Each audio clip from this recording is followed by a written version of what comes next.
What's up? What's up? What's up? What's up? Welcome over here.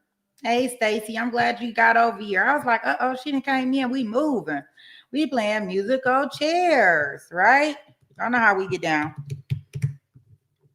But this worked out kind of perfect, right? For the most part. We got finished with day one in enough time to go right into day two, which is nice. How long the trial is going to be. I know some people had asked me. I have no clue how long this trial is going to be. For those that did miss the morning session, if you need to go back and look at opening statements or anything, I am going to be uploading a look. I'm gonna call my I don't know. Like, I want to put no breaks coverage, but then I'm not really like that great at it. So I be feeling like I'm kind of faking it because like I be still having pauses in the content. So I want to put fake breaks. Like, I'm trying to make it a no breaks, but it might be some breaks, but it ain't my fault kind of breaks, and it's breaks.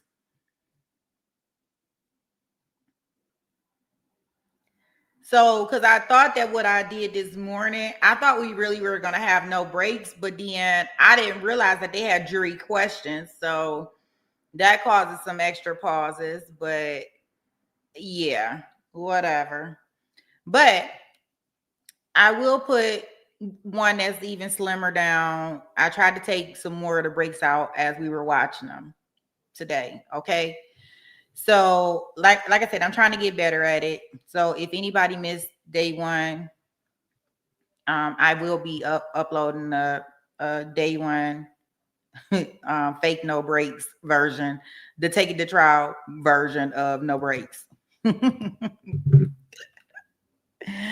So how was everybody's weekend? For those that I didn't talk to. Do.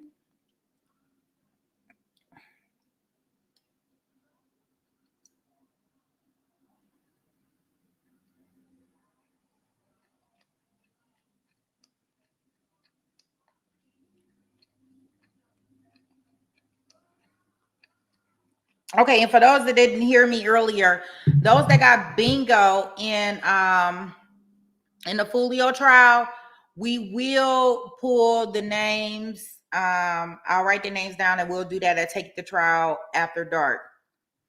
I am gonna get another bingo set up real quickly for us since we only on day two for this one. We should be able to hear everything that I'm gonna put on this bingo card. I tried to make sure that I didn't make it too bad for y'all. This way we can pay attention to some of these terms and some of this stuff that's going on.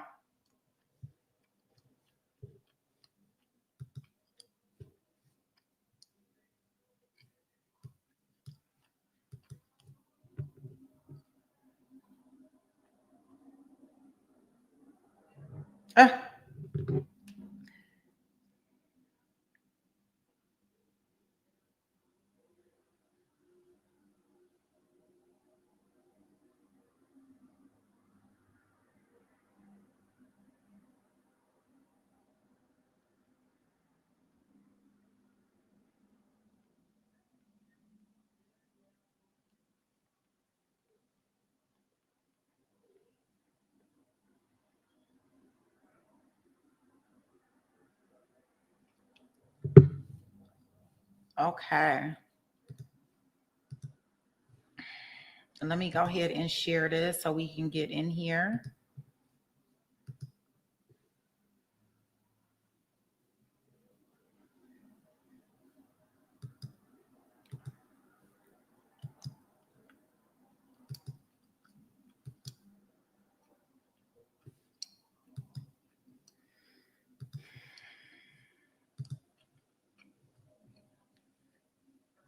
Y'all see this? Wow. They are really for real. Y'all see this? It say witnesses that are sequestered. sequestration has been ordered. In this case, no witnesses. I've never really seen them do this. Have y'all ever seen them really do this in a trial?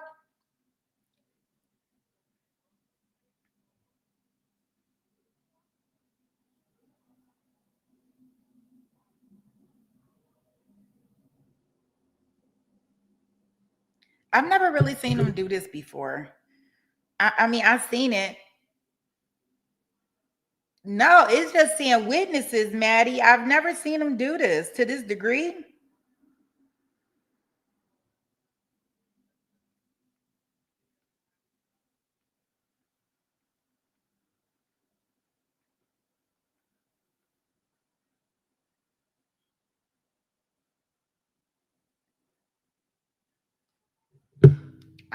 You say it, but it's smart. It's saying that like they don't have no excuses. Like in our last trial, remember, they had all types of in our last couple of trials, because even with Daisy, they was watching court TV in the lobby.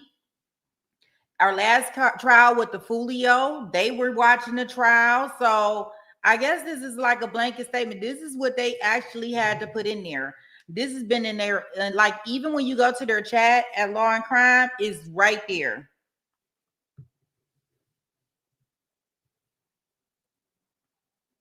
Yeah.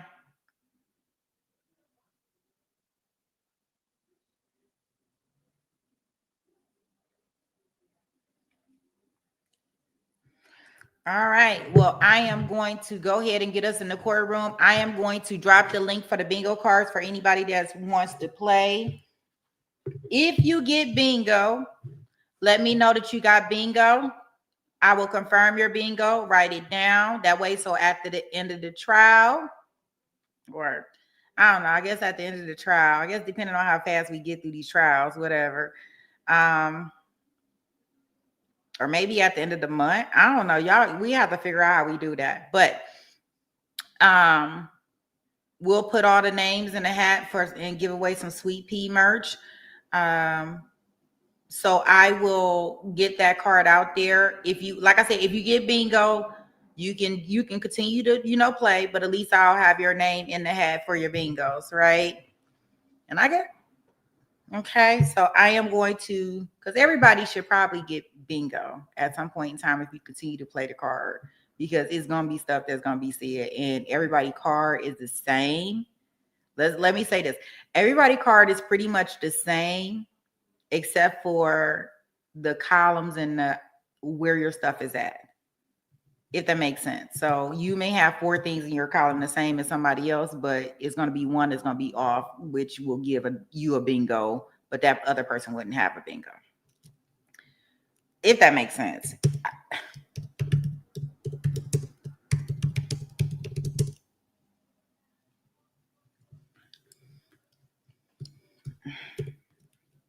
So,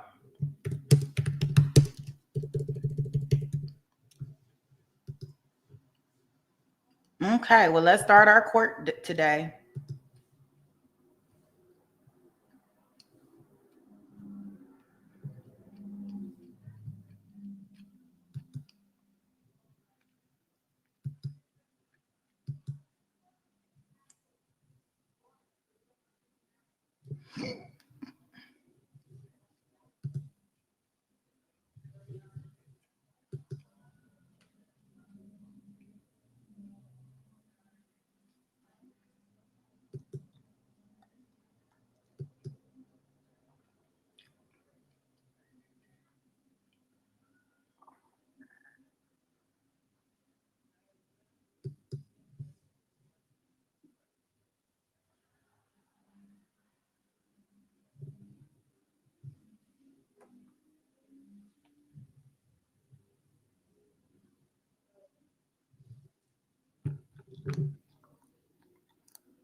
moved the skin, you took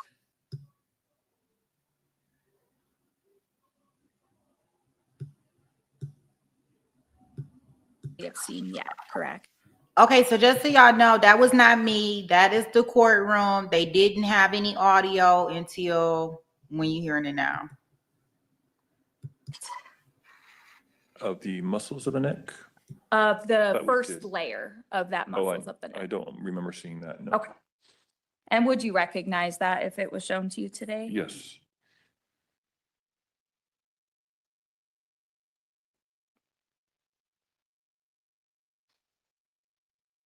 And Your Honor, if I may approach the witness with Defendant's Exhibit A. Yes, you may. You have continuing permission to approach too. Thank you. Thanks. Thank you.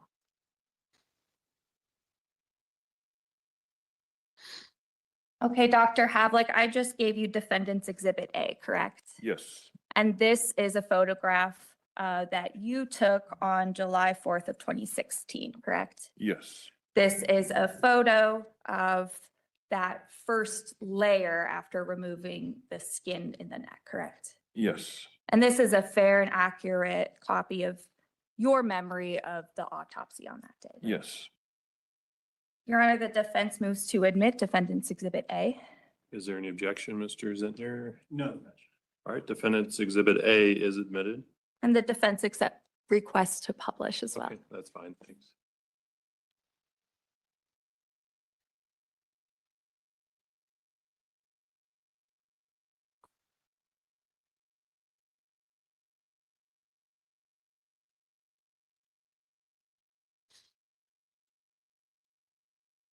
Okay, Dr. Havlick, that's the same picture that you have printed out in front of you, right? Yes, So this shows kind of that first layer of muscle in Martin's neck right under the skin, right? yes.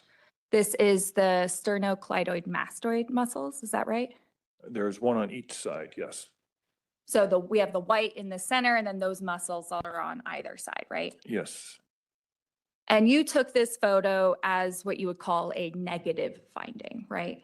correct. Meaning that you didn't note any hemorrhages in this photo, right? He does not have any hemorrhages in this photo, correct. You didn't find any evidence that you thought may contribute to a strangulation finding in this photo, correct?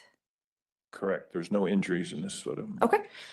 And then after you took this photo, you continued on with the autopsy, including removing this layer of muscle, right? Yes, And that's where we got to those exhibits 608 and 609 that we talked about on Friday.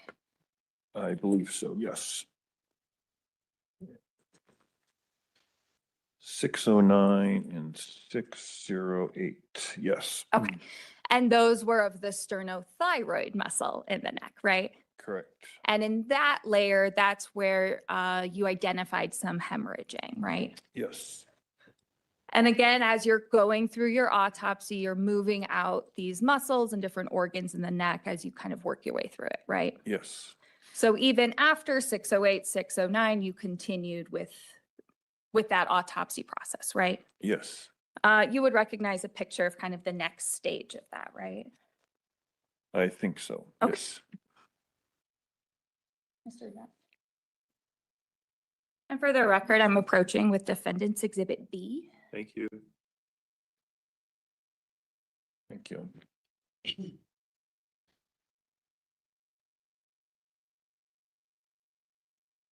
Okay, Dr. Havlick, do you recognize what I just handed you? Yes, that's the, after all the skeletal muscles of the neck have been removed along with the trachea. Right. So just so the record's clear, from Martin on your autopsy in July of 2016, correct? Yes, correct. And is this a fair and accurate depiction of that area in the neck? Yes, The defense moves to admit Defense Exhibit B. Any objection? No, Your Honor. Defendant's exhibit B is admitted. Thank you. Sure, And the defense requests to publish. that's fine. Thank you.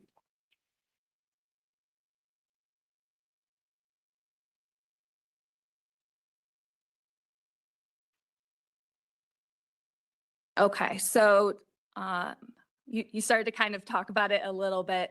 This is as we're continuing that autopsy process with all of those different structures removed from the neck, right? Correct. Now, we don't have pictures between kind of the process of the 608, 609 and Defense Exhibit B, right? Let's see, 608, 609, and Defense B. I don't believe so. Okay. But again, this photo here is what you would call that negative finding, right? It is. There's no injuries in this photo unless you take into account the very upper right side of the photo. You do see a little bit of hemorrhage in that sternothyroid muscle, but no. Oh, so For- on for- the sternothyroid muscle, so the same hemorrhage that was depicted in 608, 609. Correct. Besides that, it is, yes, there's no other injuries. Okay. And we can take that down, thank you.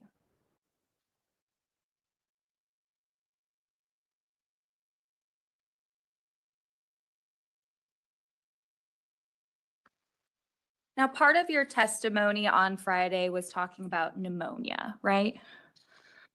I believe that was briefly mentioned, yes. Right.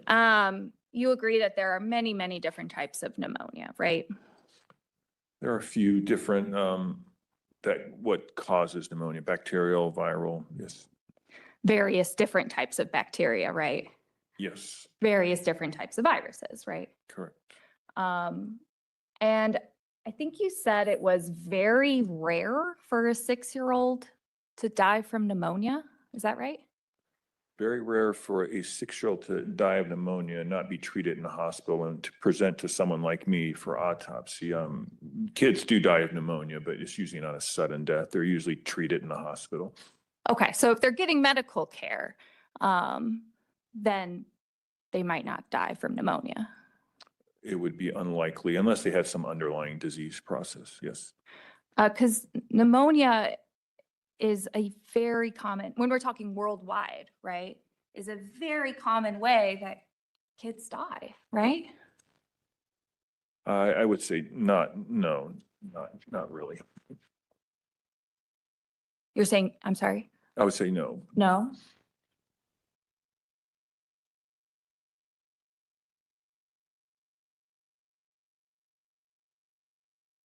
So do you disagree that pneumonia remains the leading cause of death in children outside the neonatal period despite advances in prevention and management? It might be the most common natural death, but I would say the most common cause of death in kids would be accidents, underlying natural disease processes. It's not a common cause of death in a kid that doesn't have an underlying natural disease like this young man here. It is a common cause of death with kids that have brain disorders, underlying heart disease, things like that. But it is not a common cause of death in kids that are normal. Okay, so pneumonia is not the leading cause of death in children under 5 years old? Objection, foundation, and asked and answered. Thank you. The objection's overruled. Again, it's not a common cause of death in normal kids. No, I would disagree with that. Now you'd agree with me that there are a lot of different statistics kept in the medical field, right? Yes, Different statistics relating to the prevalence of certain diseases, right? yes, Different statistics relating to various causes of death, right? I think I know what you might want to rephrase that question. Yes. Okay, so you I think agree the that, answer is yes, but yes. okay, so you agree that there are statistics out there for various types of cause of death. Yes, And these are often tracked by different age groups, right? yes, And they're published, right? yes, They're published in a lot of different places, right? yes, These can be published on government websites, right? yes, These can be published by organizations like the World Health Organization, right? Yes, And they can be published in a variety of different medical journals, right? yes.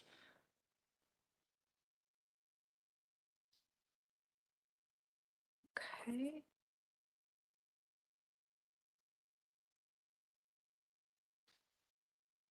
And Your Honor, just for the record, I am approaching with an article entitled Community-Acquired Pneumonia in Children, a Changing Spectrum of Disease. Okay, thank you. Thank you.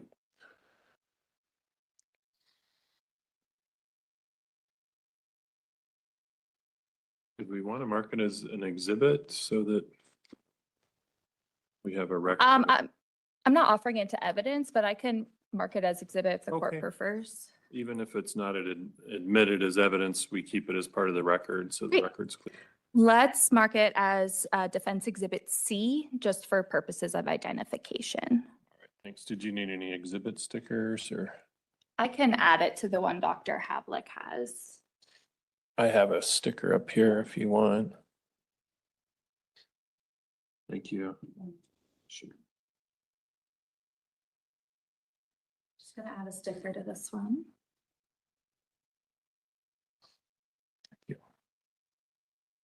Thanks.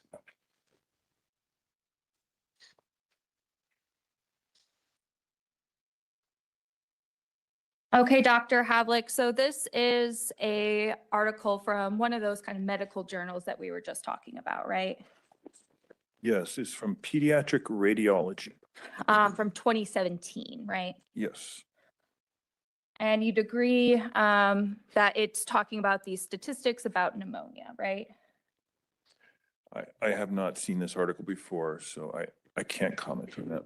This is the first I've seen this article. Sure. Do you need a minute to review the abstract of it? I would have to take several minutes to read this article. Would you read the first sentence The first sentence of the abstract, and the introduction? okay, written by. You don't have to read it out loud, just for your own. Oh, okay. I thought that's what you meant, sorry. The first sentence of the abstract. Okay, And do you agree that these kind of publications about the statistics of disease published in medical journals are reasonably reliable authority? I have never heard of pediatric radiology, the journal, but it does look like a valid journal. The author is from South Africa. Okay. I have not heard of that journal, but it does look sort of legitimate. But again, I've never seen this. Yeah, and part of the problem, right, is there are tons of medical journals out there, right? There are several, yes. Well, they're published by a variety of different universities, right? Journals aren't generally published by universities. They're usually different organizations. I would disagree with that, but Different hospitals contribute to medical journals. different doctors do. Different medical associations do, Yes, and from all over the world, right? yes. So when we're looking at this particular article, it says pneumonia remains. Foundation, Fence and 403, Ms. Marasich? and 801, Your Honor. Thank you. Ms. Marasich? Yes, Your Honor, this is admissible under Rule 803-18. The proper foundation has been laid through the testimony of this witness. And portions of the article may be read into evidence and may be received as exhibits as the court permits.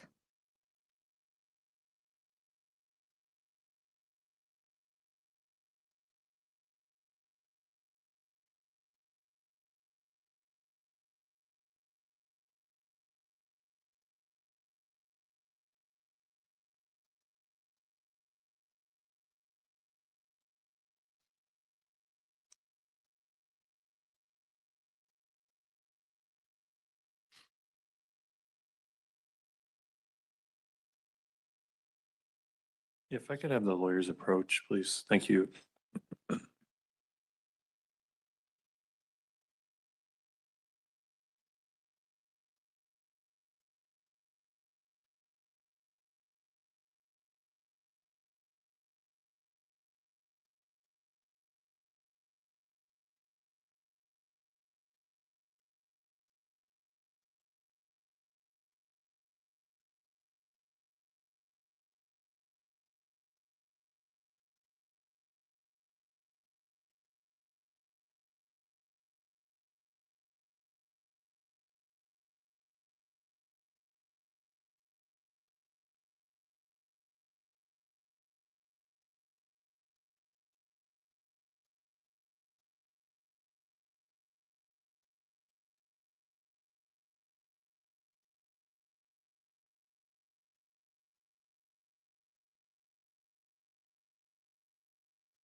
And you have testified.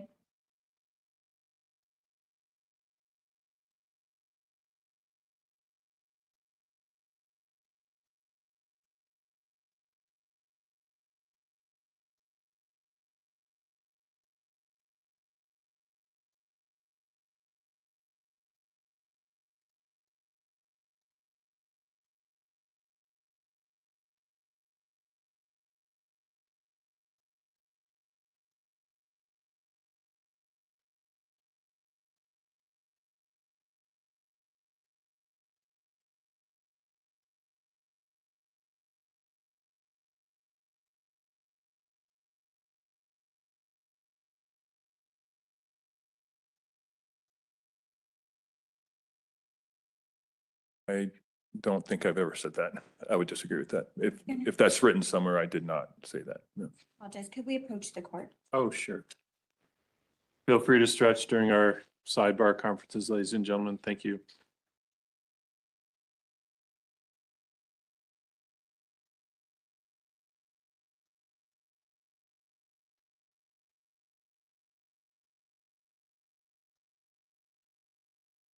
The autopsy, right? Yes, And since then, you've had an opportunity to look more at the medical records, right? I did review them before testimony this week. So yes, You had testified earlier that he had been sick for days leading up to the autopsy. That was the information you had. yes, that's not coming from me. That's what I heard. Yes. He had in the past gone to emergency care for issues breathing, right? Your Honor, objection foundation, thank you. The objection is sustained. You reviewed his medical records leading up to July 4th, 2016, correct? Yes. This included various doctor's visits, right? Yes. From a few different doctors, right? Yes. This included medical history dating all the way back to 2012, right?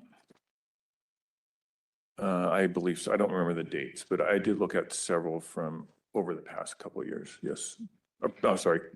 Again, this is 9 years ago. So our past couple of years before 2016. Sure. And after reviewing these various medical records over those years, you still come to the conclusion today that Martin was a quote, very healthy kid, right?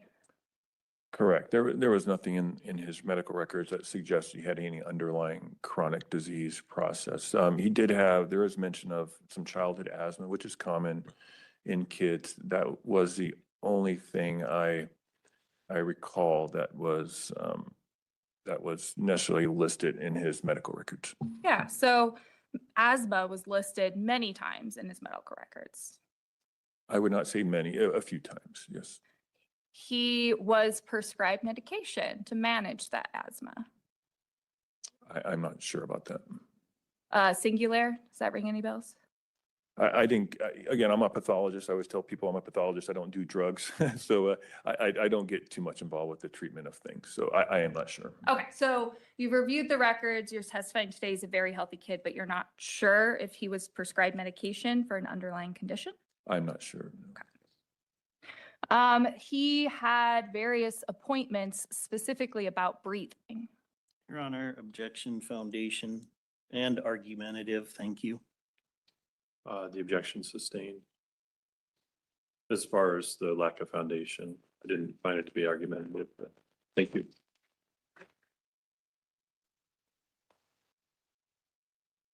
Back in 2015 specifically, he saw a professional, Dr. Scott. Is that right? I know, I remember when we had talked, I think it was with you, you had mentioned a note from Dr. Scott. I never actually saw a note from Dr. Scott. And Dr. Scott, he's an allergy and asthma doctor. Yes. So you don't know what the allergy and asthma doctor. I don't believe I ever actually looked at a note from Dr. Scott. But you're testifying here today that Martin was a very healthy kid? Yes, he was.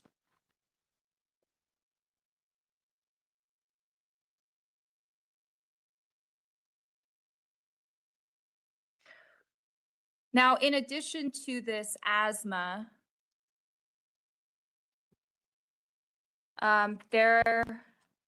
Martin struggled with his weight. I do recall that, yes. Yeah, specifically that he was underweight for a child of his age, right? I'm not sure about that part, but I remember reading notes about him not eating well and being underweight. Being underweight. Yes, We're not talking about obesity here, No. right? The other direction. correct. Now, you'd agree with me that it's important for kids to be eating, right? Yes, It's important for kids to be on track with their weight to remain healthy, right? yes. You didn't note in your like other significant concern section of your autopsy anything about this failure to gain weight, right? No, at autopsy, at the time I saw him, he seemed very normal. You didn't note in that other significant concern section anything about this asthma history, right? I did, in my microscopic description of the report, which I think we talked about, I did detail all the findings that would not say he had asthma. So he did not have asthma at autopsy. Well, so he didn't have, your finding from your review was that he did not have an acute asthma attack at the time that he died. That is Right. correct. It's not that he did or didn't have asthma, generally speaking. So at autopsy, looking at the lungs in the microscope, you can tell if a person has asthma, has a history of asthma. He had no indication in his lungs that he had asthma, either at the time he died or previously. Oh.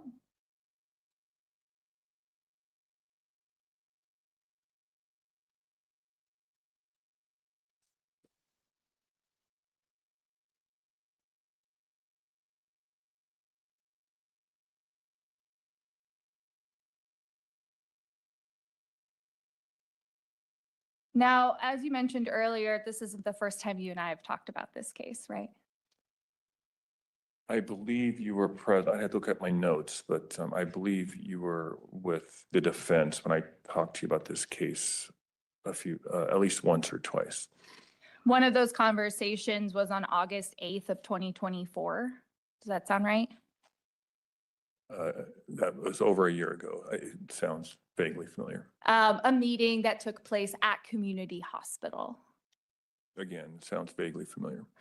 where you met with the defense and the defense investigator specifically about talking about the different photos in the case. Okay. Does that sound familiar? Again, it might have been a quick meeting. It sounds vaguely familiar. I do remember meeting with the defense. Okay. And they asked you, or we asked you, a variety of different questions trying to understand the autopsy, right? Yes. A variety of different questions trying to understand what the various photos meant. Okay. Is that right? Again, I don't necessarily recall the specifics of that meeting. I do have notes I could refer to, but I don't remember that. Well, that meeting was recorded with your permission, right? Okay. So at that meeting, you were specifically asked about that section of your report talking about asthma, right? The microscopic description? Yes. Okay. And you were asked, does that say he doesn't have asthma or that it hasn't progressed long enough? And you answered, it says he did not have an asthma attack at the time that he died, right? That's in just what I just said. Yes, correct. And you further explained it's not to say he didn't have asthma. He very well could have had asthma. Your Honor, I'd object based on foundation, improper impeachment, and facts not in evidence. Thank you. The objection is overruled.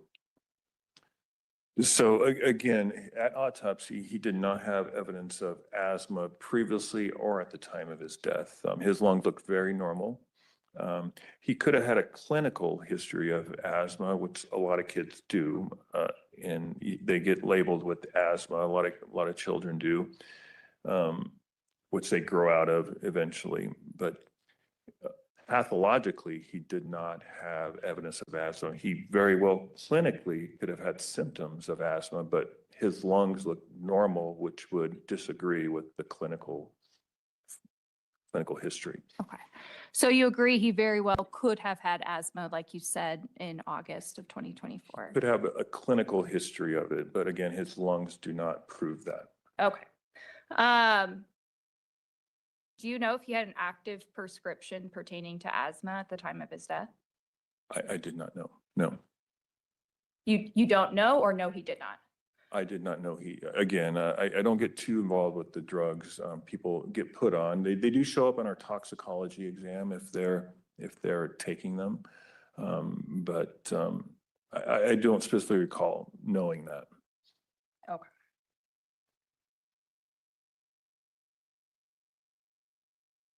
So I guess regardless, right, we agree that in the other significant concern section, you did not note any other kind of risk factors there, right? Correct. And yeah, correct that asthma would not be a risk factor for strangulation. It would be for asphyxia, right? No, not by strangulation. No. Well, I didn't say that. So by asphyxia though, right? Asthma, I guess you can, when someone dies of an acute asthma attack, you don't call it an asphyxial death. So, but you could make that generality, I guess, that asthma is asphyxia, but it's possible. Okay. Now, outside of asthma, in your review of the medical records, I want to talk to you about some other concerns, okay? Okay. So on April 17th, 2015, Martin Osinski had an appointment, right? Your Honor, objection, foundation, and facts not in evidence, may we approach? Yes, you may.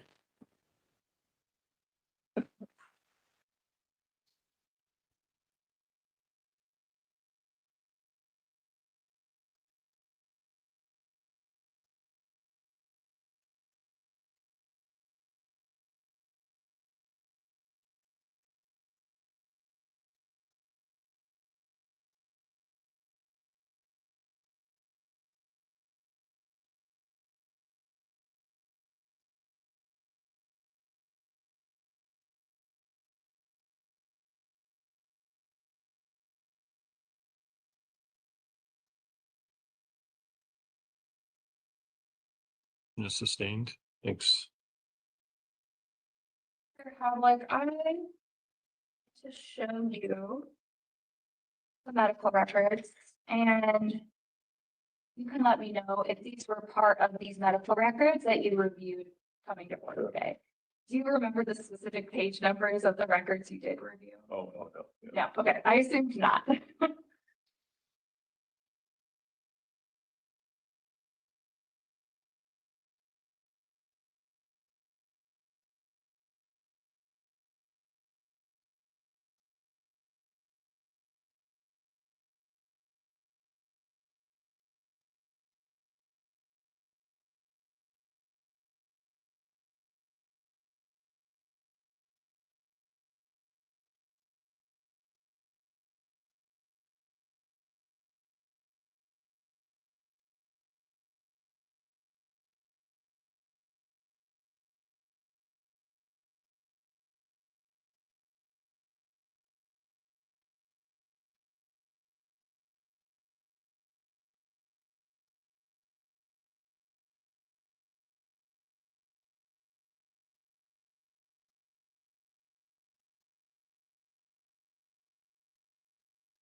So for the record, Dr. Havlick, I'm approaching you with discovery pages 409 to 411 that I've marked as defense exhibit D as in dog. Okay. And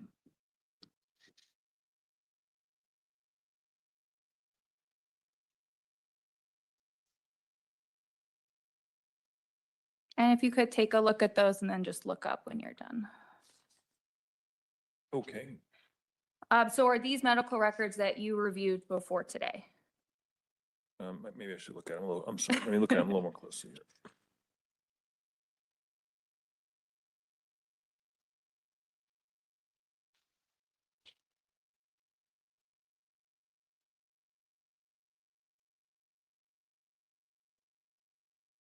Okay, yes, they do look familiar, and it is, I see this is printed by our electronic system we have here in Western Colorado. So everything in, pretty much everything in this electronic system is what I reviewed, and this is one of them. Okay. So this is a medical record specifically about April 17th, 2015, Correct. pertaining to Martin Osinski, right? Yes, And is this a fair and accurate copy of the medical record as you reviewed it in preparation for today's testimony? yes, Your Honor, the defense seeks to admit defense exhibit D as in dog. Is there an objection? Your Honor, we would object as to 401 relevancy at this point. Thank you. The objection is overruled. Exhibit D is admitted. So Dr. Havlick, looking at this defense exhibit D, it purports that Martin has a history of asthma, right? yes, That he was there specifically for coughing all night for the past couple of months, right? yes, And that he also allergies, right? yes, Now, he had been brought in by his dad, right? yes, It doesn't say who dad is specifically, right? correct. And they're requesting a refill for a medication. Yes, Part of the concern was that when he lays down, he experiences symptoms, right? yes, As soon as he lays down, he gets this cough and a runny nose. that's what it says here, yes.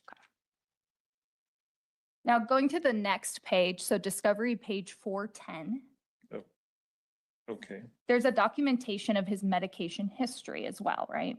yes, And what we see there are various prescriptions that pertain to asthma specifically, right? yes, 3 different ones, in fact. yes,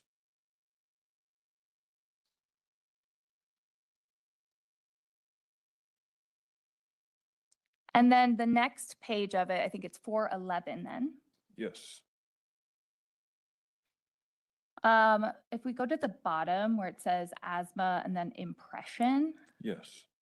he was referred out to an allergist, right? It does say that here, yes. And then it talks about the albuterol up to 4 times a day, right?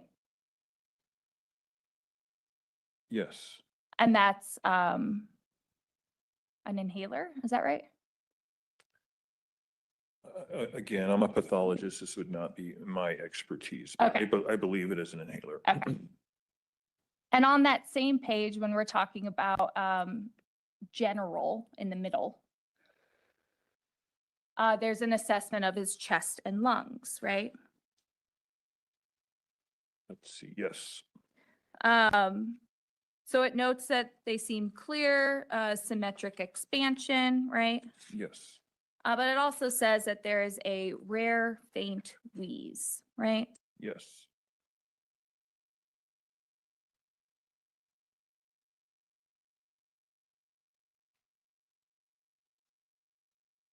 Okay. So we talked a little bit about that allergist. You said you did not review. I don't recall reviewing Okay. his records, yeah. And that's that. I assume we're talking about Dr. Scott still. Correct.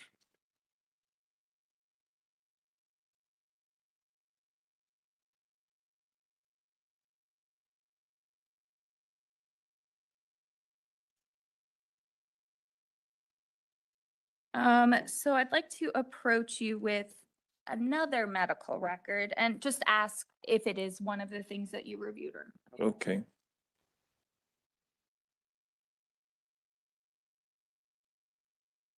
4:15 to 4:17.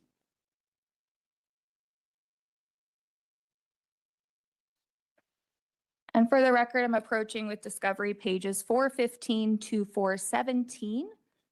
And I'll mark that as Defense Exhibit E. Okay, thank you.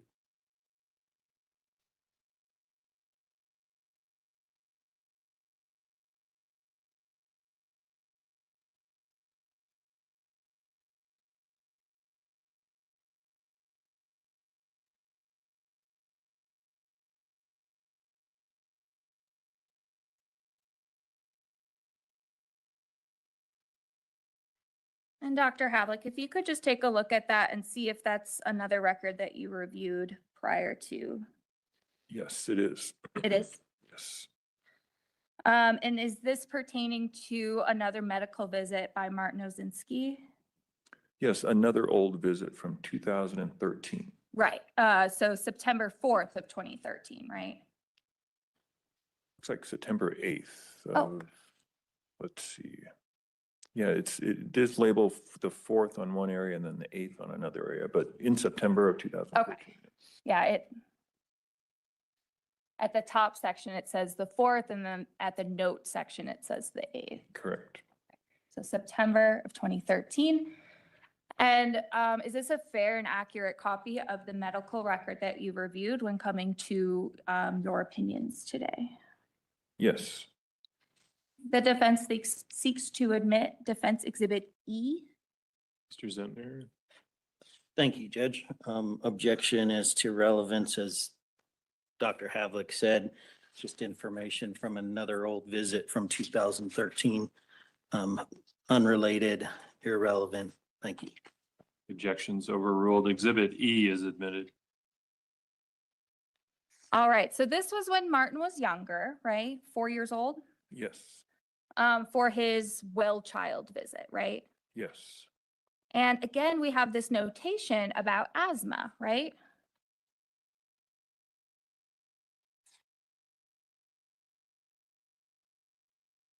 Let's see here. You might have to point it out to me. It might be in here somewhere. I don't see it on the first page.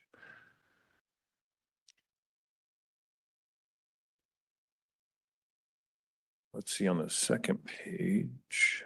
If you see it before me, please let me know. So I'm seeing it on the first and the second page. Okay, let's see the first page. Oh, it does say using singular for asthma. Yes. Okay.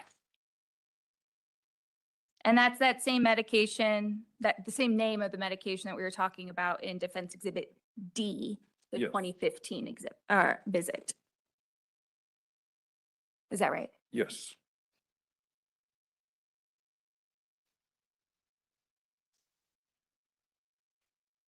All right.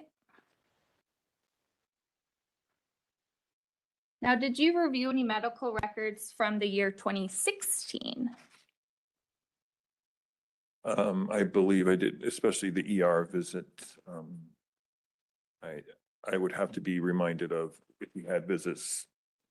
I do vaguely remember a visit or two in 2016. Okay, and when you say the ER visit, you're referring to the The day that incident he, of it, okay. yes.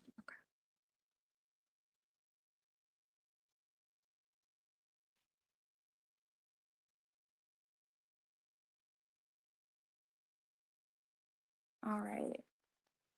So I'm gonna show you a few more and ask. I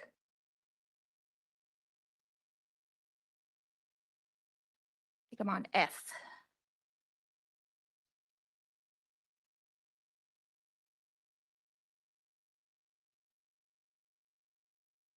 So we're at 88.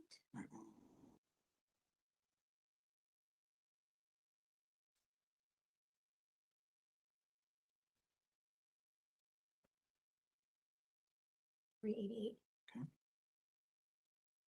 To 395.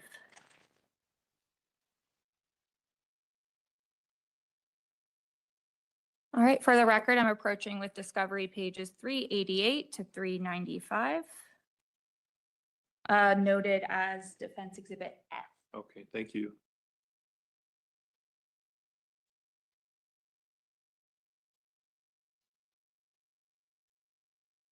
Okay, that one's a little longer, Dr. Havlick, if you could let us know when you have a chance to review that.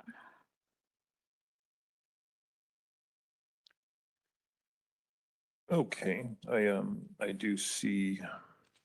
do remember reviewing these. Okay, so that stack actually is referring to two different visits, is that right? So on page 1, we're talking about, I think, March 12th of 2016. Correct, and also on February 15th of 2016. Okay. Kind of the notes from the March visit trail into the ones from the February visit on the same page, right? Yes. Okay. And both of these are visits by Martin Osinski to a medical professional, right? Yes. And you said that these are records that you reviewed and coming to your conclusions today, right? Yes. And do these appear to be a fair and accurate copy of the medical records as you reviewed them? All but the notes on here. I believe the notes were put on by someone else, but I did not have the handwritten notes on here. Okay. And also there's highlights on here that I did not see.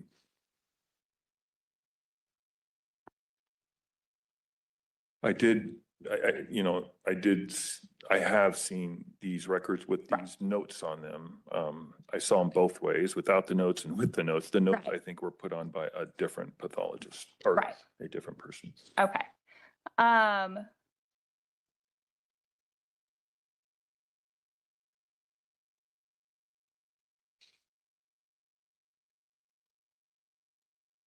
Do you disagree with any of the notes? The handwritten notes? Yes. Your Honor, objection foundation, thank you.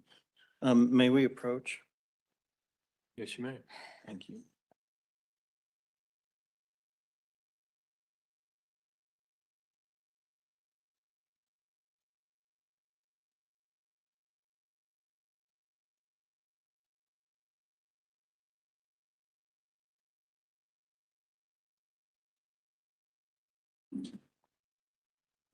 With the conditions set forth by the court at the bench conference. Thank you. Thank you.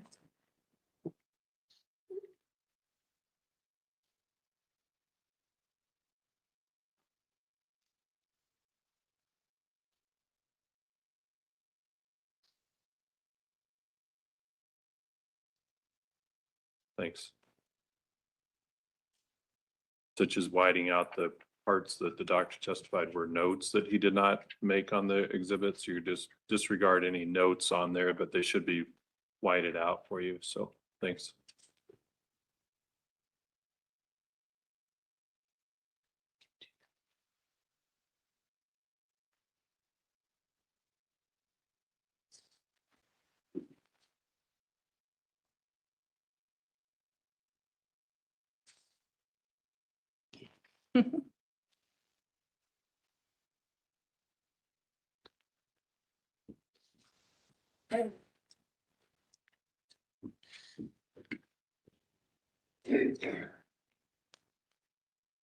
All right, so we were talking about how this is a March 12th visit of 2015. Is that right? 2016, yes. Oh, 2016, my apologies. And a February 15 of 2016. Yes. All right. So let's start with, since they're in that order, let's start with March of 2016. Okay.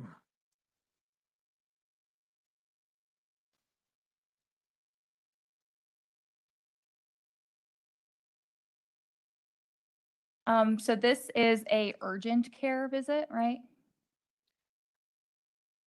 Yes, For Martin, right? yes, Related to abdominal pain, right? yes, In the medication history on that 389, okay, you see two things listed as active, right? yes, And that's that albuterol that we talked about before, right? yes,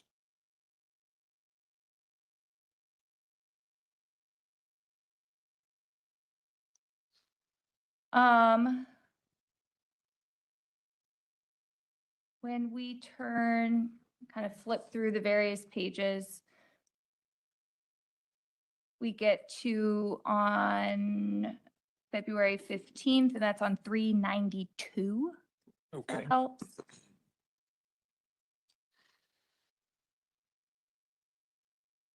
This is another urgent care visit, right? yes, Just a few months before Martin died in July. yes, this was in February. Here, Martin was complaining of a cough, right? Yes, This cough was described as wet and so strong that it makes him throw up, right? it does say that in here, yes. It actually interfered with his sleep, right? Or objection, the exhibit reads for itself. Thank you. Objections overruled. It actually interfered with his sleep, right? It does say that here, yes. It says the parents were trying to use the prescribed medication, but it wasn't providing any relief for Martin, right? It wasn't a prescribed, well, it says over-the-counter medications and Okay. also his nebulizer treatment. Okay, Yes, so one, I guess I should say. yes, And that wasn't helping Martin. It wasn't helping Martin, correct? that's what the parent said, yes. Also, so on 393, towards the bottom of the page, we see that there's a family history of asthma, right? It does say that here. It also says that Martin does not have immunizations, right? It does say that here, It says that his mother declined immunizations, right? yes.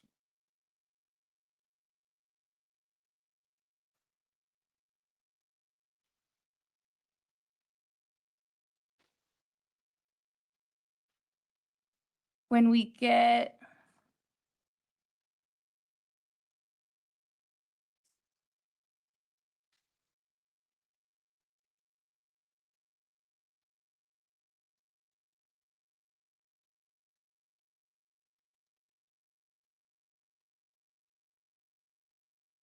Okay, so I have another record for you. This one is from 2015. I'm gonna do a similar procedure here and see if it's one that you reviewed. Okay. Okay,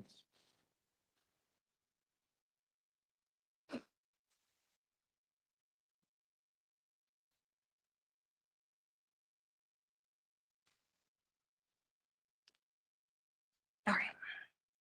396 to 399. Can I see those real quick? Yep. There's no notes on this one. Thank you.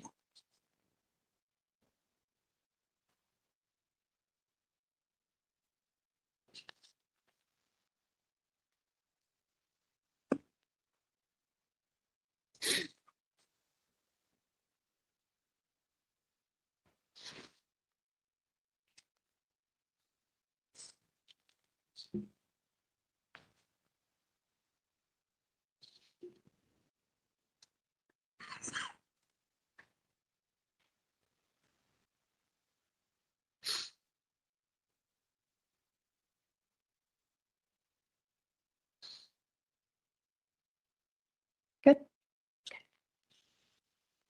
All right, for the record, I'm approaching with discovery pages 396 to 399, labeled as Defense Exhibit G. Thank you.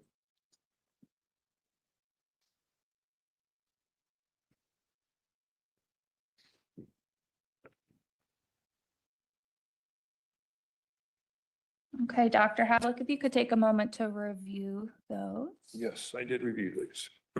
Okay, so you reviewed these records in preparation for your testimony today, Yes, and they pertain to a doctor's visit of Martin Osinski on August 19th, 2015, right? August 19th, let's see. It is August of 2015. It does say the 21st, but Okay, so we have a similar situation where there's two dates on here, right? August 19th and August 21st. I don't see the 19th anywhere on here, but You go under I'll take your word for organizer that. notes.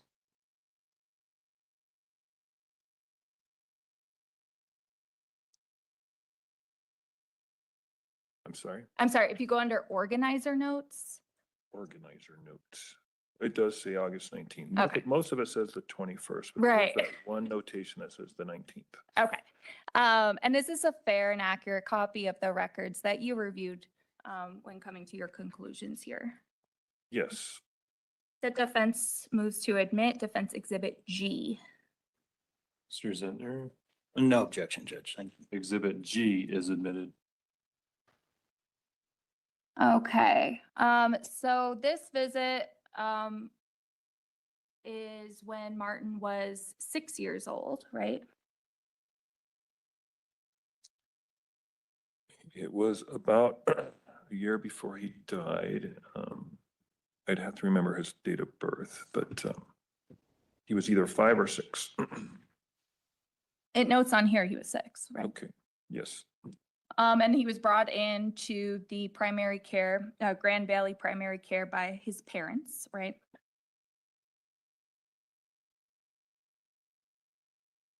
yes, it does. And this report has to do with his bowel movements, right? It does say that here. His mother says that he has lots of GI problems, according to this record. Your Honor, objection, the exhibit reads for itself, just keeping an eye on timing here. Thank you. Objections overruled. 6:12, thank you. It does say, it does mention in here about bowel movements. It also notes on here under the problem list that weight loss concern. Under the problem list, it does mention weight loss.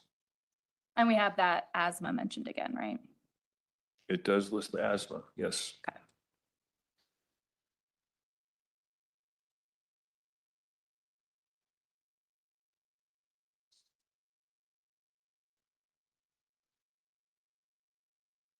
And then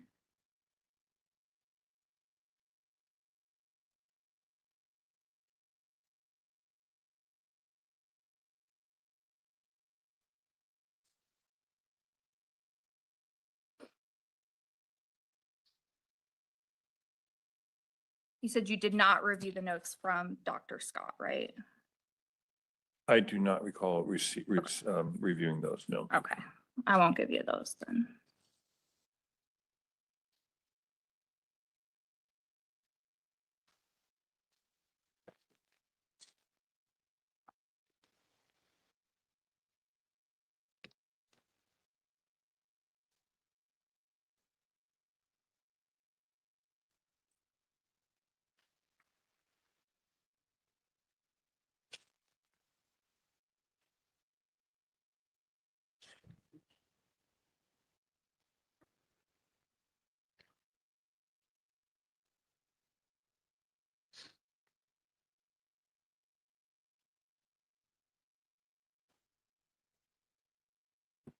All right, I have 400 to 403.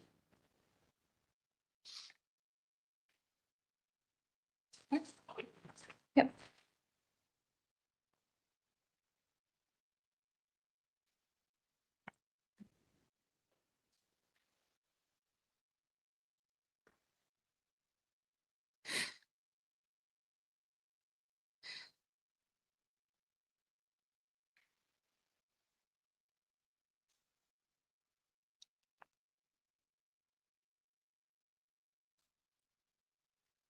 And we're getting close to our mid-morning break time, so I don't know if this is good or if you want to wait a few more minutes, but since.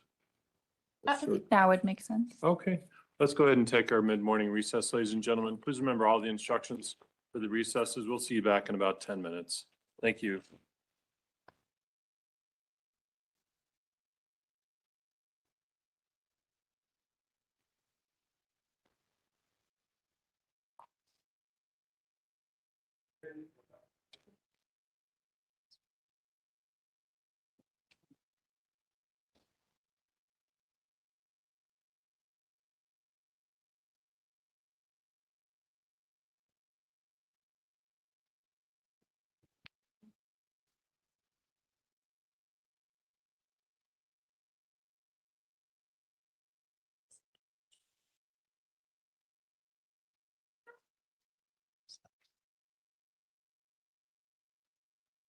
For the record, our jury's left the court and we'll be in recess until 10:40, please. Thank you. We're in recess.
time here.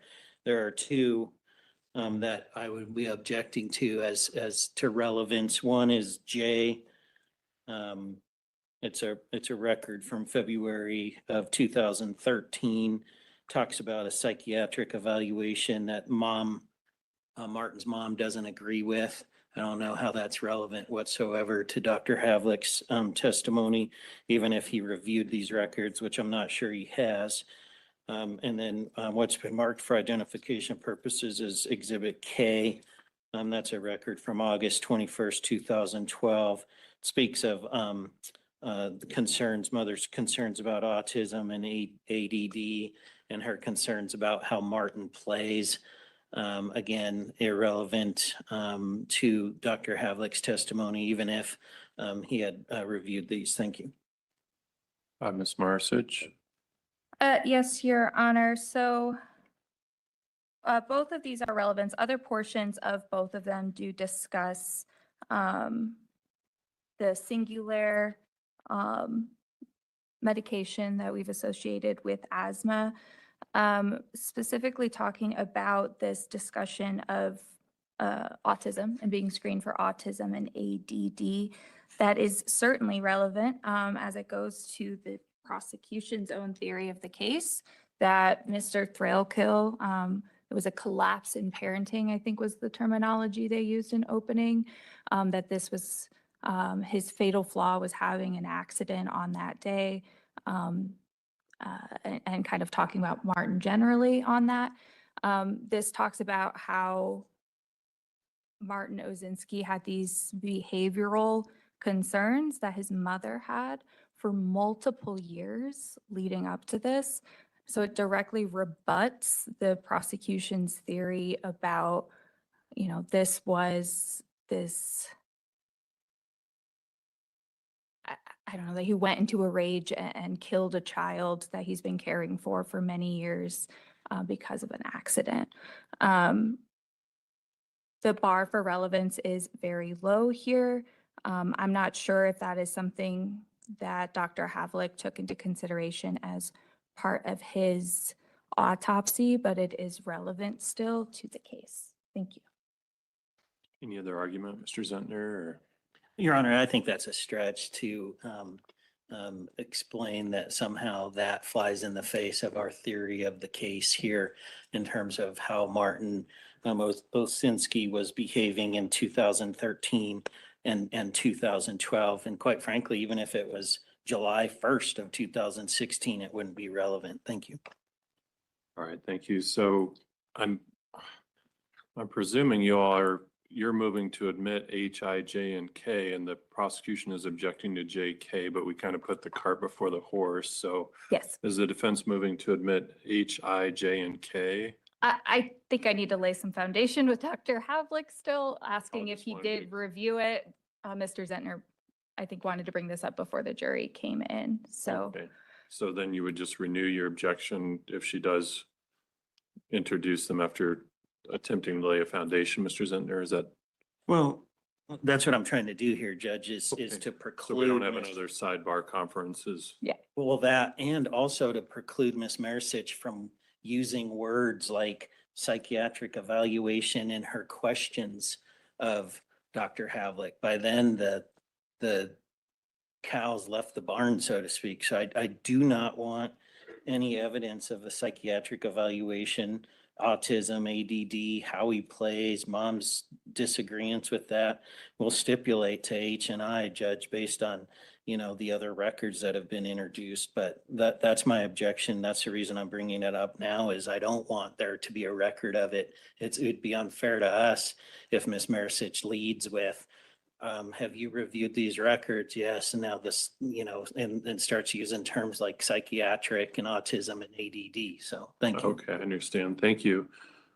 So I think if there's a foundation laid that the witness considered the report as part of his opinion with regard to the autopsy, then it becomes admissible if that foundation is laid, except for other objections, which I'm considering that the prosecution has made. But with regard to these records, I I am going to overrule the people's objection with regard to there being psychiatric records and records of autism, ADD.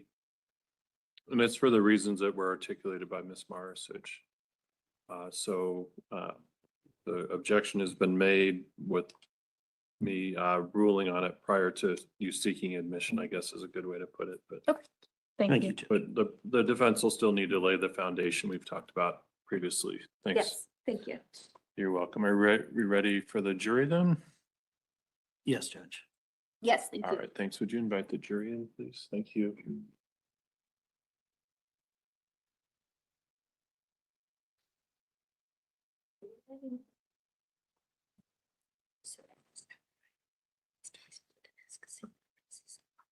Mhm.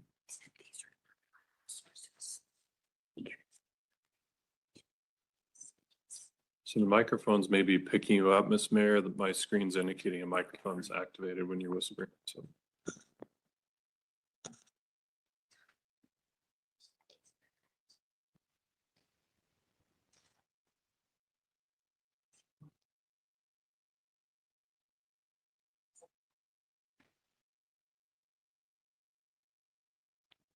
Yeah.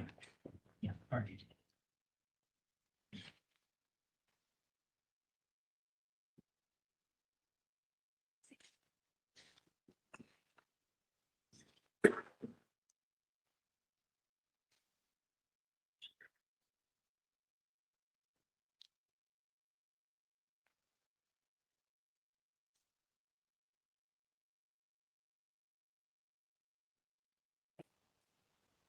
Okay, rise.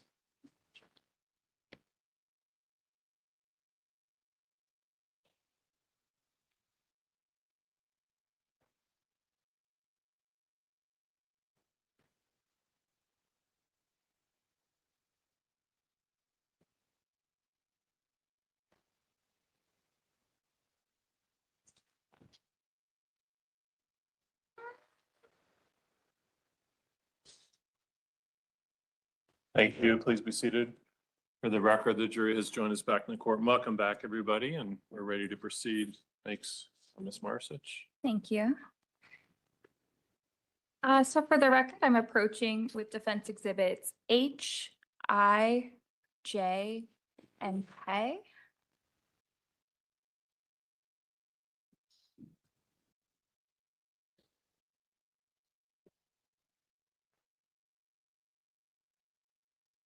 And Dr. Havlik, same as the other ones, if you could just take a look and see if these are records you reviewed Okay. previously.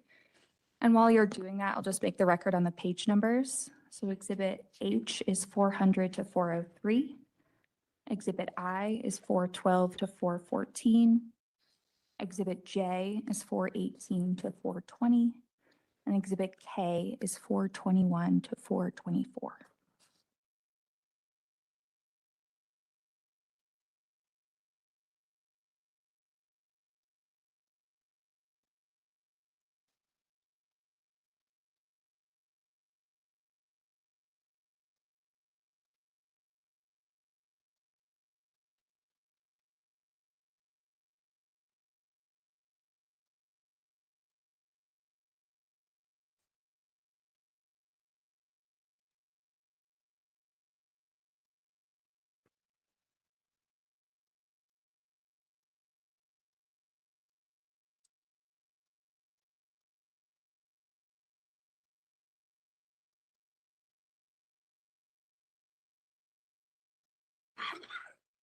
Okay, when I can go ahead and let you know if I review Yes, these. please, thank you. So this first one, the H, yes. Okay, Yes, I do not recall looking, and I don't think these are on my electronic system that I review. J and K, I do not think I reviewed those, but okay. yes, H and I. Okay. So I just want to talk about H first then, okay? So this is a medical record pertaining to Martin Osinski, right? Yes, From May 6th of 2015, right? yes, And is this a fair and accurate copy of that medical record that you reviewed when coming to your conclusions today? Yes. The defense moves to admit defense exhibit H at this time. Mr. Zentner, No, Judge. H is admitted. So let's talk a little bit about H first here, okay? This is from the emergency department, correct? Yes. It indicates that Martin's father had brought him in with abdominal pain. Your objection, the exhibit reads for itself in form of question. If the witness is just confirming what's in the exhibit, Judge, that's our objection, waiting for a question. Thank you. The objection's overruled. Thanks. Yes, it does say in here that came in with abdominal pain. With the father. With the father, let's see.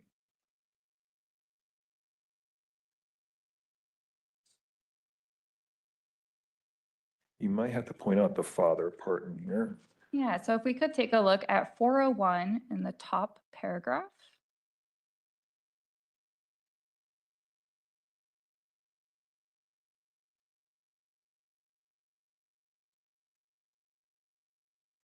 It does say FOC, which I would assume means father of child. Okay, thank you. Again, that's an assumption. I think that is a common abbreviation.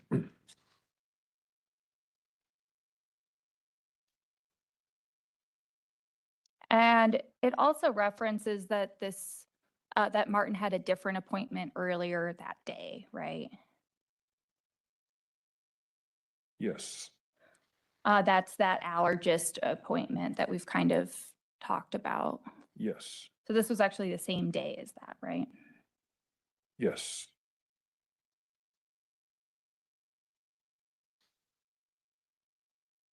Okay, if we could move to I.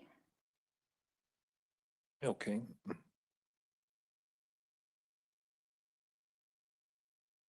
This is again a medical record for Martin Osinski, right?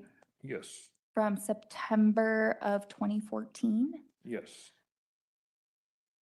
And you said earlier this is one that you reviewed previously, correct? yes, And is this a fair and accurate copy of the medical records as you reviewed them when coming to your conclusion?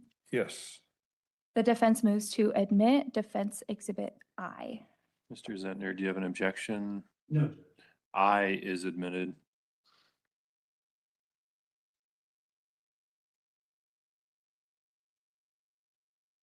Okay, so this one is at the primary care this time, right? Grand Valley Primary Care, yes, And this is just a kind of well child check, right? let's see, is it a well child check? Yes, it is a well child check visit. And it indicates that Martin is using singular and pro air for asthma, right? Yes,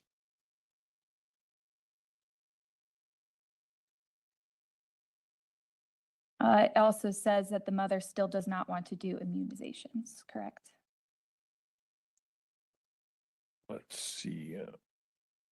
Is that on the first? Yes, it does. It's on the first page. It does say that. Okay. And then J and K, you said you do not believe you reviewed those. Correct. Given that, Your Honor, the defense is not moving to admit J and K at this time. Okay, thank you.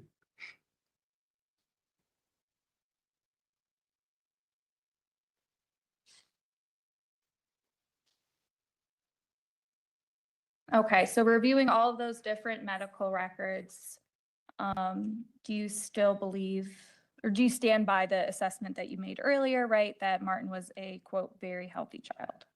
Yes. Okay.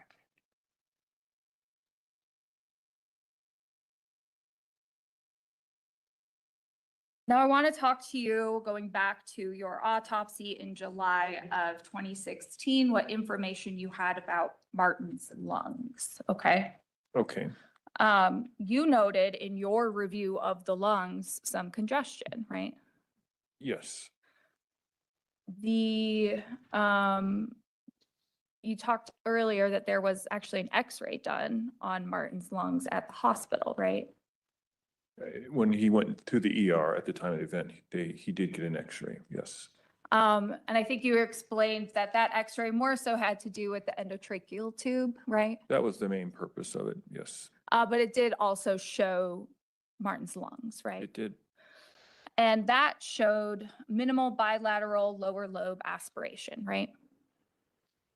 I did not see that. That is noted in the report, though, yes, The report from the radiologist, right? correct, And that's the person that interprets X-rays, right? yes, You're not a radiologist. I am not.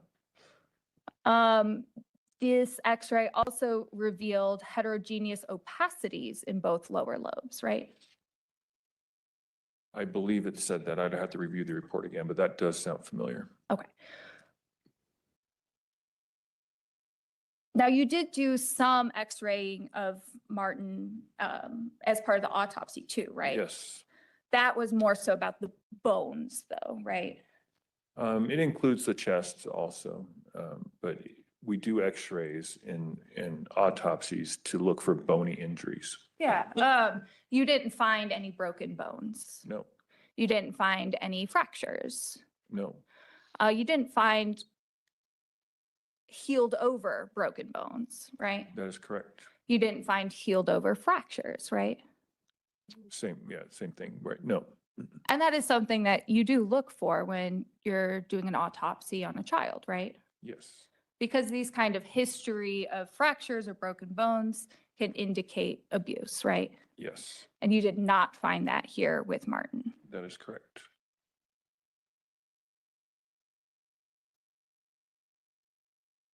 Now, another piece of the autopsy that we talked a little bit about on Friday was the slides that were prepared, correct? Yes, So this is putting putting cells under a microscope for closer examination, right? yes, You take that from different parts of the person's body, right? yes, Before you put them under the microscope, you put a stain on them, correct? yes, so, correct. My laboratory does, yes. Yes, sorry. And that just helps you see different things, identify different things in what you're looking at, right? Correct. In Martin's case, you had your lab apply the H&E stain, right? Correct. You did not also apply any sort of immunostains, right? No special stains were done, no immunostains, like she says, they were not done, no. Now you reviewed these, or these slides were prepared initially back in 2016, right? Yes, But you do also preserve the evidence in case there's litigation in the future, right? we do, we have a policy to keep the tissue slides and the tissue blocks, which the slides are made of. We do have a policy to keep those forever, basically. Yeah, so those blocks that you're talking about, it's a paraffin block, is that right? Correct.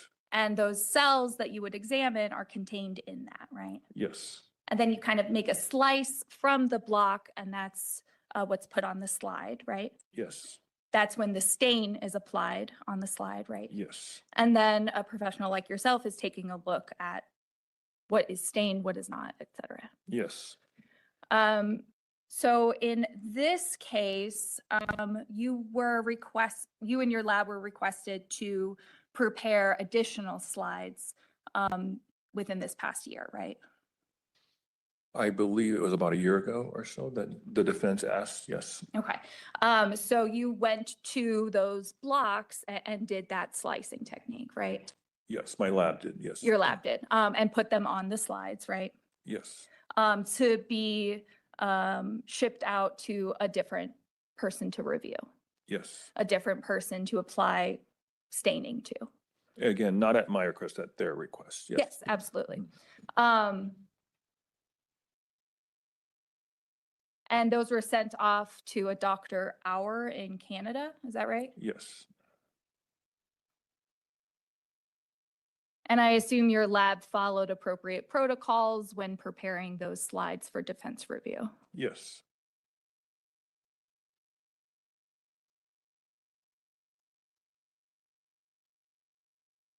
So let's talk more about petechia, okay? You testified that Martin had the most you've ever seen, right?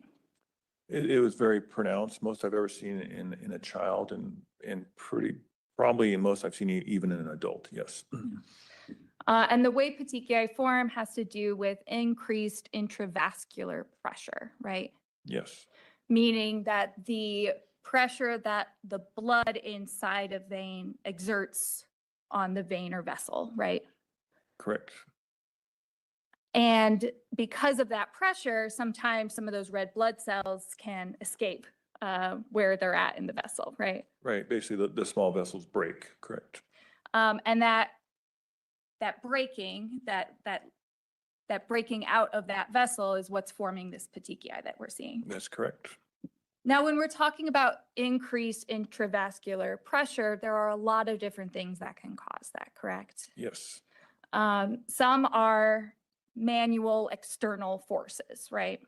yes, Such as strangulation, yes, such as, a blunt force injury, right? a blunt force injury, usually not. Okay.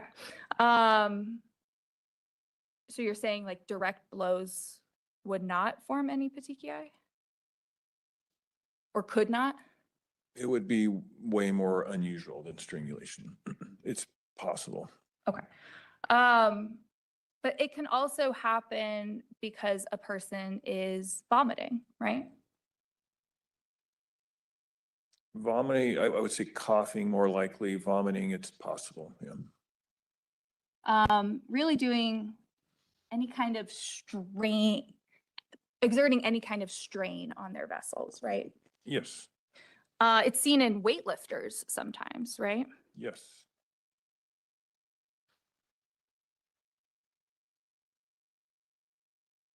It can happen when somebody is sneezing, right? that's possible. And it can also happen because of a virus, right? Unlikely, unless the coughing goes along with the virus. If there's a viral infection and the person's coughing and sneezing, that's possible, yes, but not just from the virus itself, likely, unlikely. Okay. So it could, like strep, for example, could result in petechiae. Correct, strep's a bacteria, but Yeah, yes. I missed a question there. Yes, moving on to bacteria. Yeah. Different medical conditions can result in that petechiae.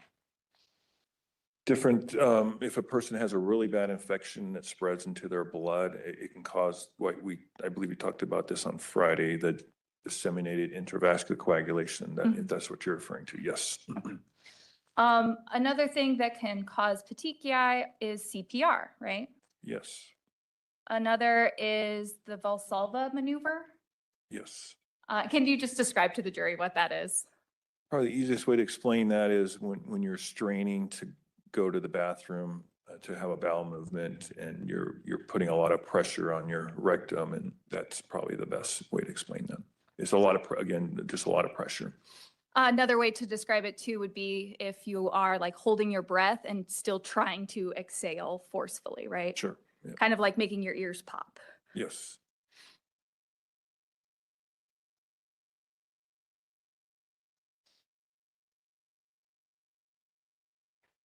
Now, I think you testified before that the petechiae will form right away when a person has this kind of strain.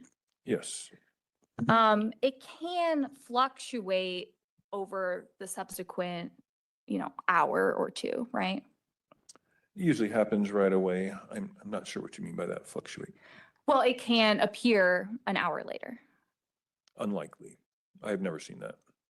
Well, it can appear from CPR, we said, right? Yes.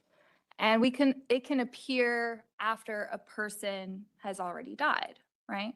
No. So I'm not asking if it can form, but whether it can appear. Does that change your answer?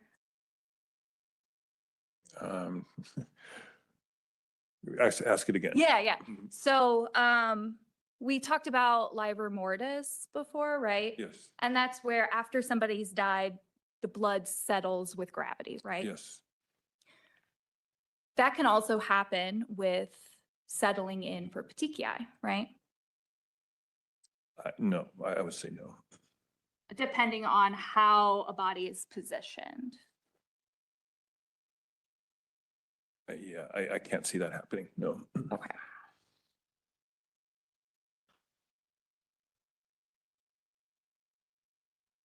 Now, are you saying that for any type of petechiae, or are you saying that for specific locations on the body? There's no reason for petechiae that would happen after death. There is a postmortem. We talked about livor mortis. There's a postmortem finding that looks like petechiae, but it's not petechiae. If that's what you're going to refer to, but go ahead. I'll let you. Yeah. let you So answer I'm specifically asking about petechiae in somebody's eye. this. Okay. Is there a particular name for that? Are you talking about tachynorae?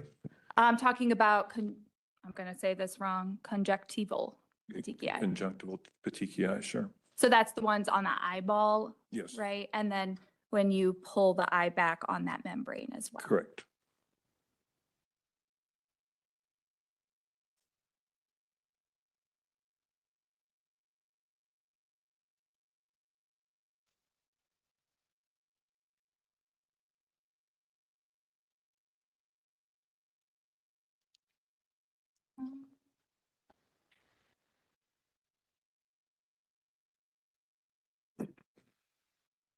All right. So for the record, I'm providing to the prosecution and approaching Dr. Havlick with Defense Exhibit L. Thank you. Thank you.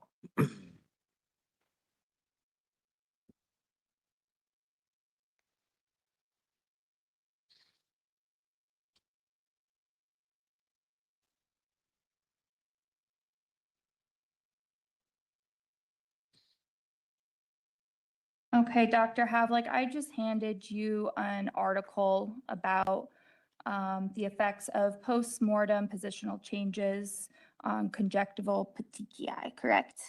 Yes. And this was published in Forensic Science, Medicine, and Pathology, right? Yes. In 2019. Yes. That is a type of medical journal that we were talking about earlier, right? It is. It's a reasonable authority to rely on for medical information, right? It is. Your Honor, the defense moves to admit this as Defense Exhibit L. Any objection, Mr. Zentner? Yes, Judge. As of now, just lack of foundation. We've established the source of the article and that's about it. So I don't think the statute's been complied with. The objection's overruled, given the testimony about it being a reliable source, so Exhibit L is admitted. Now, is this an article that you've read previously? I don't recognize it. Okay. I do read this journal, but I don't recognize this article. Okay. Yeah, it was from a few years ago now. So I want to draw your attention to just the introduction area we'll start with, okay? Okay.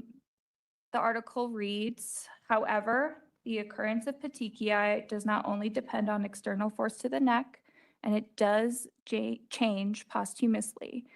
Body position and other factors at death can influence the occurrence of, I'm going to say it wrong again, conjunctival petechiae which can also develop postmortem due to intravascular hypostatic pressure affecting the head and neck. To discriminate postmortem from antemortem petechiae is difficult. Did I read that correctly? Yes. And if we look at the abstract here, this is talking about various people whose bodies were in the supine versus prone position, right? Okay. And evaluating the appearance of petechiae over different periods of time. Yes. And just so that if the jury doesn't know, supine means face up, right? Yes. And then prone means face down. Yes. Okay.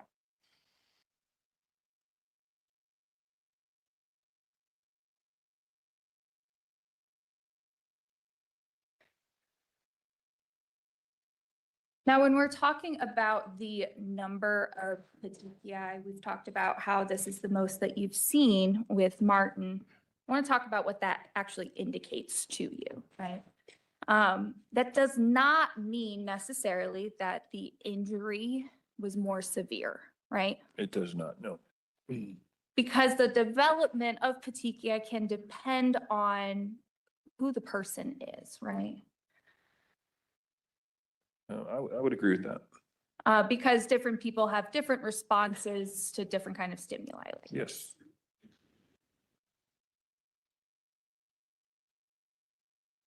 And just because you haven't seen this volume of petechiae before, you're not saying that this never happens, right? Correct. There could very well be other cases around the country, the world, where we have this volume of petechiae, right? Yes. And you're not saying that because of the volume of petechiae, it must be asphyxia by strangulation, right? No, but the petechiae, again, go along with everything else at this autopsy. Right. Now, on Friday, when you were speaking with Mr. Zentner, you talked about that you've published just a few manuscripts and abstracts, I think. Is that right? I've published a bunch, but it's been a few years since I Okay. published. Yes. I think I counted up 10. Does that sound right? No, there's been more than that, but Oh, yes. okay. But yeah, regardless, it's been a few years since I published anything. Okay. And you published in various journals, right? Yes. Like we talked about, there are a lot of different journals out there, right? Yes. And those journals they focus on a variety of different topics, right? Yes. And they have different types of articles and submissions within them, right? Yes. Sometimes it can be, describing a experiment that was done like in Defense Exhibit L, right? I don't know if this was an experiment. Again, I haven't read this, but Okay. I'll take your word for that. Okay. Sometimes it can be what's called a literature review, right? Yes. And that's where an author is doing research and compiling what everyone seems to be saying about a particular topic, right? Yes. Another part is case reports, right? Yes. Now, case reports are a little bit different than these other kinds, right? Yes. Case reports are focusing on a specific patient and what the doctor observed with that, right? Yes. These are really important in the medical field, right? They can be. Because they kind of share different doctors' experiences with other professionals, right? Yes. And they can focus on unique observations, right? They can. Yes. Focus on something that maybe you don't see every day, right? Correct. For example, you published a case report about a 10-month-old who died of cocaine poisoning, right? Boy, that was a long time ago, but yes. I Yeah, did. that was, I think, 2000 or thereabouts. Because that's a topic that maybe other forensic pathologists haven't come across. Yes.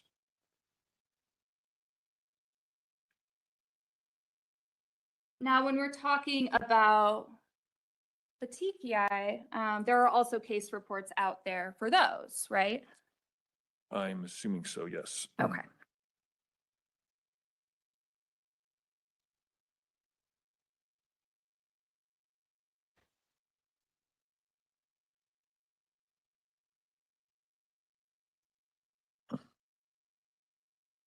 Okay, and Your Honor, I am providing to the prosecution.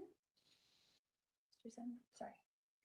And providing to Mr. Havlick Defense Exhibit M. Okay, thank you. M is in Mary. Thanks. Thank you.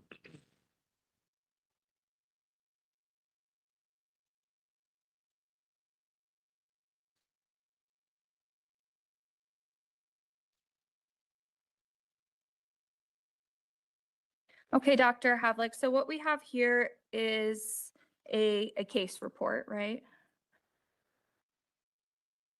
Yes, Published in the British Journal of Hematology yes, in 2023. yes, And do you agree that the British Journal of Hematology is a reliable authority? I have not heard of the British Journal of Hematology, but it does look legitimate just by looking at this. Okay. And they kind of summarize their name as BJHAEM, right? Yes, All right. And so the defense moves to admit M as in Mary. Mr. Zentner, do you have an objection? Yes, Judge, under 803.18, any objective evidence that this is a reasonable authority is not currently in the record. Thank you. The objection's overruled. Defendant's Exhibit M is in Mary is admitted. Permission to publish That's fine, thank you. digitally.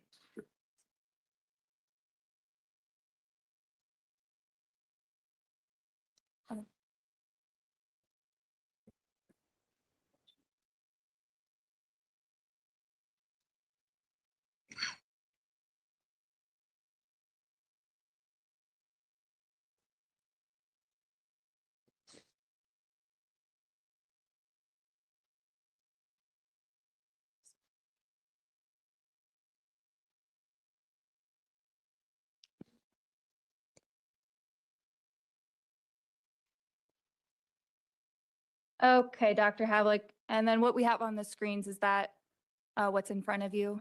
yes, Okay. So it kind of has like a couple paragraph description and then two images at the top, right? yes. And if we could zoom in on the images.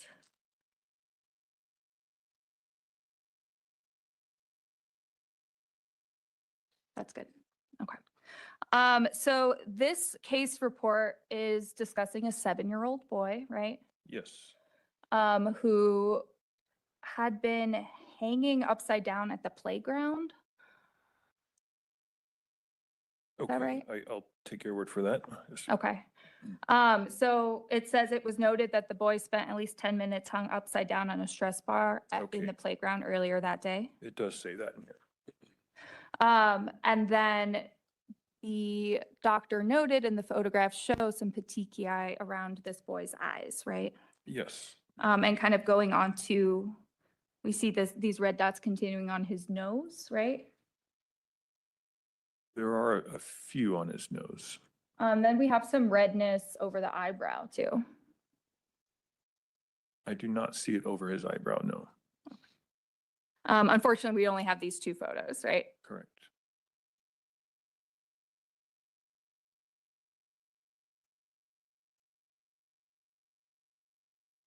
Okay, so I want to draw your attention to another case report here.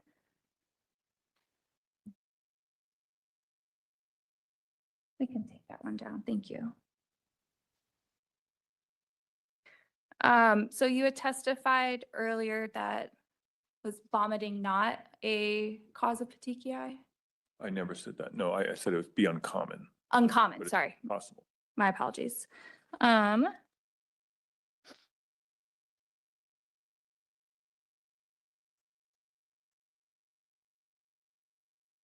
For the record, I'm providing to the prosecution and approaching the witness with defense exhibit N as in Nancy.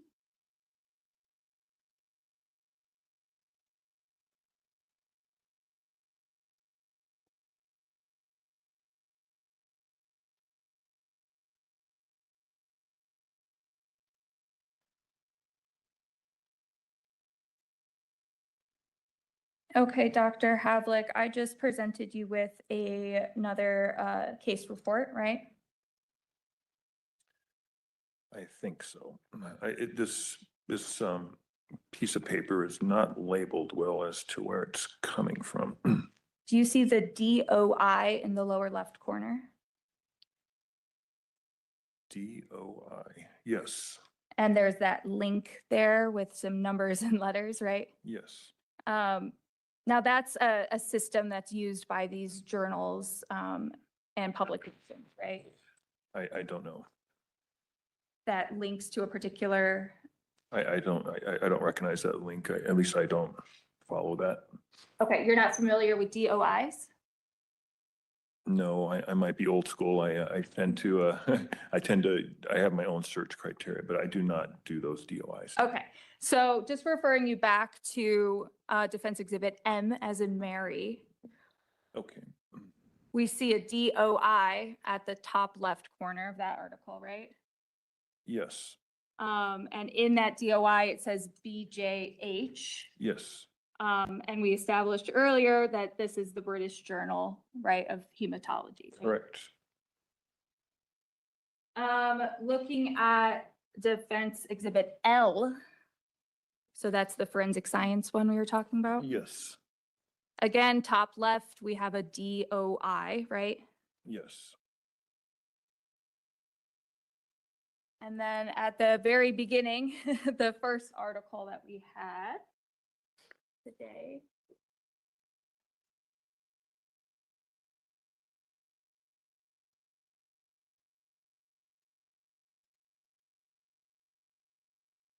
Oh, here it is. The pneumonia, Defense Exhibit C. Sorry, you got a lot of paper in front of you. Yeah, I don't know if I gave that back to you. I don't see it in my file anymore. Oh, it's in the middle, sorry. Yes, here we go. And it does have the DOI at the top? Okay, great. So referring back to Defendant Exhibit N,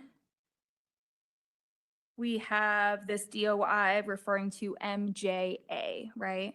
Yes, And that's the Medical Journal of Australia, right? I don't know that. Would it refresh your recollection if you reviewed the MJA's About Us page? I've never heard of the Medical Journal of Australia, but yeah, I can try.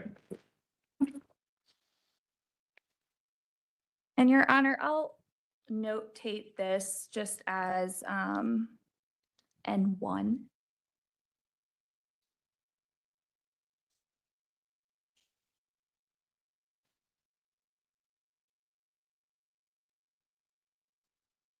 Sorry, you have another exhibit that's being marked as in Nancy number 1? Yes, Okay. thank you. I'm Thanks. just showing it to the prosecution. Oh, thank you.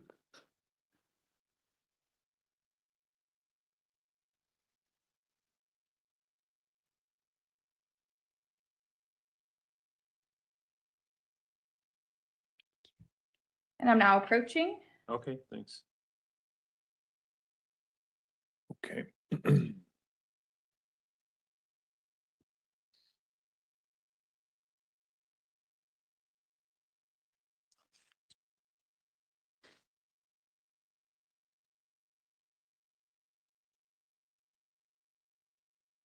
Okay, Dr. Havlick, so we have the MJA as the Medical Journal of Australia, correct? That's what it says here. MJA stands for Medical Journal of Australia. And that's Australia's leading general medicine, medical journal, excuse me. That's what they say. So that's what, this is from their website, I'm assuming. Sure. They're calling themselves that, yes. Okay.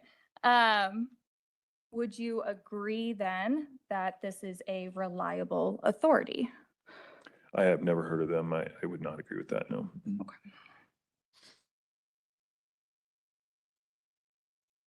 Have you heard of the Kansas Journal of Medicine? No, Would you agree that they're a reliable authority? If the Kansas Journal of Medicine is associated with the Kansas Medical Society, I would. And I'm assuming that's who they're associated with.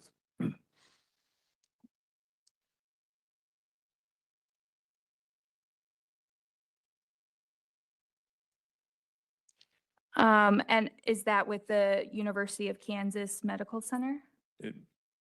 Yeah, I would think that would make sense. Yeah, okay.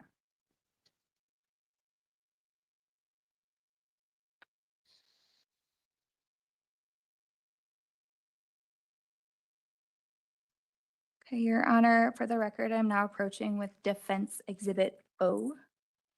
Okay, thank you. I've provided a copy to the prosecution.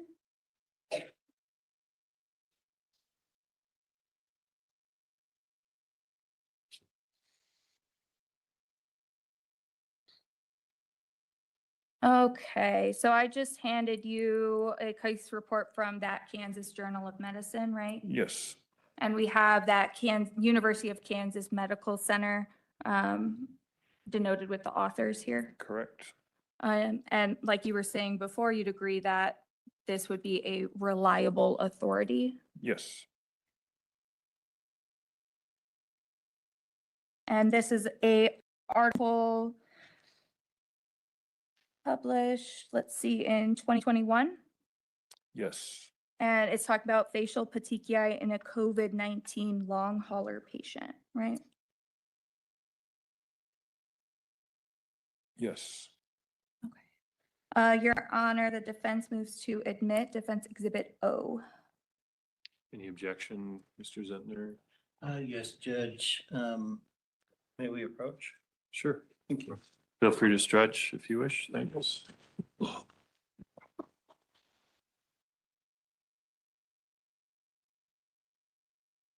Admitted. And Your Honor, may we publish that to the jury? Yes, you may. Thanks.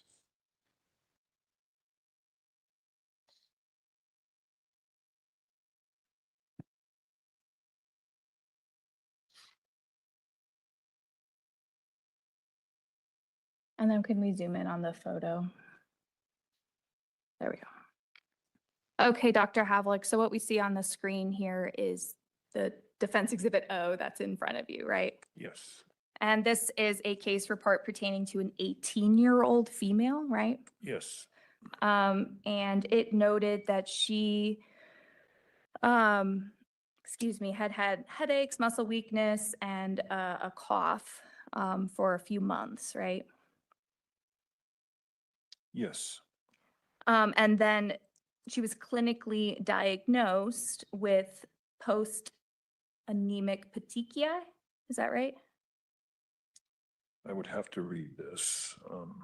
If you point me to where it says. Paragraph 3. Under case presentation. Yes, And can you explain what that means to the jury? post-emetic petechiae. It Yes. just means getting petechiae after vomiting. Because emesis is also mean vomit, correct? Correct. And what we see here in the picture are petechiae kind of around her eye and onto her cheek, right? Yes, I imagine we don't know what the lower, those look like acne scars. yeah, at the very bottom there, Correct. but those smaller ones, we're looking at petechiae, it appears, right? Yes,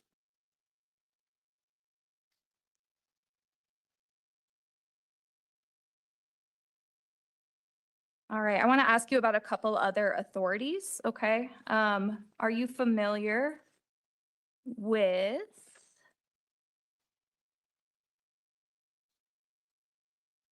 the British Medical Journal?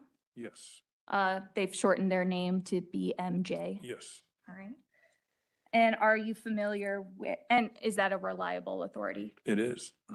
Are you familiar with the Canadian Medical Association Journal? No, Do you know if they are a reliable authority? I don't. All right, so let's go back to the British.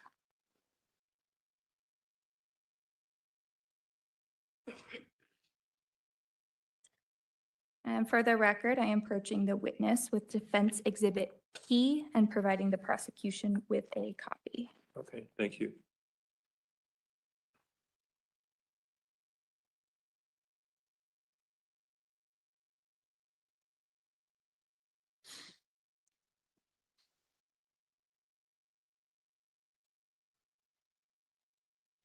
Okay, Dr. Havlick, so this is a case report from the BMJ, right? Yes, That's that British medical journal we were just talking about, right? yes, Looks like this one was published back in 2021, right?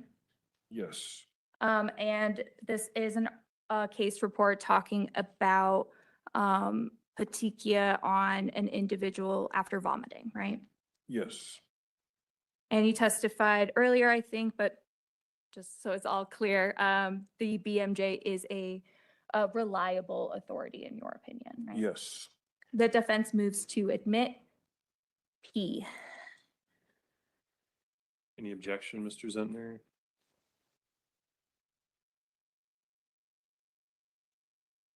Just the relevance as to the article. Thank you, Judge. Foundation. All right, the objections are overruled. P is admitted. And if we could please publish. Sure.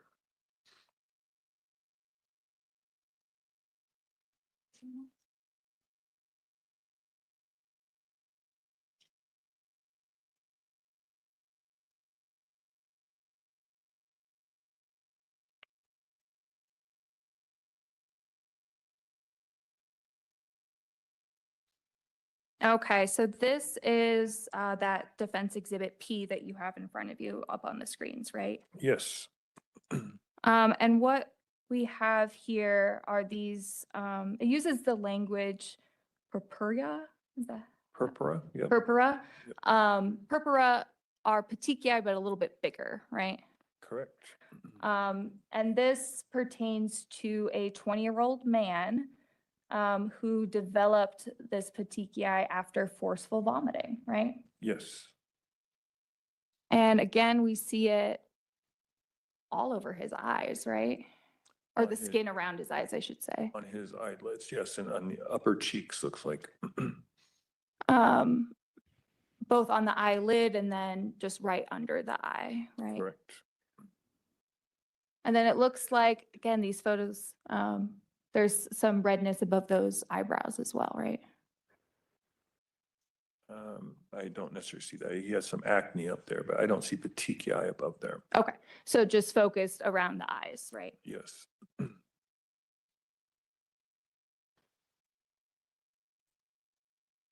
Oh, thank you. You can take that down.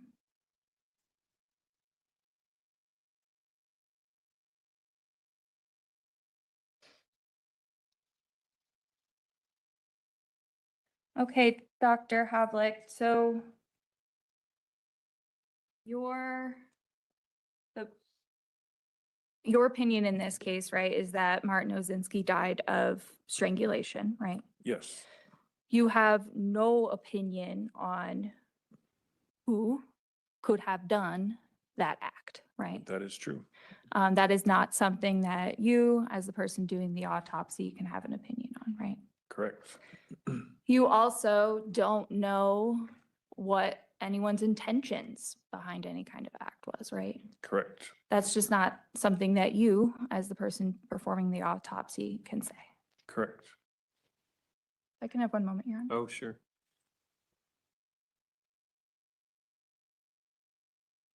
No further questions. Thank you. You're welcome. Any redirect, Mr. Zentner? Yes, Judge. Okay, you can proceed when you're ready. Thanks.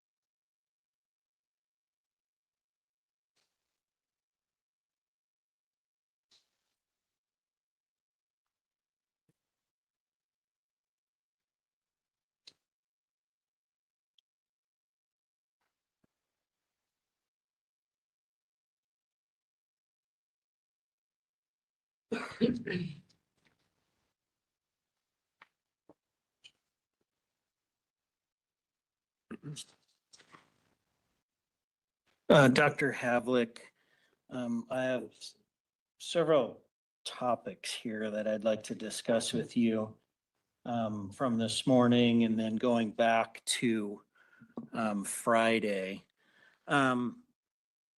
The first thing is this last question that Ms. Marisic asked you in terms of your ultimate opinion as to manner and cause of death in this case, that your job as a forensic pathologist is to opine as to cause and manner and not necessarily identify who did, who or intentions. Those were her words, right?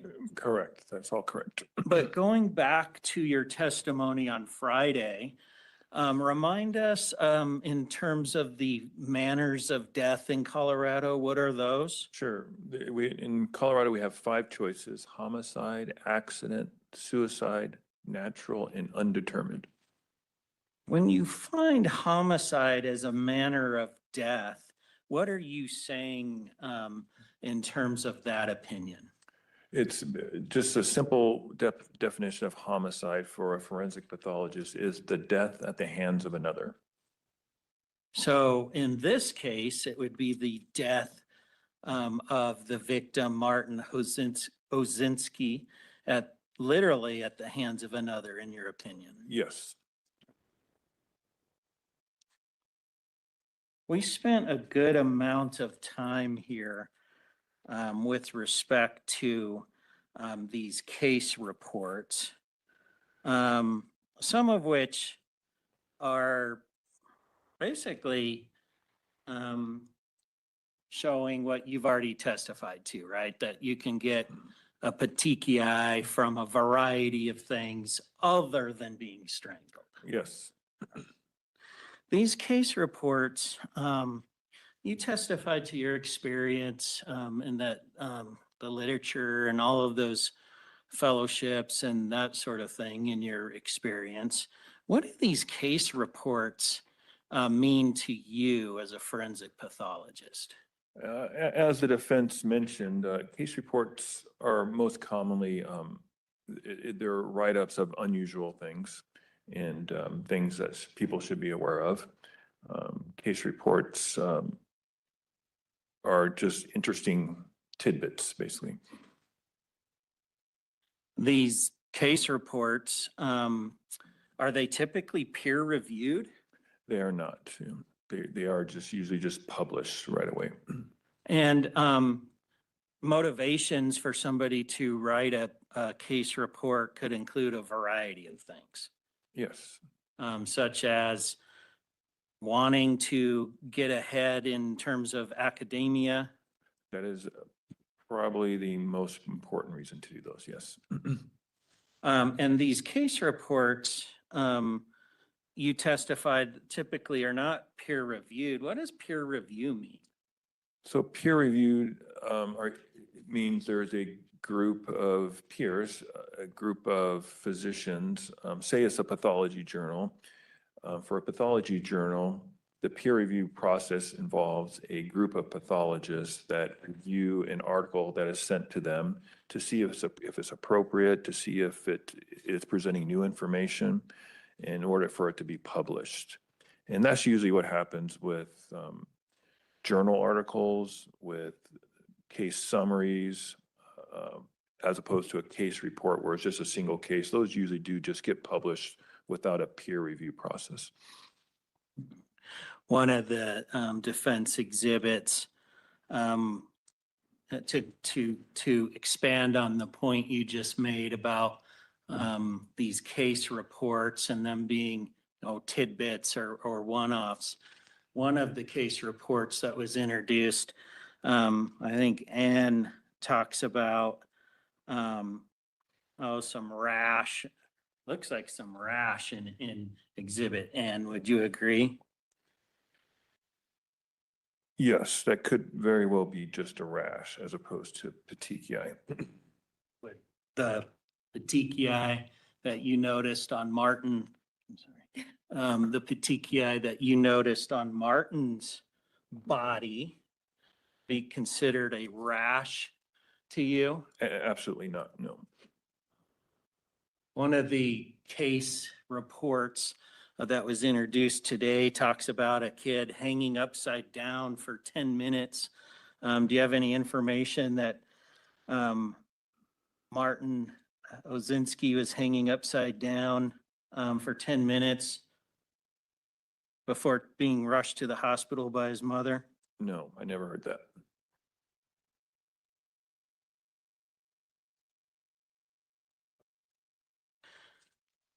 One of the articles or the case reports today, tidbits presented by defense, was that I think one of them had said something about it's difficult to discriminate between petechiae before and after death. It used the medical terms, but I'm using my terms, but before and after death is difficult. Is that right? Yes, and I would not agree with that. It's usually very straightforward. And why don't you agree with that? In that particular article that was brought up, some people do cause, this is hard to explain, but there are some changes after someone dies that people may mistakenly call petechiae. And it's part of the livor mortis part. It's part of that settling of blood. And it has a different name. You shouldn't be calling it petechiae. And that's what I think that article was confusing with the after death livor mortis, accentuation of livor mortis. And it's actually very easy. It's usually very easy to tell petechiae that happened during life from this phenomenon that's livor mortis. So I'm not sure if I explained that well, but it usually is not difficult. And it was not difficult in this case. I'll come back to that, not being not difficult in this case, and give you an opportunity to talk more about that. Ms. Marisic had asked you, about a lot of different things can cause pressure, which results in petechiae. Do you remember that? Yes. Any information that you had that Martin Osinski, that 6-year-old, was coughing or sneezing to the point that would have caused the petechiae that you observed? I did not hear that. No, I did hear that he had been ill for a few days before his death, but I did not hear about a coughing fit or a sneezing fit or vomiting. And certainly some of those other things like being a weightlifter, certainly no evidence of that, of course. But this other aspect, I want to. Your Honor, the counsel is testifying. You could phrase that as a question about Martin not being a weightlifter. The objection's overruled. I didn't find it to be testimony. Thanks. Thank you. But going back to that area where Ms. Marisic had asked you about different causes of the petechiae, in terms of those causes, and she talked to you about, viruses, bowel movements, right? Like an extenuated or difficult bowel movement. Any information that you had from today's questions from Ms. Marisic that causes you to change your opinion on the source of the petechiae that you observed on Martin's body? No, absolutely not. And again, at autopsy, he did not have an infection. There's no virus involved with this death, no bacteria, so no infection. And you talked about, or you asked about a bowel movement. He was not constipated at autopsy. That was not present. All right.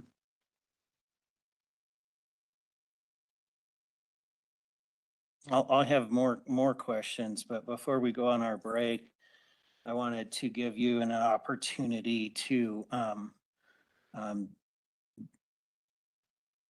one moment.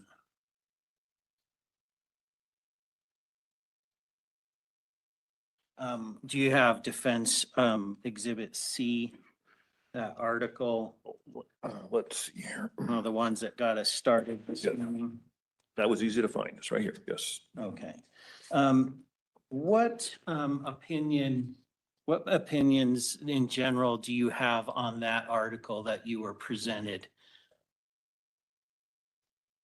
Well, like I had mentioned before, it's written by a South African author.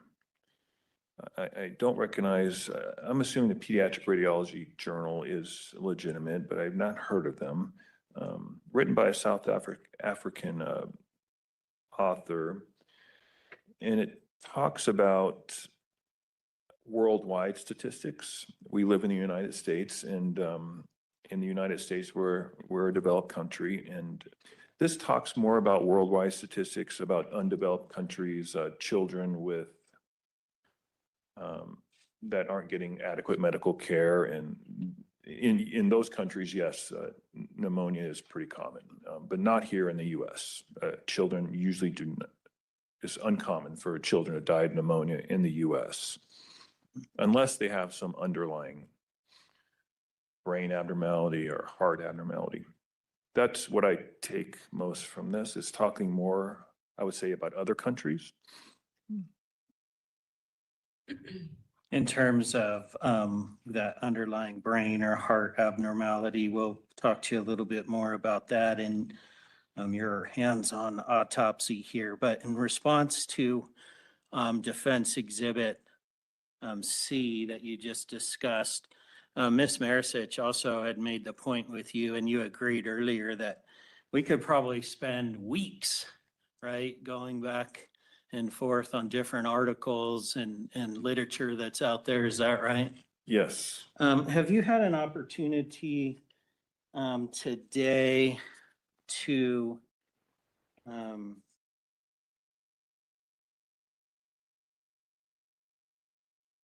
review a couple other articles related to major causes of death in children? Yes.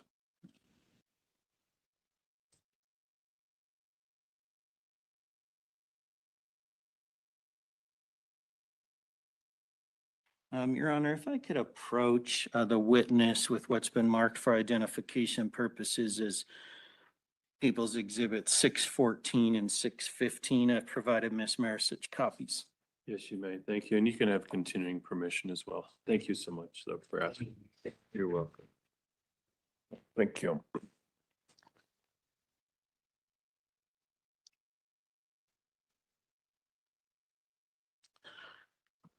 Dr. Havlick, if I could have you first look at People's Exhibit 614. Okay.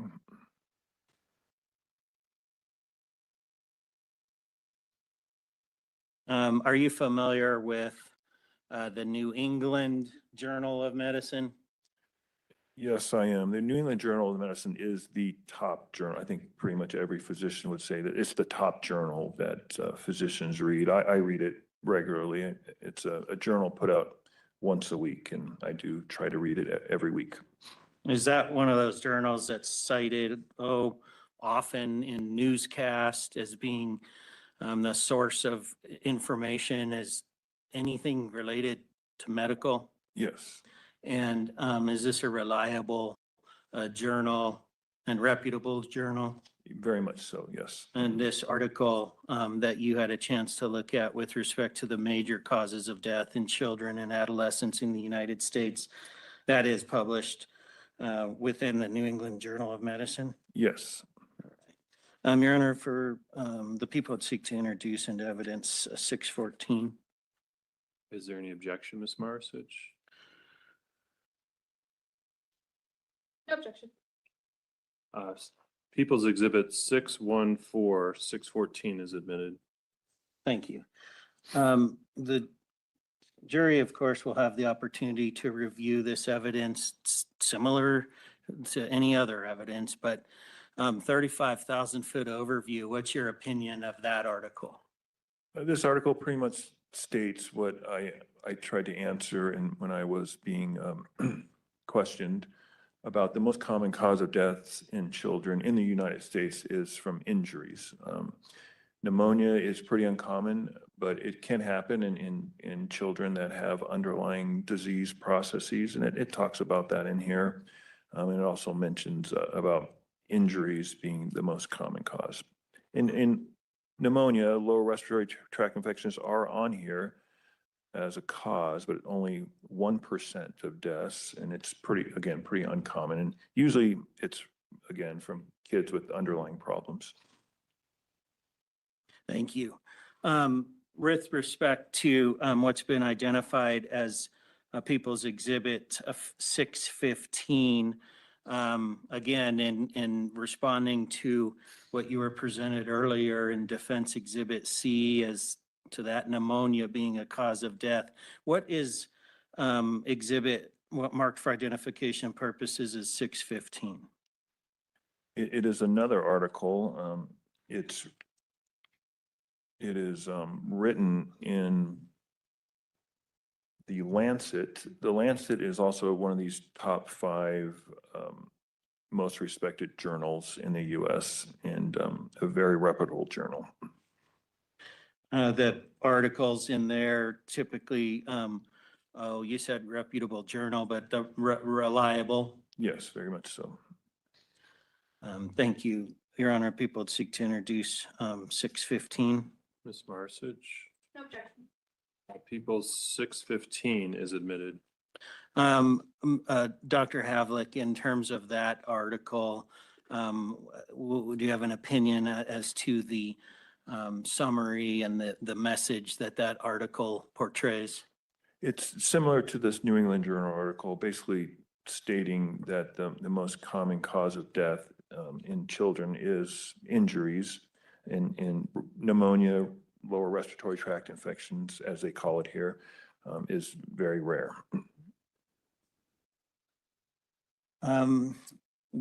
This is almost a good time for a break, Judge, but I have one more question Okay. for Dr. Havlick, and then we'll be back to this point. But Ms. Marsich had talked to you and had shown you a lot of medical records of Martin that you reviewed in advance of putting out your autopsy report. Is that right? Yes. And those medical records, a lot of those medical records had cumulative information in terms of medications that he was prescribed. Yes. And have you ever seen a formal diagnosis of Martin Osinski of having asthma? I have not. It is mentioned in his medical records a few times. And unfortunately, with medical records, when you review them, if you've reviewed them as much as I have over the years, things get stuck in a person's medical record, and it just keeps going on for eternity. And that's kind of what this looks like. This asthma label looks like it just kept getting put in every record. And that, unfortunately, that happens a lot in medical records where a doctor will say something, and it just keeps getting put in the record for eternity, basically. Yeah. And so when you authored your autopsy report on your head to toe autopsy of Martin Osinski, you had that information in those medical records before you published your report that's marked 600. Is that right? Yes. The only thing you didn't have are these offshoot or tidbit reports that you were provided today. Is that right? Yes. This is a good time for a break, Judge. Okay.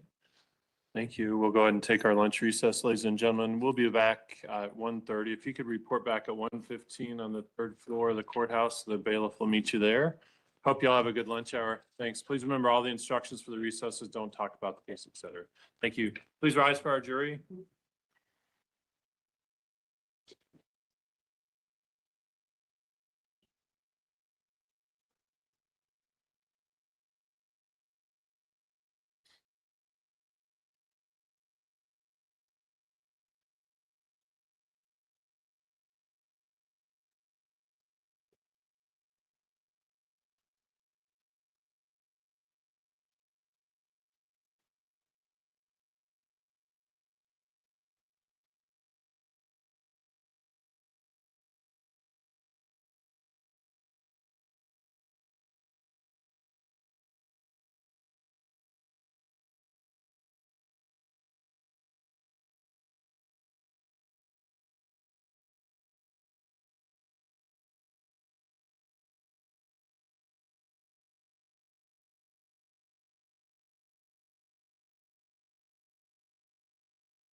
Okay, so court is on break.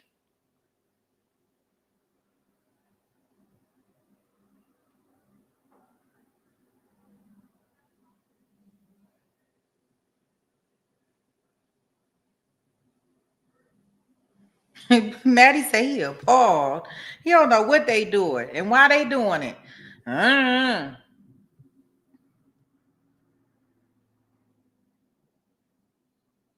looking at the y'all stuff in the chat. Yeah, is this why it took so long for this arrest and everything to happen? Because they really don't have as solid as a case as they think they may have. Because the first thing I thought about when I seen it, I was like, oh gosh, is this about to be another Georgia case? Like, you know, where people didn't forgot stuff, memories, different things like that, where things change and they don't remember stuff.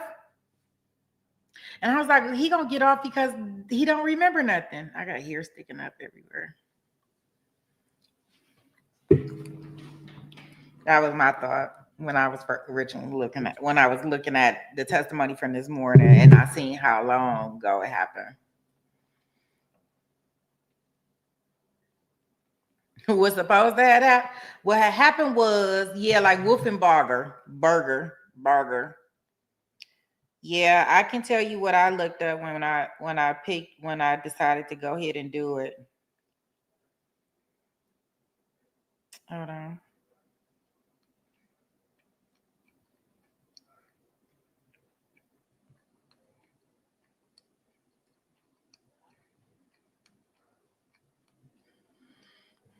Give me 1 second. I'll pull up my notes that I pulled out.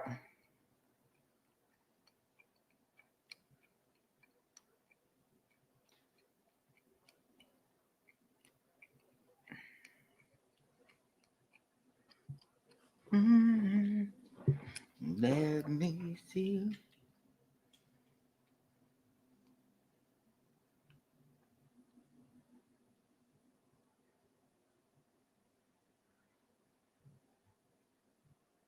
Yeah, I'm just listening. Yeah.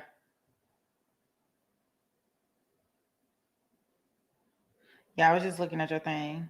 Maddie. Wait a minute.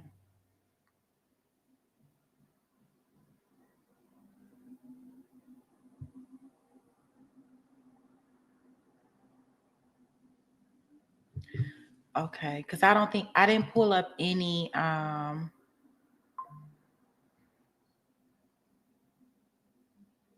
trying to remember, did I pull up any documents for this one? I didn't pull up any documents for this one. But when I seen his last name had the word Kill in it, I was like, okay.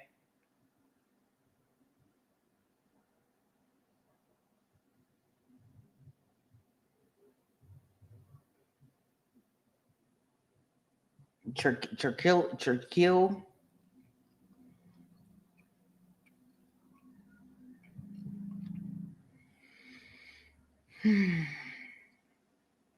Okay.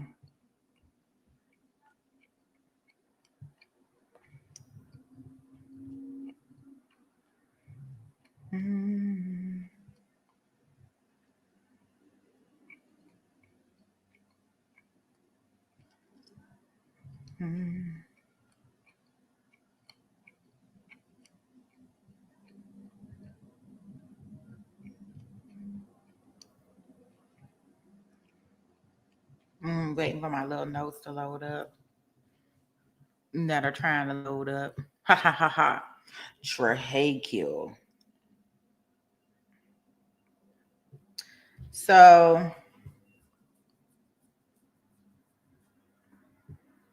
because I was trying to figure out the relationship between the two of them the entire time that we were getting ready for this. Because I was like, who is he and what is going on here? Okay. So what I have is that the incident happened on July the 2nd, 2016. So we talk about way back in 2016. I found out earlier today that is his stepson, right? He was brought to the hospital. So they actually brought him to the hospital and he was unresponsive at the time.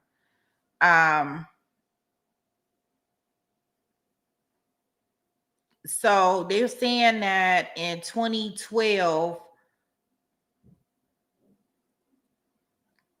the young boy, the victim in this case, I don't know if they're saying they're saying his name, Martin. Martin in this case had a head injury, right? That was ruled out, so they can't bring that in. So just so y'all know, we now know that, but they said in 2012 he had a head injury, but that wasn't brought into the case. So October of 2023, I guess that's when they decided that they want to put a warrant out for his arrest of Mr. What's his name? Darin.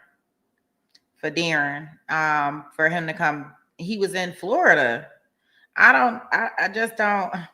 He was arrested in Florida. So they went down there and got him in Florida when they was ready to go get him in Florida.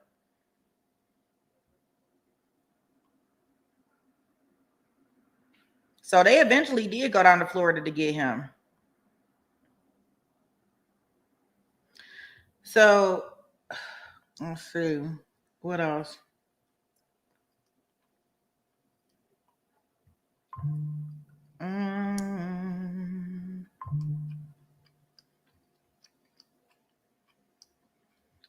You say 7 years ago? No, this incident happened in 2016. And then they're saying in 2012,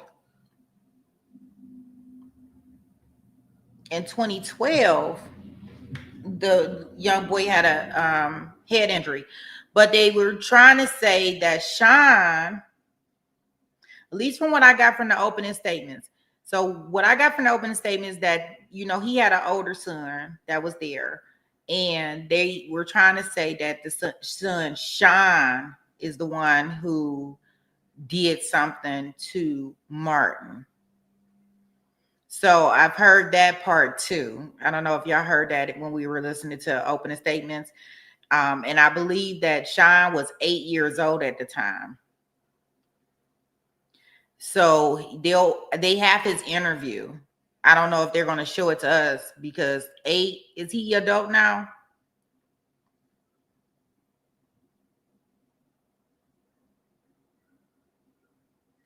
So, I also see notes where I wrote down that they said that it was undetermined. The coroner had it listed as undetermined at first, rather than a homicide, because they said that the injuries could have came from medical, like asthma or pneumonia. So I guess originally they did not have solid evidence that a homicide had occurred.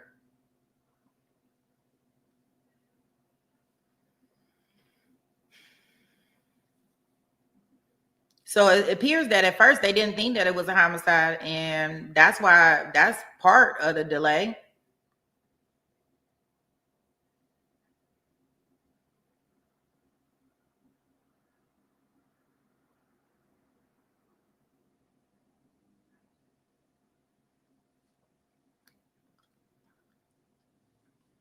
So I guess the cold case detectives reopened the case in 2023, and they started interviewing witnesses and listening to 911 logs and looked at different statements. They looked at the son's statement, and I guess once they had probable cause, that's when they went after him and arrested him in 2023 in Florida. So I guess before they didn't have anything. Yeah, so he was arrested October the 3rd, 2023. And yeah, this is where we're here at trial. Like, I noticed that, when the ME was testifying, and I don't know if you guys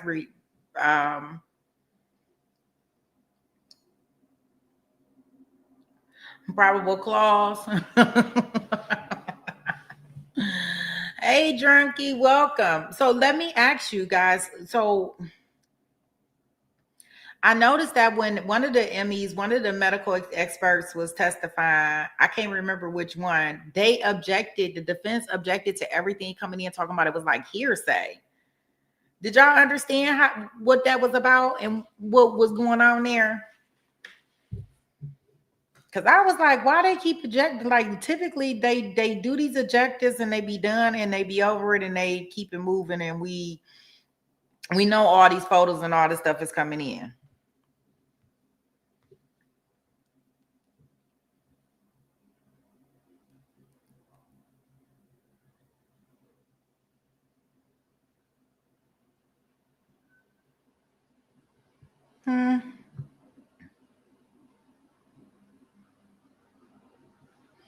Yeah, somebody take notes for Maddie.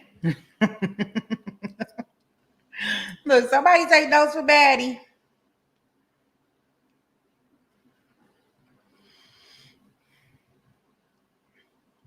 Yeah. I don't know. So, Merelda, did that help you or not? My little bits and pieces of information that I wrote down? No.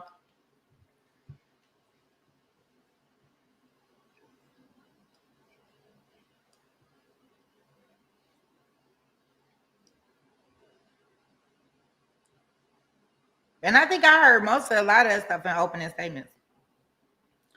I don't know. Did you see the opening statements? Even though it was very dry.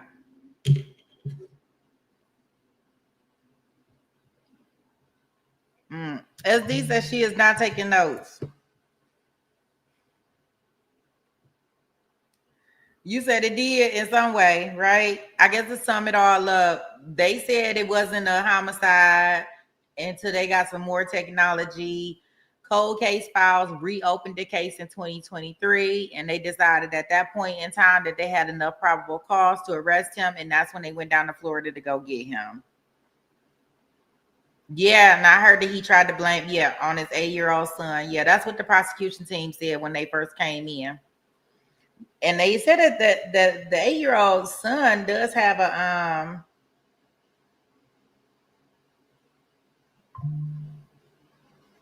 they said the 8-year-old son, I guess he has an interview, so I don't know if we're gonna be able to hear it or see it.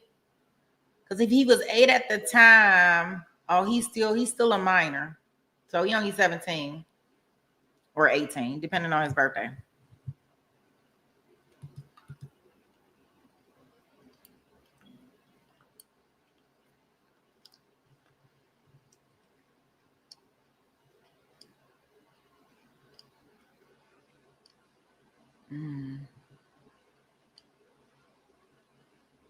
Yeah, so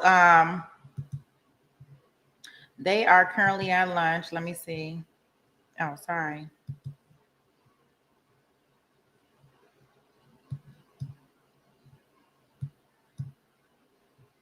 Yeah, they're at lunch. I don't know what time they come back from lunch, so we just have to keep peeking in there.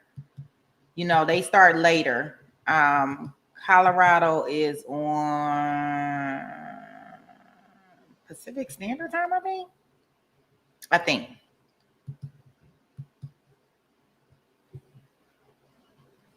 Let me see what else we got going on out here.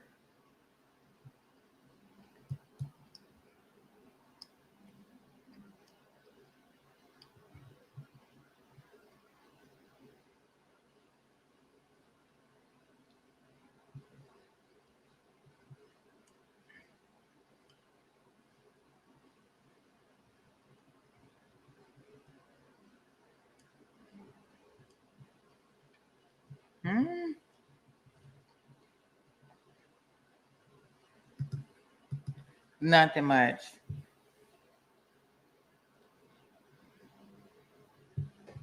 Nothing much going on.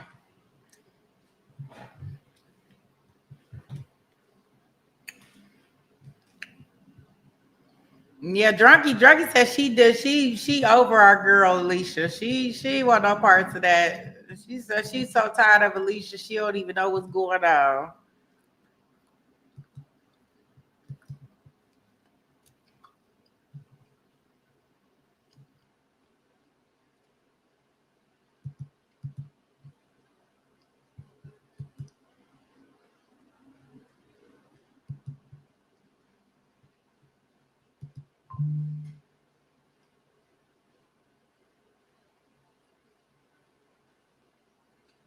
Okay, how about yesterday's stream?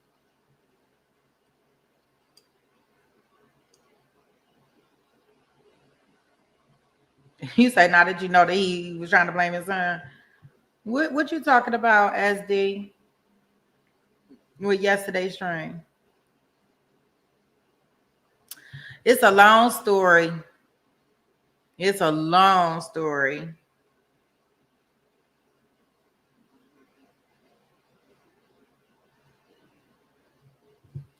A long story. Yes, SD. I told you in the comments, you didn't see that. When I was like, look at SD, she over here commenting on old videos and she didn't miss the whole live feed.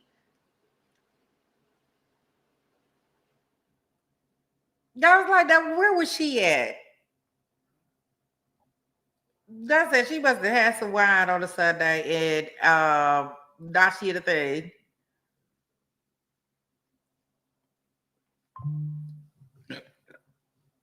I was like, I don't know where she at.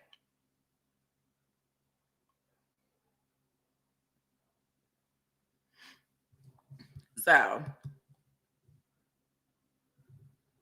you gonna have to, yeah. It was a really good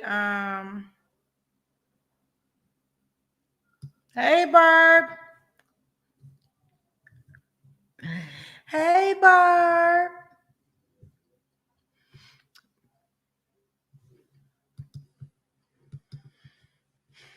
So let's see what we have here.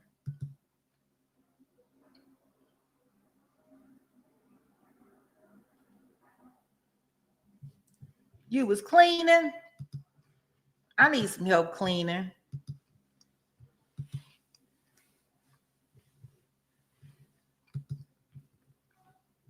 So just so y'all know, I am going to I'm trying. Now, I ain't gonna keep no promises. I am trying to record the teacher trial, the civil case, only because I haven't seen it and I do want to see it. And since the verdict is not out, and I think they're just now into the defense case, I'm gonna try to see if I get all the fluff out of it, if we could watch it and kind of go through it with a no breaks version. Maybe tonight and tomorrow morning. And because this case starts a little later. So this case doesn't start to 9 o'clock. So we can always come in here a little bit later, right? So we'll come in this case maybe later. We'll come in here later and see if we can do this. I want to see this silver. I want to see it. And I didn't I guess when I originally seen it, I seen it I didn't think it was gonna be multiple days. That's the first thing. I thought it was just gonna be like a 1-day trial. But now that I see like it's multiple days, I'm like, oh wow, this is really interesting, and just the dynamics behind it is real interesting.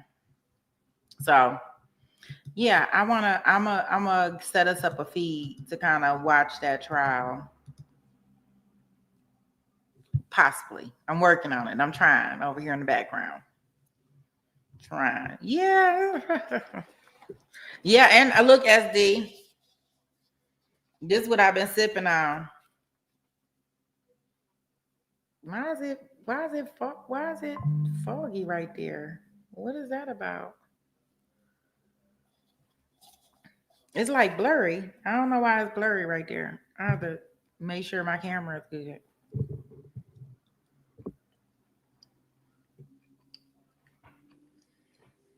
Yeah, that trial Baca. Yeah, I'm gonna do a no breaks version and do that. I'm gonna try to do it tonight and tomorrow. I'm trying to record it. It just takes so long. And I mean, I do want to be clear, guys.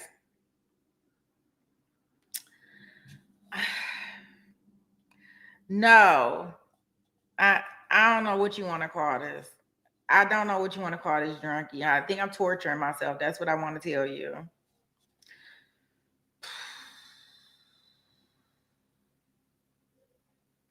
I'm doing a clear fast because I got a test in the morning. It makes me sad. I'm just gonna just be 100% honest with y'all. Like, I'm like sad. Like, you have not seen a person that enjoy eating like me.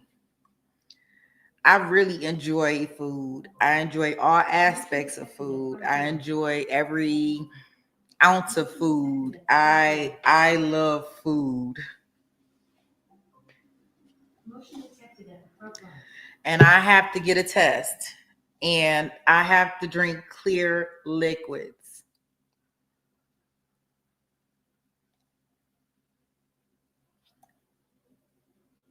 All day.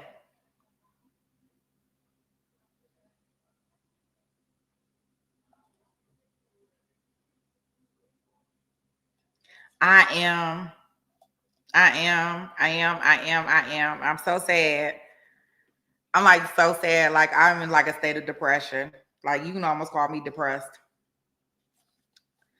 So this is bone broth because I can have clear stuff and jello and nope. Nope. No smoking. No nothing. Just yeah. So I know. That's yeah, that's me. That's me. Yep. Absolutely me. And I think it's just really for the birds.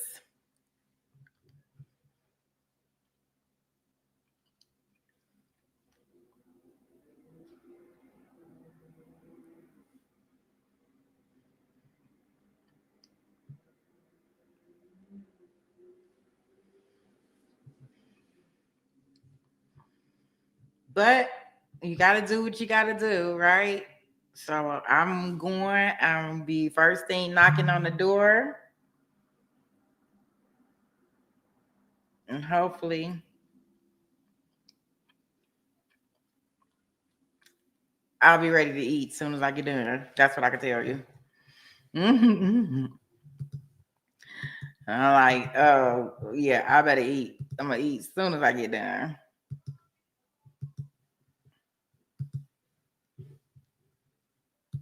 Yeah, and I guess, most of the time, like if I can fast, like if I think about it, but I don't know. I'm struggling.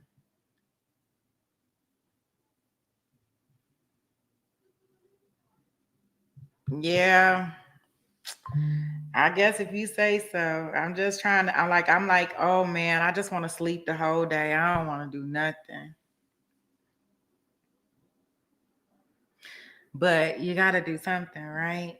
I'm like, I don't want to do nothing. Cause my mouth like to go. Like I like to eat. I have my nuts up here and I like to eat my little seeds and yeah. Yeah. No.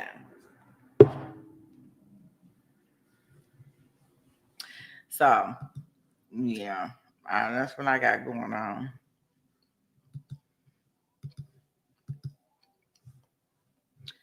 Okay. So we are waiting for them to come back. Y'all know we don't have our thing until 3:00 for our other stuff.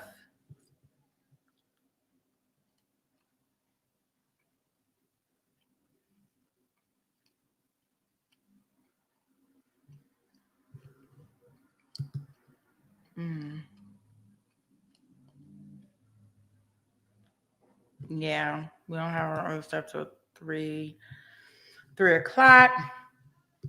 So tomorrow morning I'll be so tomorrow morning I'll have we'll have a recording up. We'll do a premiere for that teacher trial, whatever we don't get through today. That way I can have something to watch until we go into the courtroom for here. Yeah, because I'm gonna need something to watch. Right. Gonna need something to watch. And this one, I would like to come through here and really have some TiVo time because it seemed like they do a lot of sidebars, or is it just me? Person to apply staining to. Again, not at my request, at their request. Yes. Yes, absolutely.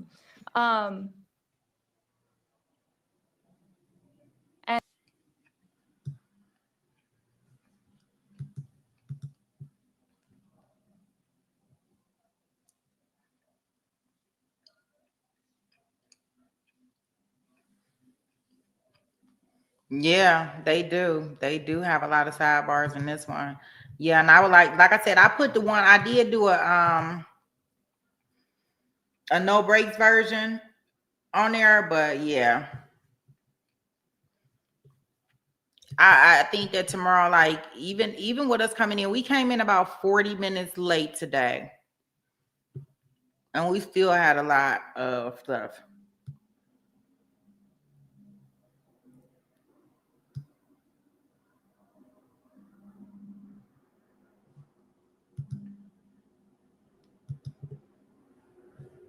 I know, and I think that it should be like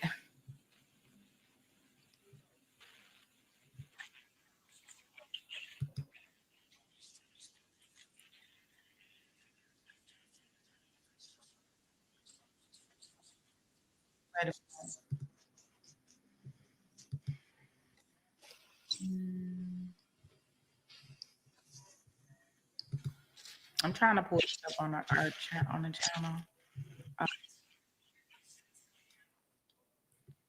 Oh, here we go. Wait a minute.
correct? Yes, sir.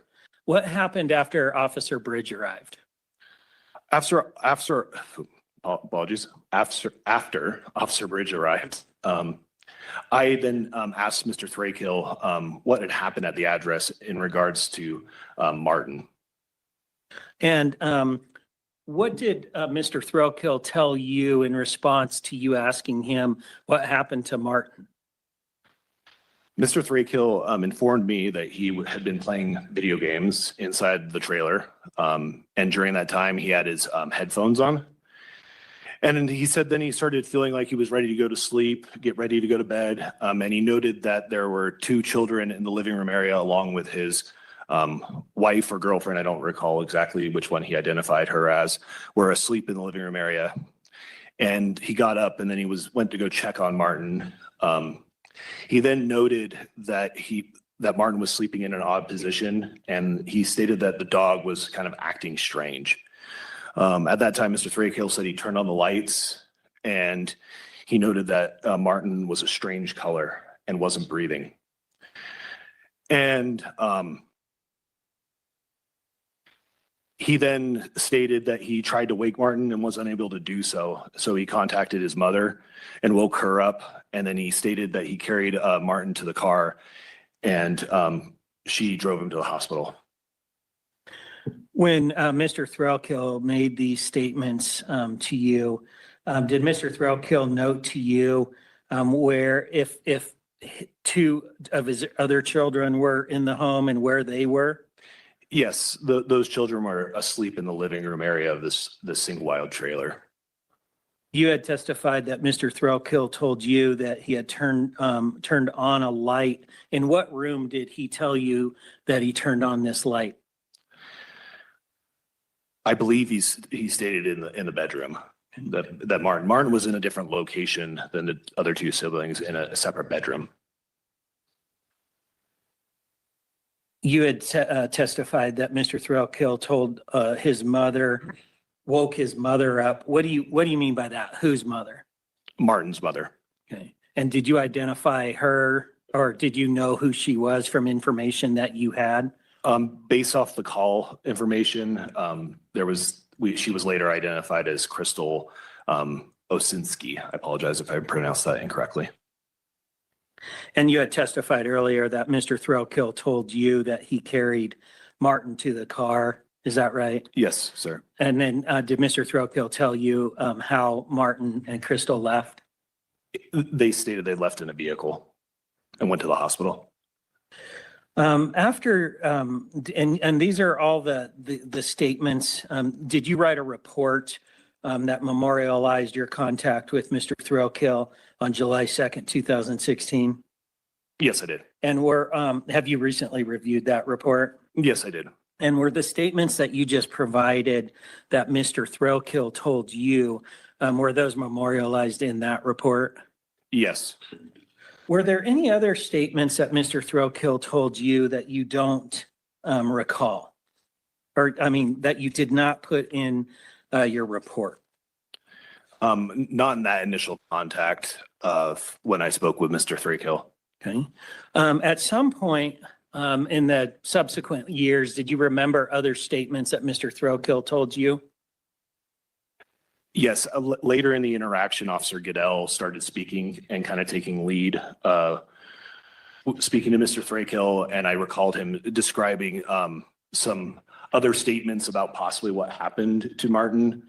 And based on how I recall them, they were something to the effect of maybe a pillow, caused him to have these injuries, or maybe he hit his head.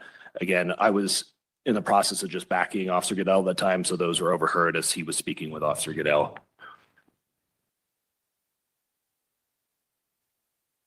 Okay, thank you.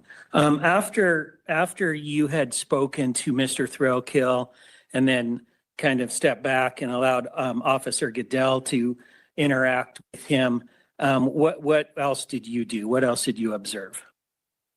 So something that stood out to me when I took that initial statement from Mr. Thrailkill, it was just different. There wasn't a terrible lot of perceived emotion from myself that I saw that. It just didn't seem Objection, Your Honor. Speculation and relevance. Mr. Zentner, I can lay some additional foundation on that, Judge. okay, the objection sustained. Thank you. Sure. At some point, you had testified that after you had spoken to Mr. Thrailkill earlier, then Mr. Thrailkill was interacting with Officer Goodell, right? Yes, sir. At some point, when Mr. Thrailkill was interacting with Officer Goodell, did you learn anything about Martin's condition? Yes. As Officer Goodell was speaking with Mr. Thrailkill and finishing some paperwork with him, I was informed via our police radio that Martin had passed away and died. What did you do with that information that Martin Osinski had passed away and died? Once Officer Goodell had finished what he was completing, I informed Mr. Thrailkill that Martin had passed away and died. What was Mr. Thrailkill's reaction to when you told him that Martin had indeed passed away? Initially, Mr. Thrailkill got very boisterous and loud and very animated verbally, and then very quickly was able to compose himself and then continue to speak with Officer Goodell as he asked him questions. During that short interaction and response, he didn't cry or appear to have any of those. Objection, Your Honor. Speculation. Mr. Zentner, I'm not sure what the objection is, but we'll leave the testimony as he didn't appear to cry. Is that what you said? Yes. Okay, thank Objection to that part. no objection to that part. Okay, thank you. you. You were about to say something else, and I'd like to talk to you a little bit about that in terms of the moment you told Mr. Thrailkill that Martin had died and your observations of Mr. Thrailkill. Mhm. And then earlier in your testimony today, you were talking about just Mr. Thrailkill's general demeanor during your initial contact with him. Before going to 585 and a half or 585 25 and a half road, the trailer park, right? Before going there on July 2nd of 2016, had you interacted with people who had been at death scenes? Yes, sir. And had you interacted with people who had received word of unexpected deaths? Yes, sir. And had you interacted with people who had received word of the death of their children or even adults who died unexpectedly? Yes, sir.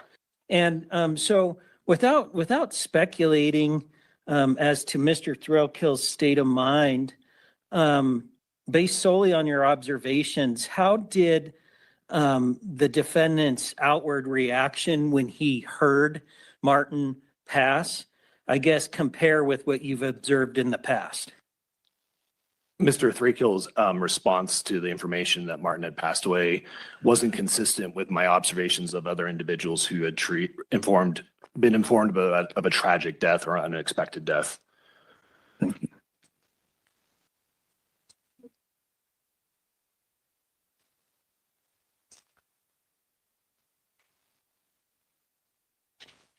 One moment.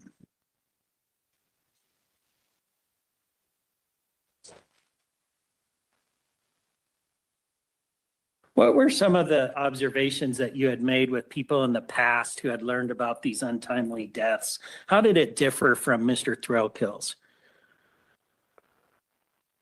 Individuals respond differently, but generally there was a period of time of immense emotion. How that was displayed was different between individuals. Sometimes people were highly quiet, but intense. Sometimes there was a lot of verbal acuity, people speaking loudly, and outward tears and emotions just boiling over. But I would just overlay to describe when people receive that type of information, it was very intense and uncomfortable is the best way to describe as a police officer, as somebody who's trying to process that information that you just shared with them. Versus your observations of Mr. Thrailkill's behavior? Yes, Mr. Thrailkill's behavior wasn't consistent with what I just described. Did Mr. Thrailkill ever ask, and did you ever observe Mr. Thrailkill ask if he could get a ride to the hospital? No, sir. Did he ever ask anybody to watch his kids so he could drive himself to the hospital? No, sir. Did he ever ask about any concern for the health or welfare of Martin Osinski? Not that I recall. Did he ever ask once about Martin's condition before you told him? Not that I recall. When you told him Martin had died, did he even ask how he died? Not that I recall. After you interacted with Mr. Thrailkill, did you collect some information from a cell phone? Yes, Officer Goodell got permission and consent from Mr. Thrailkill to search his cell phone, and Officer Goodell then got Mr. Thrailkill's cell phone and handed it to me. Okay. And did you observe any of the phone numbers or information on the cell phone? Yes, immediately I went and looked at the recent call history, and there had been two recently received cell phone calls on his phone. Do you recall putting that information in the report that you mentioned earlier that summarized your involvement in this matter on July 2nd, 2016? I did, sir. Did you put to whom the calls were, the receiving calls? Did you put information like that in your report? I did, sir. Do you remember the details as to contact names or numbers that you put in your report? Objection, Your Honor. Hearsay. Well, he's just asking if he recalls them. I guess I'm So one not question. actually what the numbers are, so I'm overruling the objection. Thanks. Yeah, do you remember what information you saw, and do you remember putting that in your report? Yes. And do you remember what that information was? Yes, I do, sir. Objection calls for hearsay at this point. Okay. He's just asking him if he remembers what the information is, not what the information actually was. So the objection's overruled. And was the information related to calls going out and calls coming in? Yes, sir. And could you see that information just by looking at the timestamps on the phone itself? Yes, there were timestamps, a text of who called and a phone number. Great. And without looking at your report, do you remember from whom those calls or to whom those calls were made and what times? There was a call to a contact that was labeled Dad. Your Honor, motion to strike the hearsay that was just elicited. Presenter. Thank you, Judge. This is not a communicative assertion. This is information from a cell phone that was provided by the defendant to Mr. Evans.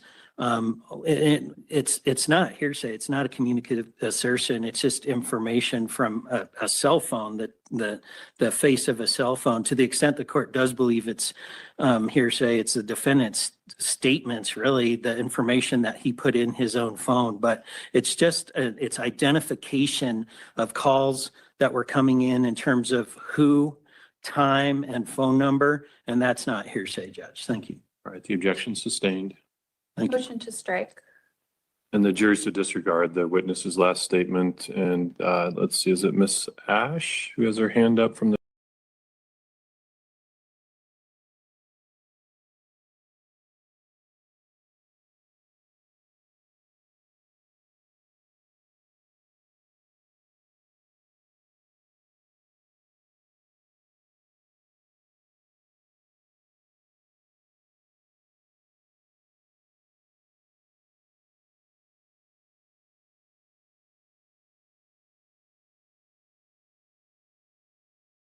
So just wait until the end and then the bailiff will collect any questions from you. Thanks so much. Mr. Zentner.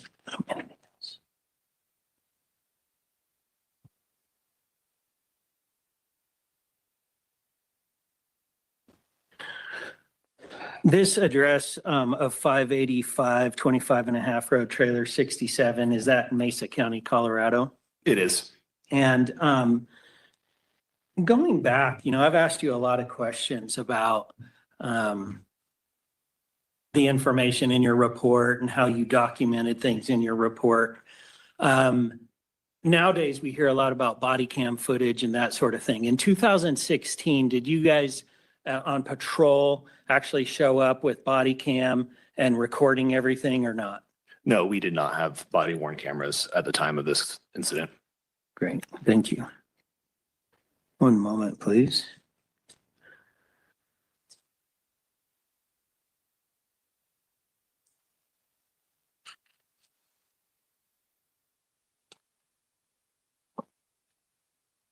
And Your Honor, if we could approach, please. Oh, sure. Thank you.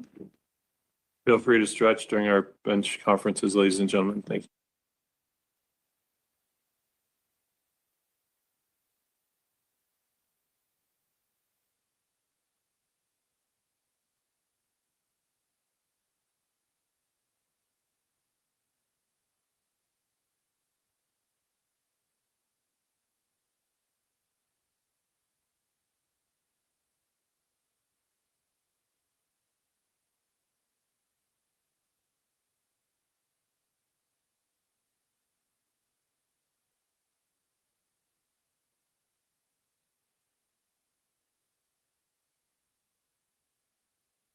From 2016 to 2020, is that right? No, ma'am. From 2014 through the end of 2020, the beginning of 2021. Okay. And that time was with the Grand Junction Police Department. Yes, it was, ma'am. About 2 years into your time as a police officer, that's when this case took place, right? Yes, ma'am. Approximately that long. Now, there were not body worn camera at that time, right? No, there was not, ma'am. So you were not wearing a body worn camera on July 2nd, 2016. No, I was not, ma'am. You were not using any other kind of recording device on that day either. No, ma'am.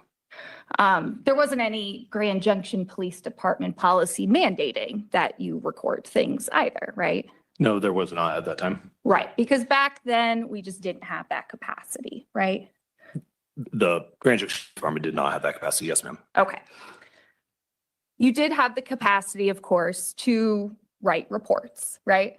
Yes, ma'am. That's something that officers have done for decades and decades, right? Yes, ma'am. You'd agree with me that before things were recorded consistently on body worn camera, reports were relied on more, right? And the individual officers. Yes, ma'am. Okay. Because there was no recording of what had happened, right? There was no body worn cameras. Yes, in this case. So Okay. yes. So your report is vital for documenting evidence, right? Yes, ma'am. Now you do receive different training as a police officer on how to document in your reports, right? Yes, ma'am. You'd agree with me it's important to be thorough in those reports, right? Yes, ma'am. To document everything and anything that might be of evidentiary value in a case. Yep, to the best of our abilities. Yes, ma'am. Right. And that's what you did in this case, right? To the best of my abilities. Yes, ma'am. You knew that this was a case involving a deceased 6-year-old child, right? Yes, ma'am. So you knew it was extremely important for you to document everything and anything of evidentiary value in your report, right? Is it important? Yes, ma'am. Okay. And you knew that when you were writing the report, right? Yes, ma'am. Okay. Now, you testified earlier about some statements that Mr. Thrailkill made on July 2nd, 2016, okay? Yes, I ma'am. want to talk to you more about those. Okay. So you said that you overheard Mr. Thrailkill saying a potential cause of death of this child, right? I said that may have caused this incident. At that, like I said, at that point, I don't know what caused his death. Right. But the statement that you're saying you heard was that it was maybe a pillow, right? Yes, ma'am. That caused the death of this child, right? I don't believe I said caused the death, but yeah, caused the issue. Yes. The incident. Okay. And the incident is a deceased kid, right? Yeah. Yes, ma'am. Absolutely. So you overheard a suspect say this potential cause of death, maybe a pillow. You did not document that in your report. No, I did not, ma'am. Now, that wasn't the only thing that you heard Mr. Thrailkill say, right? No, it was not the only thing I heard him say, ma'am. You also said today that you heard Mr. Thrailkill positing that maybe Martin had hit his head, right? Yes, ma'am. Ma'am. Again, describing what had happened potentially to this dead child, right? Yes, ma'am. Again, you did not document that in your report. No, I did not, ma'am. Now, you collected a statement from Mr. Thrailkill about what had happened kind of leading up to Martin going over to the hospital, right? Yes, ma'am. That was an initial account, not a prolonged interview, right? No, it was a short interaction, ma'am. Okay. And then he spoke with Officer Goodell too, right? Yes, ma'am. And again, he was asked questions about what had happened leading up to Martin going to the hospital, right? I believe so, yes, ma'am. Okay. And then Officer Bridge came, right? He was there prior to that interaction, prior to the initial response. So then Officer Bridge also asked Mr. Thrailkill what had happened leading up to Martin going to the hospital, right? I don't recall, ma'am, if he interviewed her as well. Him as well.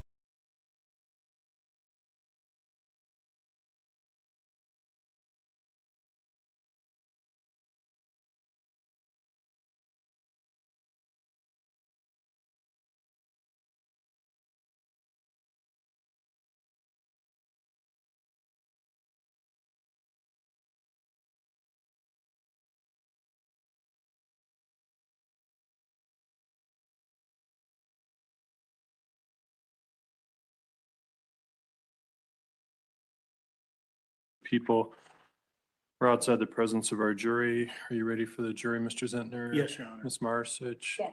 All right, thanks. Would you invite our jury, please? Thank you.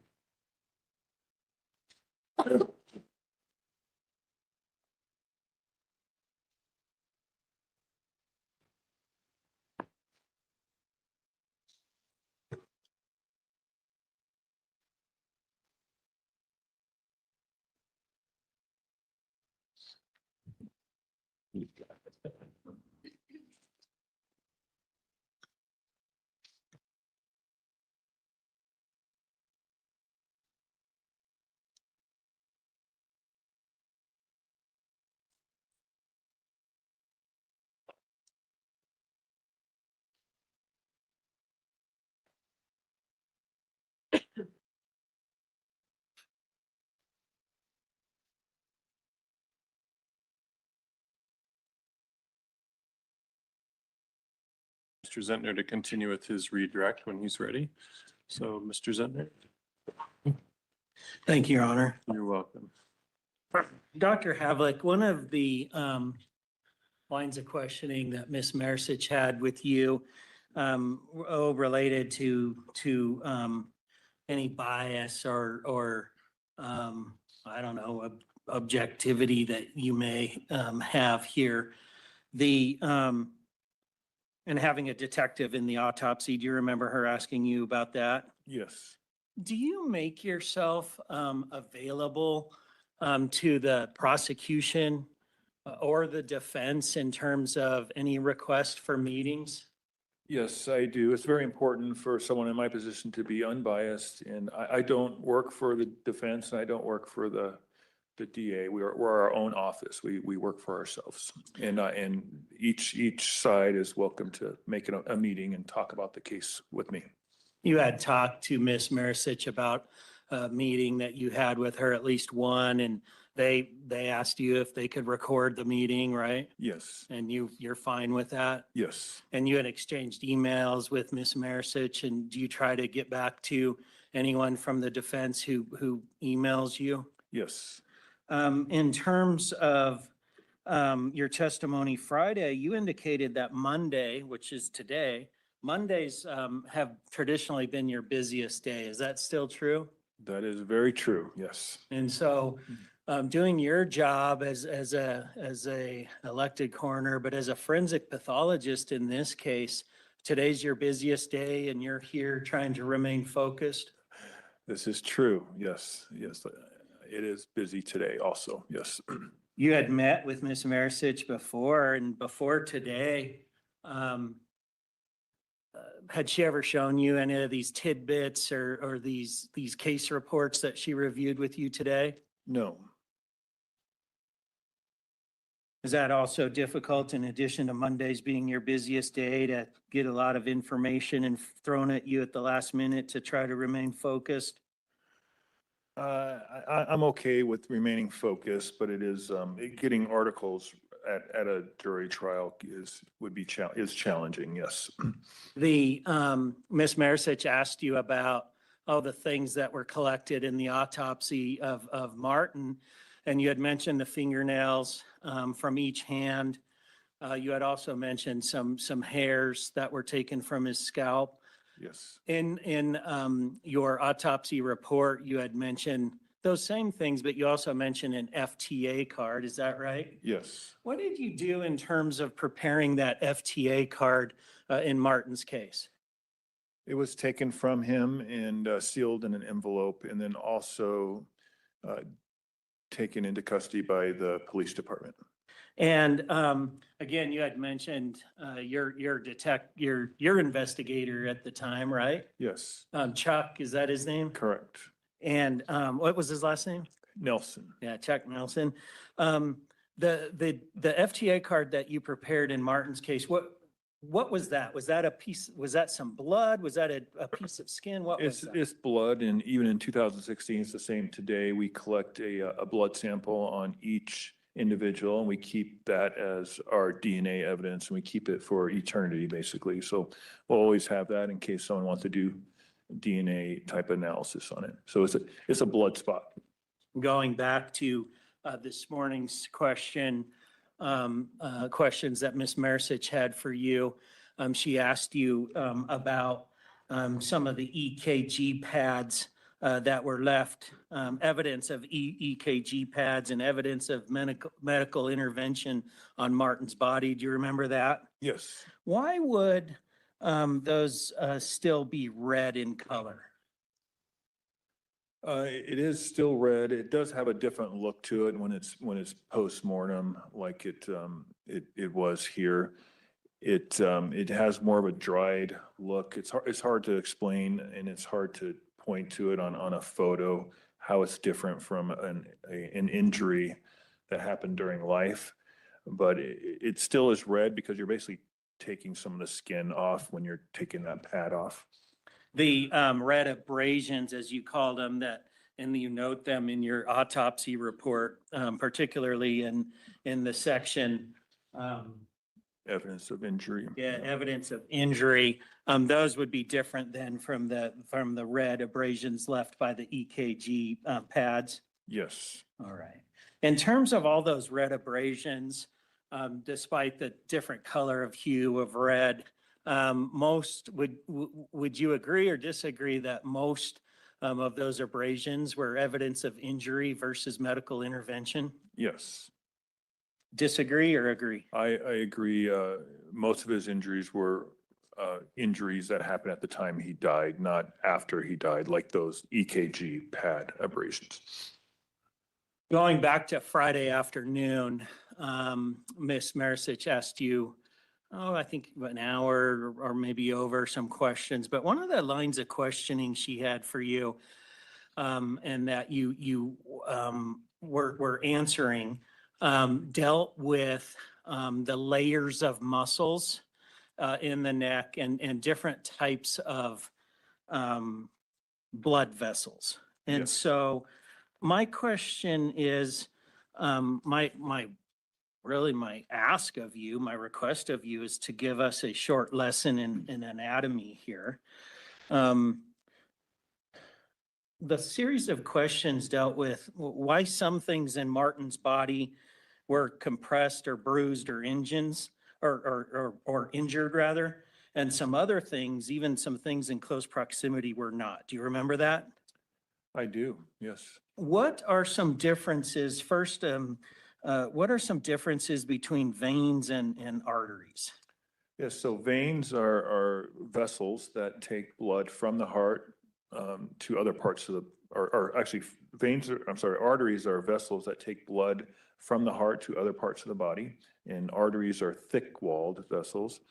Veins are vessels that take blood from organs to the heart, and they're very thin-walled. It takes less pressure to compress a vein than it does an artery. What are some differences between cartilage and bone?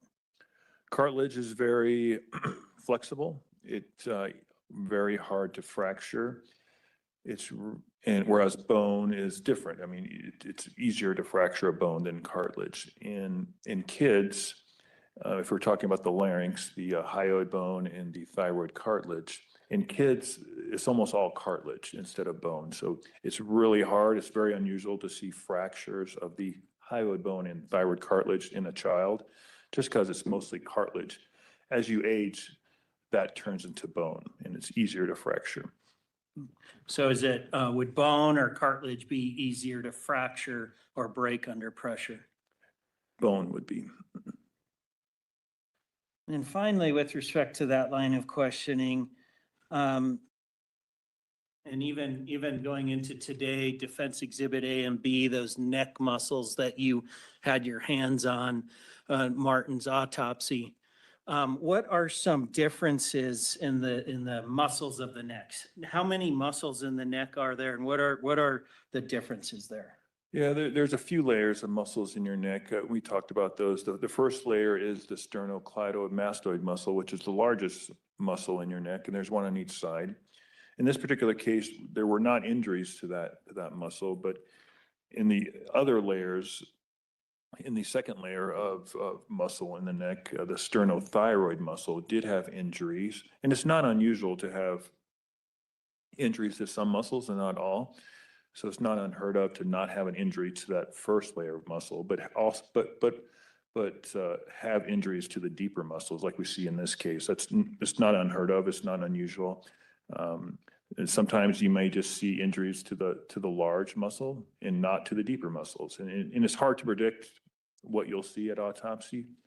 Sometimes you see one and not the other, and it's just challenging to predict it. But it's not unheard of to see like what we see here with injuries to the deeper muscles.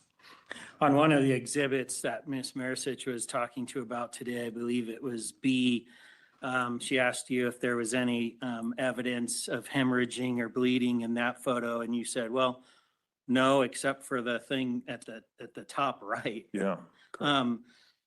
How do you balance your ultimate opinion as to cause and manner of death here, even though there was no hemorrhaging everywhere inside of that cavity?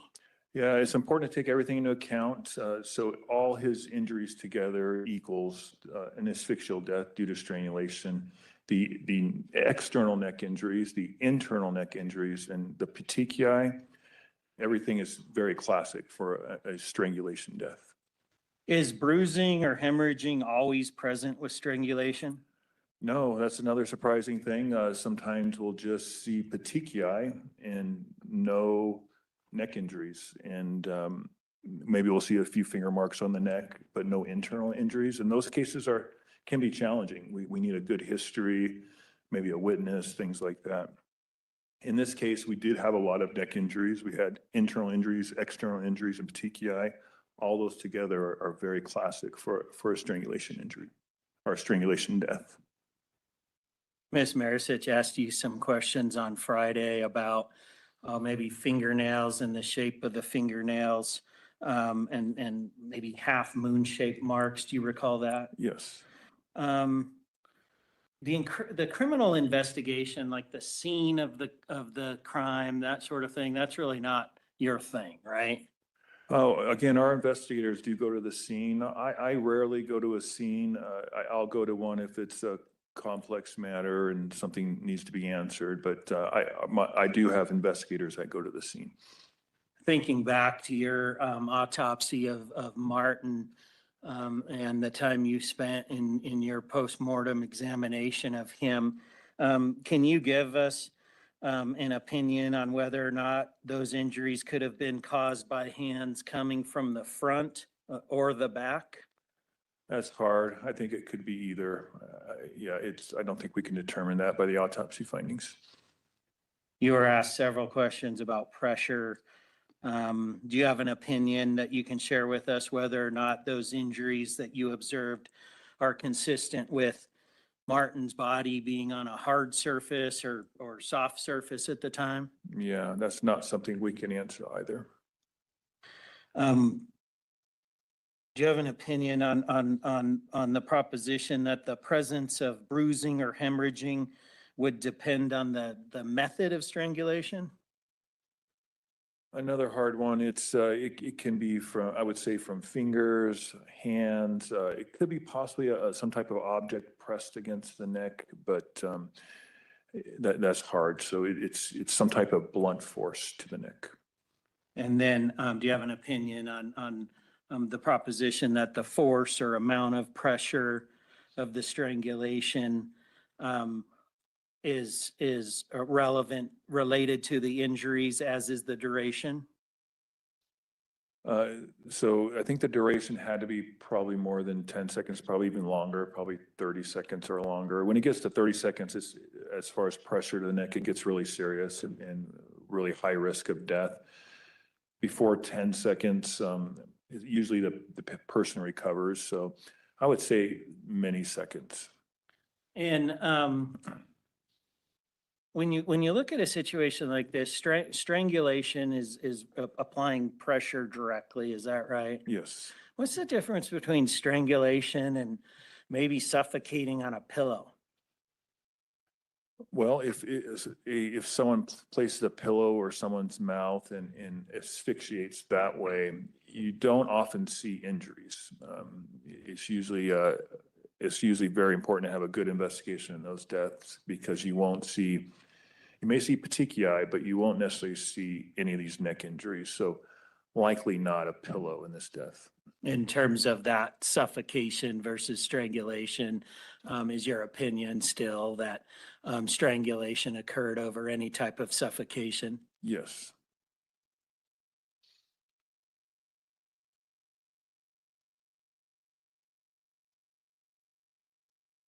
Based on your experience and the literature, is it common for vomit for a victim of strangulation to vomit or to have vomit somewhere in their airway? That's one of the symptoms or signs, vomiting. If a person lives, of course, and maybe while they're dying, they could vomit. So it's fairly common. So would it be then common to smell the stench of vomit at the scene where somebody has been strangled? Yes. Can somebody vomit through the process or in the stress of being strangled? Yes. Lose muscle control? Yes. And is the smell of vomit also a direct consequence of the body's involuntary physical reactions to strangulation and death? It can be, yes.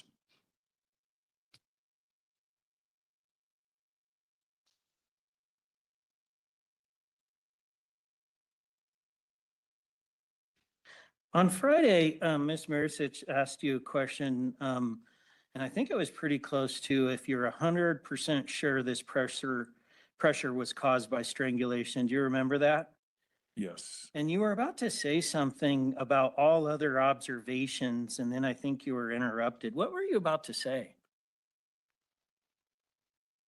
Well, I think maybe what you're referring to is, so everything in this case points to that, the internal injuries, the external injuries, the petechiae, everything is again classic for a strangulation type death. There was nothing else to cause his death. He was a healthy child, no disease processes at autopsies, no natural disease processes at autopsy, no asthma, no pneumonia. Nothing like that. He was a healthy child. So everything together is pretty certain. Thank you. Just a couple more things with you, Dr. Havlick. Ms. Marisic talked to you about the medical records and the history from that night, July 2nd, 2016. And if I could ask a couple questions about those medical records, Exhibit 333, please. Let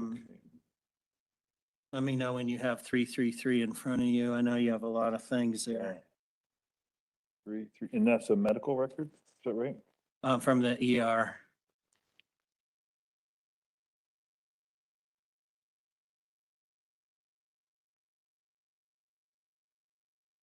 We can pull those up also.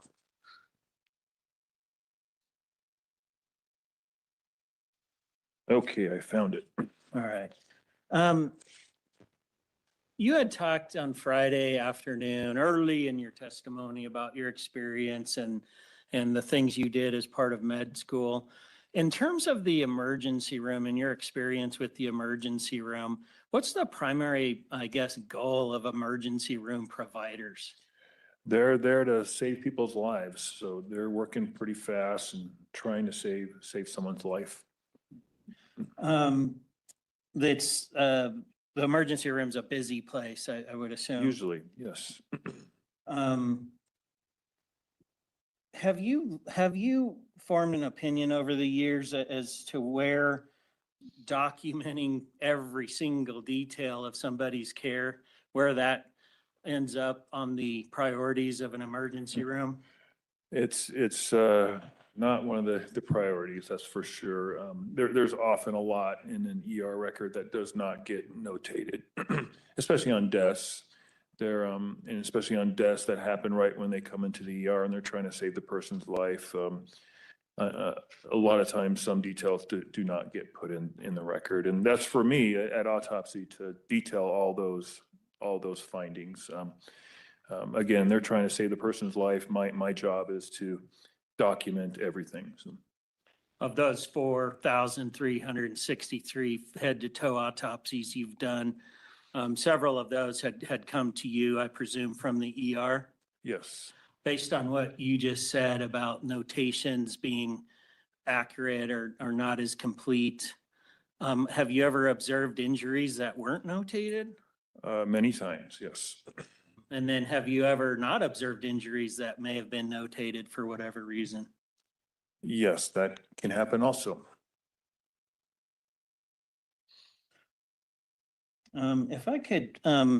If you could look at Bates 354 in the bottom right of Okay. Exhibit 333. Okay. If we could bring that up, Ms. Weimer, page 355 on Exhibit 333. And then if we could have access, thank you.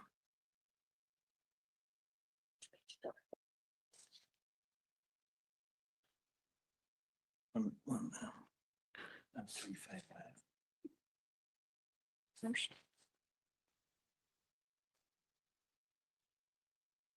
So Dr. Havlick, are you on page 355 on Exhibit 333? Yes. All right. On that middle paragraph, that HPI, what does HPI mean? That's history of present illness. And there it says that patient is a 6-year-old male with no spontaneous respirations on arrival. What's that mean? I can tell you what it means, but I think I'm on the wrong page. So bottom right, 355. Discovery, page 355.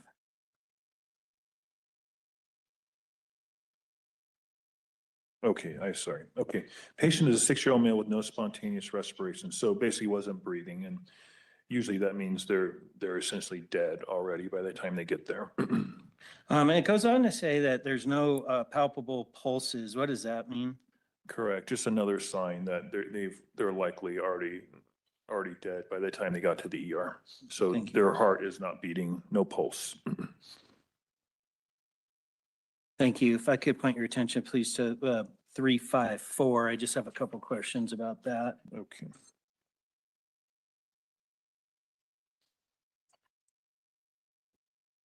Yes, 333, page 354. The right in the middle of that page where it says hint, Yes, that, and then eyes below that. yes, Miss Marisich noted to you on Friday, there were several small petechial hemorrhages noted on the upper and lower eyelids. Do you see that? yes. And that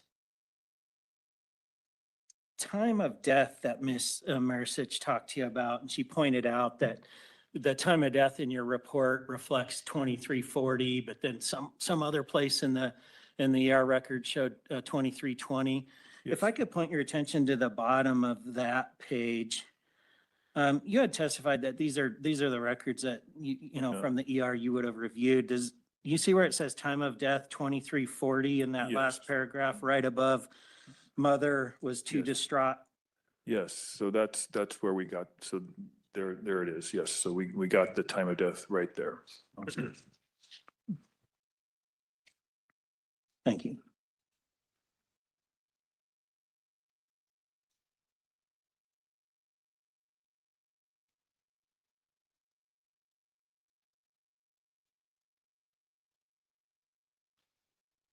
The work that you do as a forensic pathologist, well, I guess one more question on 333, and I'll just ask you this question rather than be cumbersome, but do you have an opinion on whether or not can congestion be characteristic of lungs that have gone through attempted resuscitation? Yes, when we see congestion of the lungs at autopsy, it really doesn't mean a lot. It's basically just like what you said, person's probably been had some type of cardiopulmonary resuscitation. That's usually the most common cause of it. It's a very non-specific finding, and it doesn't mean a lot and doesn't mean really anything in this case. In terms of your roles, you talked about your role at being a pathologist, right? In that role, you deal with mostly living patients, is that right? In my hospital role, yes. Yes. Correct. Yes. And your role as a forensic pathologist, you wear a different hat. Correct. Yeah, pathology is pathology. But there are different specialties of pathology. So I practice both hospital pathology with living patients and forensic pathology with decedents. But again, pathology is pathology. It's very similar and even alive and dead people. So In your role as a forensic pathologist and wearing that hat, you've talked at length about getting in there and into these body cavities. Do you ever get nervous about, does it scare you to hold somebody's heart or lungs or brain or when you're doing that autopsy? no, it does not. Yeah. Did the weights of any of Martin's organs cause you any concern? Noting it, they were so abnormal, you were concerned about them? No, they were all okay. They were all appropriate for his age and height and weight. There was nothing concerning about his organs. All right.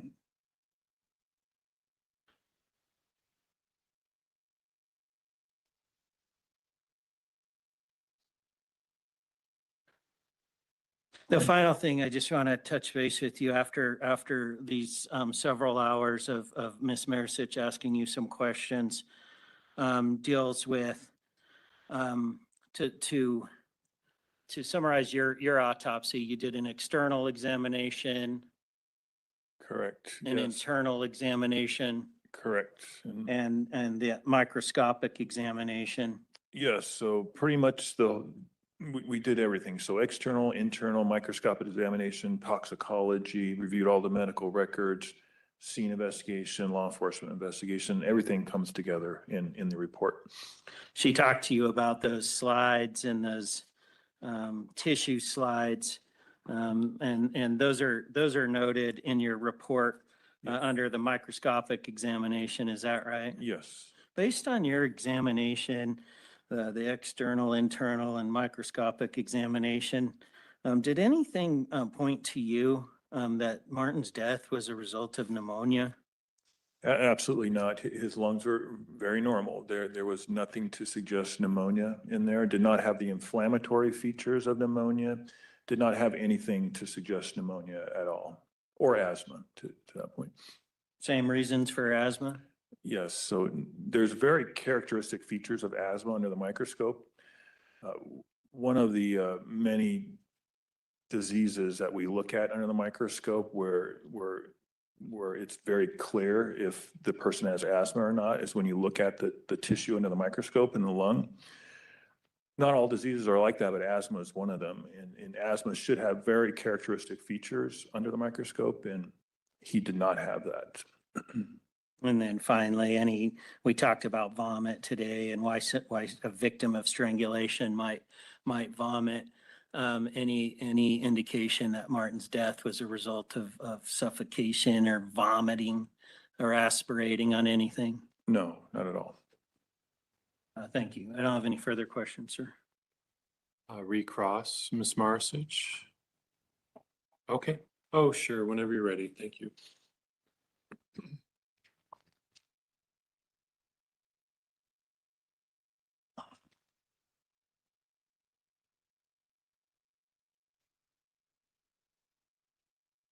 And Dr. Havlick, do you have a copy of the autopsy report in Yes. front of you?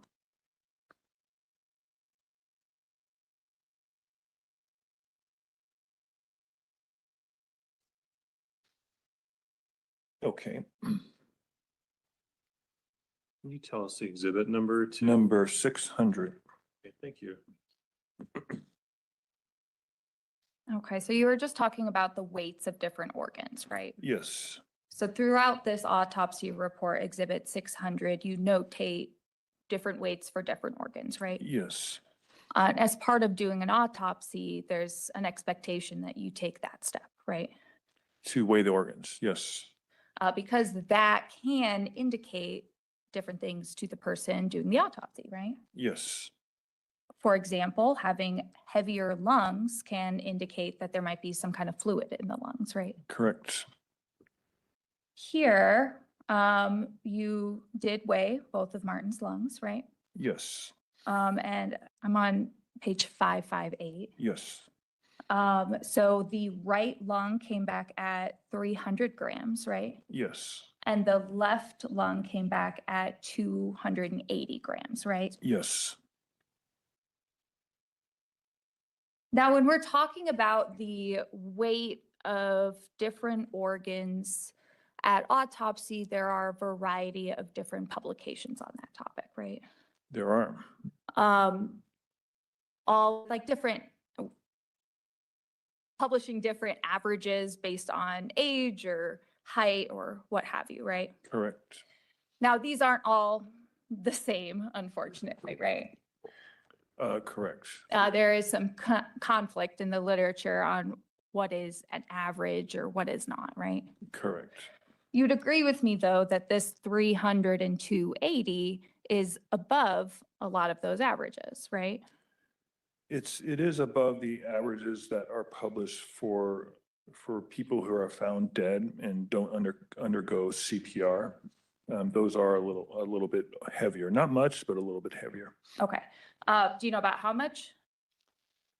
I would have to look at the tables that I refer to generally, but I would say not much heavier, maybe less than double or maybe slightly double, Okay. Less than double or slightly double? slightly Okay. more than double, sorry. Okay.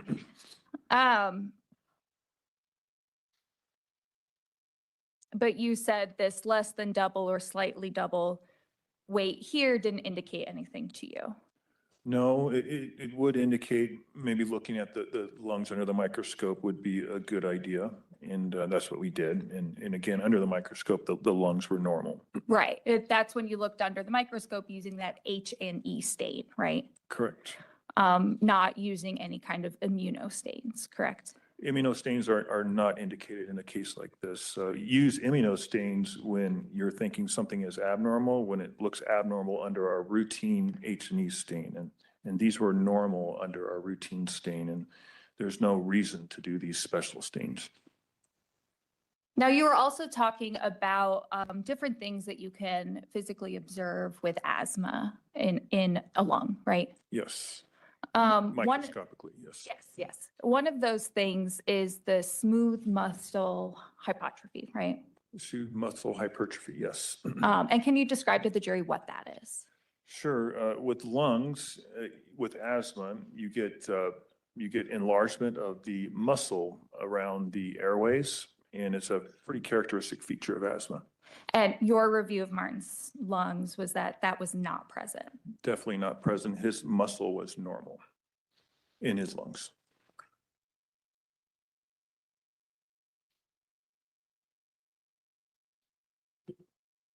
Nothing further. Okay, thank you.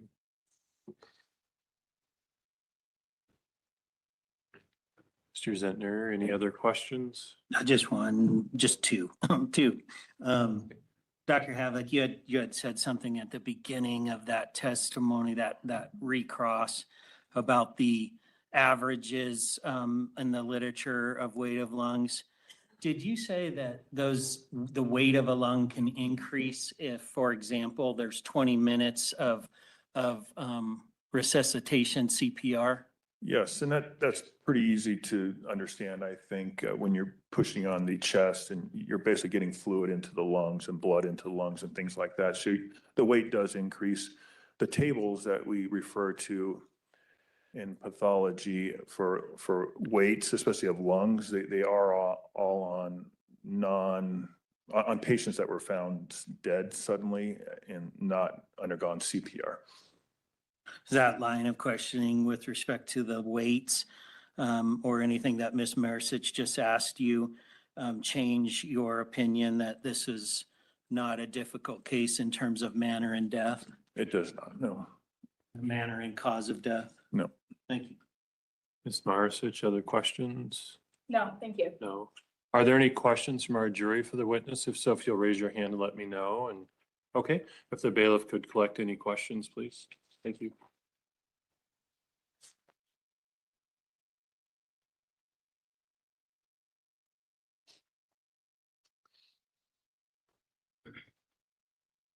And then if the lawyers could approach, feel free to stretch, ladies and gentlemen. Thank you.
Sidebar. I was trying to see if they were going to stop because I'm over here recording on the other end. And I'm like, okay, if I come in here, I got to stop the recording so it don't sound like a whole mess. But I guess they not. And we don't have no TiVo time. We right in it. We're in the thick of it. I was trying to see if they were going to stop because I'm over here recording on the other end. And I'm like, oh, you can hear me talking back? Oh, yeah, I'm talking back. Talking back to myself. Talking back to myself. Don't talk back to yourself. You don't want to talk back to yourself. No, ma'am, no.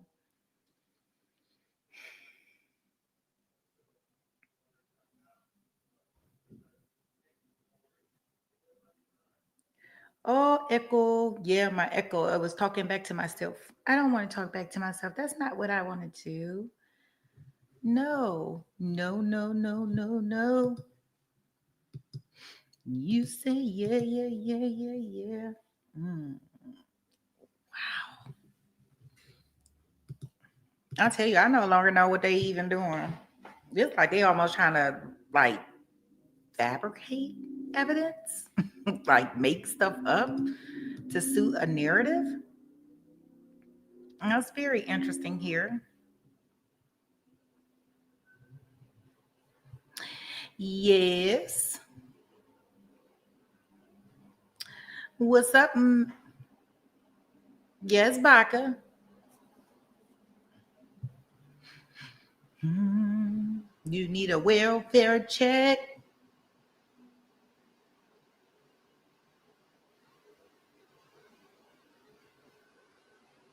I'm here. I'm just trying to see. I don't know. We don't have any TiVo time, which kind of doesn't help, right? But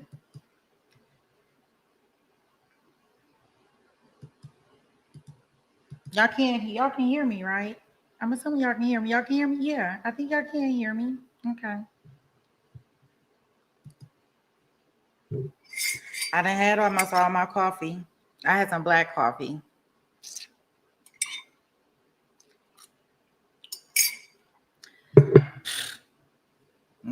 That didn't work. That I think this is my first time ever having coffee black with no cream or nothing in it.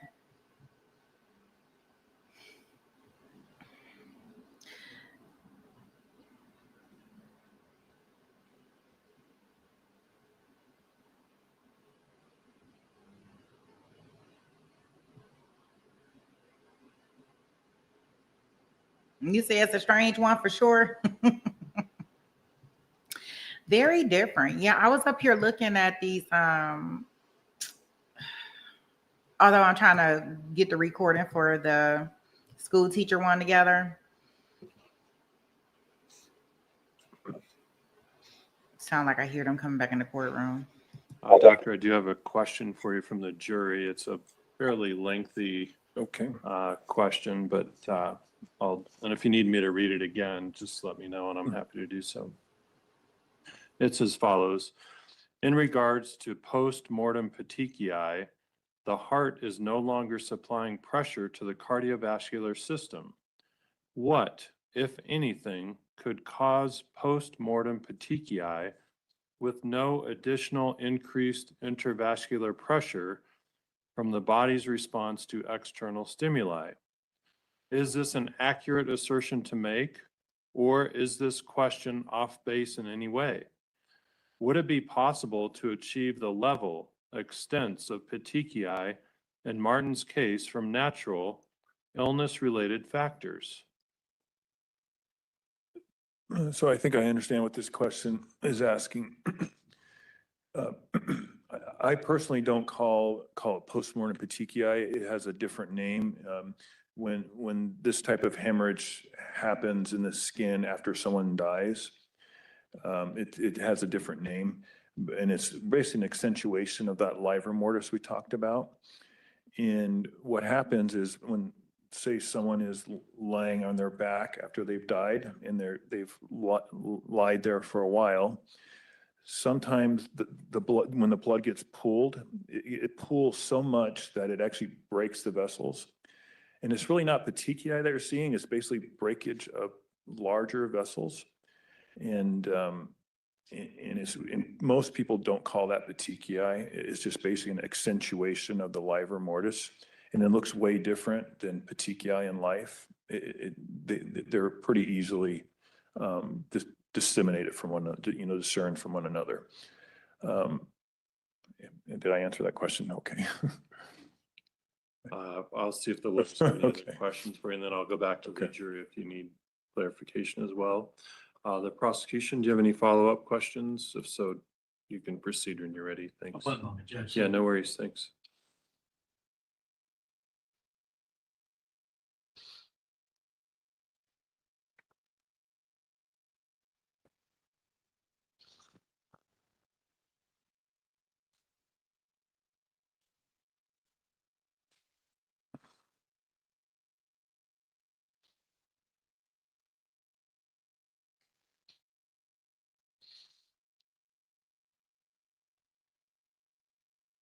One moment, sir. Yeah, no worries.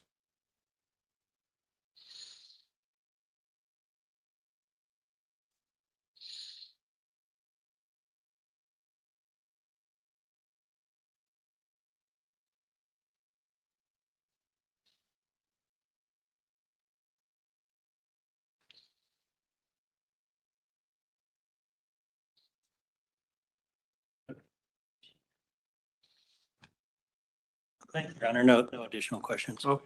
Ms. Marsich, any other follow-up questions or? No, thank you. No, all right, thank you. Any other questions from the jury? No questions. All right, you're free to go, sir. Thank you. Thank you. You're welcome. The people's next witness.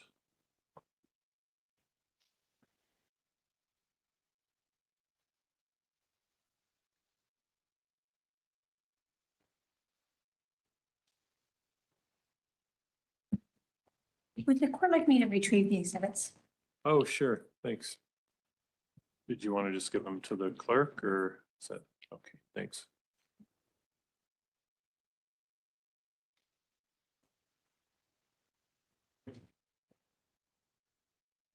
Good afternoon, sir. If you have a seat in the black chair by the microphone, thanks.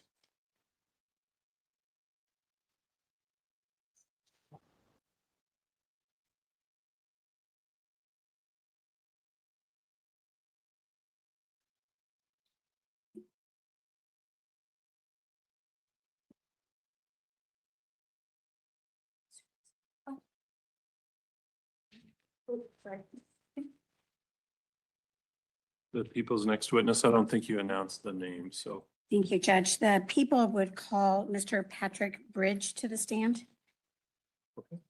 All right, I do need to give you an oath. You can stay seated if you'll just raise your right hand. Do you solemnly swear or affirm under penalty of perjury the testimony you're about to give will be the truth, the whole truth, and nothing but the truth? Yes, I do. You, Ms. Mary, you're direct whenever you're ready. You can begin. Thank you. Thank you, Mr. Bridge. Could you please introduce yourself for the jury? Yes, my name is Patrick Bridge, last name spelled Bridge. And what do you do for a living right now? I currently work in the cardiovascular intensive care unit here at St. Mary's. Sorry, as a registered nurse. You're a registered nurse. Yes, ma'am. You work in the cardiac vascular unit of St. Mary's. More or less. What does that mean?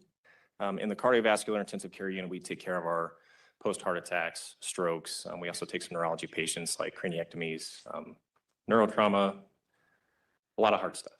Okay. And when did you become an RN? Last May, I believe. Been at St. Mary's for about a year. I worked there as an extern as well prior to that. Okay, you became an RN in May of 2025? Yes. Okay. What did you do before becoming an RN? Prior to that, I was a police officer. And how long were you a police officer? Approximately 10 years total. And did you ever work for Grand Junction Police Department? Yes, I did. During what years? That would be 2014 to 2021 or 2022. I think 2022. When you worked for Grand Junction Police Department, can you tell the jury a little bit about your responsibilities? At the time of this case or in the whole? In whole. I started on as a regular patrol officer, investigating every element of the criminal code to include traffic code. So it could be harassments, assaults, financial crimes, drug-related crimes. From there, my other roles got a little more extensive after I got more experience. So I was a field training officer, a patrol tactics instructor, a SWAT team member, a SWAT team assistant team leader, a master breacher. I was a detective for the Western Colorado Drug Task Force. I think that's kind of in a nutshell. Did you ever work as a patrol supervisor? Yes, And you, prior to coming to Grand Junction Police Department, did you have any law enforcement experience before coming here? yes, I did. Where did you work? I worked for the Greeley Police Department on the Front Range in the northeast part of town, Sector A, which was it's kind of a rough patch of town. And what years did you work for Greeley Police Department? That would have been 2011 to 2014. And what did you do before becoming a police officer? Prior to that, I spent 8 years in the military within the special operations community doing different type of investigations. Was it like law enforcement type investigations? Military in nature. I can clarify if I need to. So. I want to ask you about the date of July 2nd of 2016. Were you employed and on duty with Grand Junction Police Department during the late night hours? Yes, I was. I was on night shift at that time. And what time would have been night shift for you? I don't recall exactly. 7 p.m. to 7 a.m., 8 a.m. to 8 p.m. to 8 a.m., somewhere in there. So you would have covered the full nighttime hours That is before correct. midnight and after midnight? Yes, ma'am. And were you dispatched to a case involving Martin Osinski? Yes, I was. This was a while ago and you have new profession since that time. Do you remember much about this from your own personal memory? The things that I recall from my personal memory is how I felt and some of the reactions that I saw on scene. Granted, this was 10 years ago. There are a lot of details that I don't recall. There are some things that I very much so do. Did you write a report after your involvement with this, reference your role on July 2nd, 2016? Yes. If there's something you don't remember that you believe your report would assist with, would you just let me know? Absolutely. Thank you. I appreciate that. Yeah. Well, let me ask you this. Prior to coming into court, did we ask you to review your report sometime over the past year? Yes, over the past year in that time frame. Okay. And did you do photographs at one of the particular locations as well? Yes. Prior to coming to court, did we also ask you to review your photographs? Yes. Did you also take a video at the location of 585 25 and a half road number 67 that we've asked you to review prior to coming to court? Yes. When you review a report from the past or review photos or videos, does that assist you in recollecting the incident? It does. Does it help recall details that you may not have otherwise remembered? Yes. Where did you first respond to and what time would that have been? Initially, if I'm not mistaken, the call came out around 11 o'clock at night. I was driving. I don't recall exactly where, but the initial call comments indicated that an unresponsive child had been taken to 2635 North 7th Street, which is St. Mary's Regional Hospital, in the ED. So I started driving towards the hospital initially while coordinating with other officers. And did you get to the hospital? Yes, And did you respond? Did you ever see Martin Osinski? I did not. Okay. Did you respond and talk with other officers? Yes, Did law enforcement then make a determination that you might be better utilized at the scene of 585 25 and a half road, number 67? that is correct. And is that home located in Mesa County, Colorado? Yes, it is. When you were at the hospital, you said you did not have any interaction with Martin Osinski. Did you have any interaction with his mother, Crystal Osinski, at the hospital? No, I did not. When you got to the home, can you just tell the jury what you remember about responding to the home? I was not the first officer to the home. I'd started talking to two other officers on the radio. It was Officer Evans and Officer Goodell. So they had arrived before I did. So when I arrived, both of those officers were on scene. And then the individual who I would later know as Darin was sitting on the front porch, I believe in a chair. And can you tell the jury, how far away is this home from St. Mary's Hospital? Not far at all, especially in the middle of the night, maybe 5-minute drive time. Very, very close.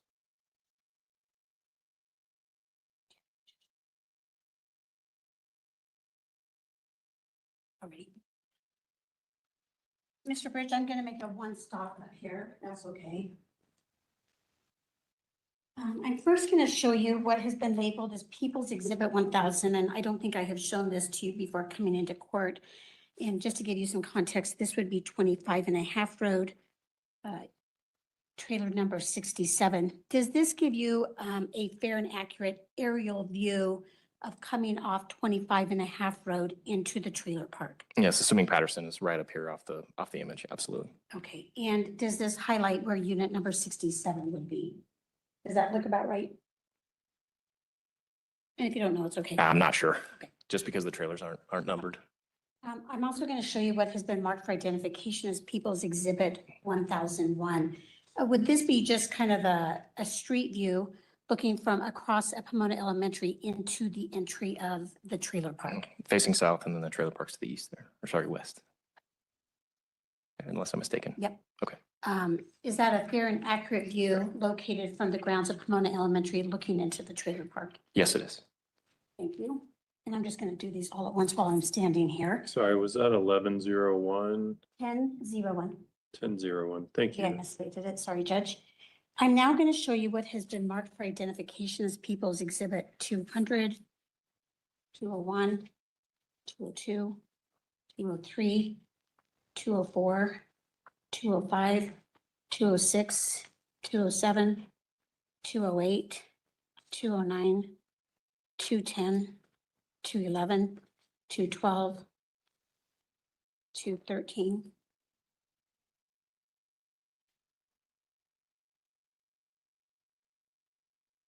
214, sorry, no, 215, 216, 217, 218, 219, 220, 221,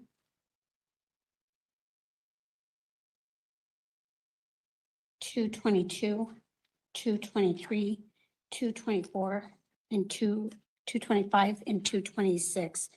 Are these all pictures you took inside the home that night? Yes, they are. Are they all fair and accurate representations of the photos you took inside the home? And that would be 200 through 226. To the best of my knowledge, yes.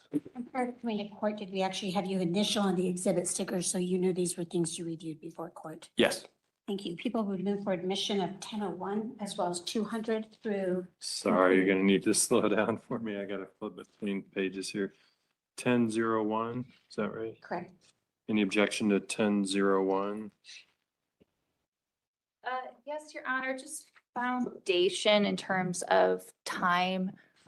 This case is obviously from 2016.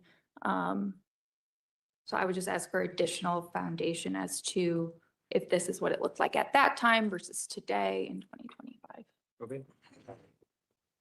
You want to respond to the objection? We believe we've laid accurate foundation, Judge. That's a fair and accurate representation of that intersection across from Pomona into the trailer park.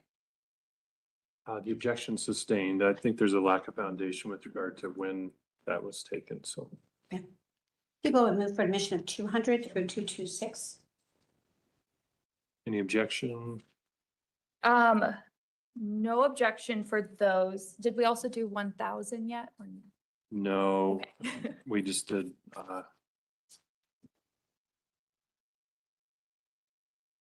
so 1001.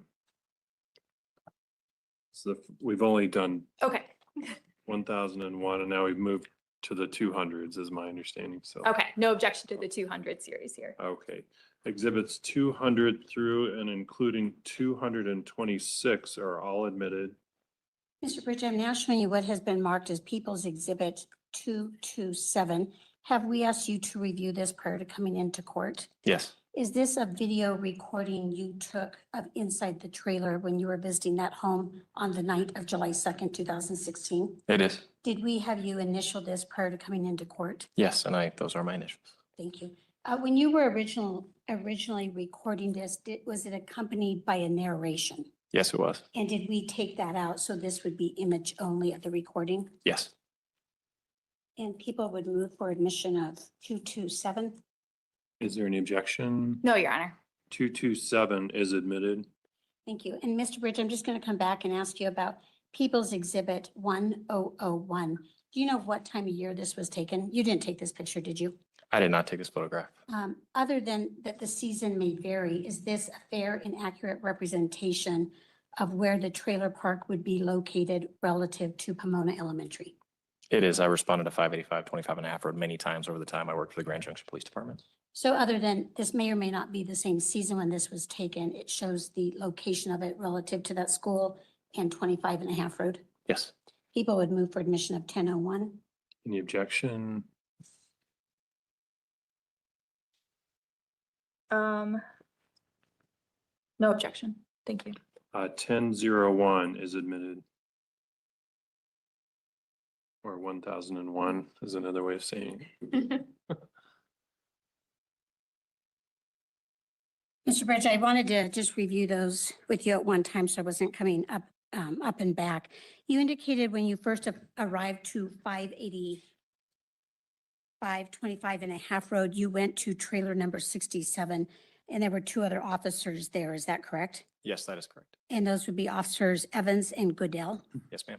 Do you recall where you parked relative to this particular trailer? Unfortunately, I do not recall. Okay. Would it be typical to drive up to the trailer? Not directly up to the front door.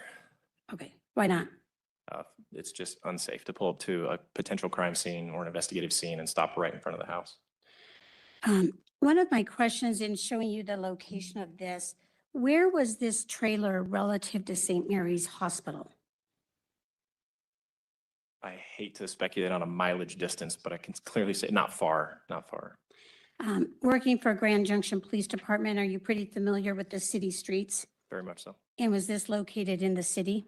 It was. What would be the driving distance for you to drive from St. Mary's to this home that night?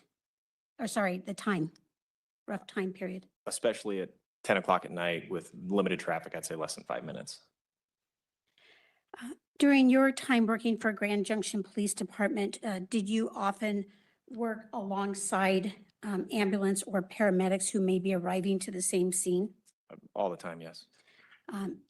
In regards to your experience working with EMT and ambulance, would it have taken longer for an ambulance to respond to that home and take a child to the hospital, or take the child directly to the hospital from the home?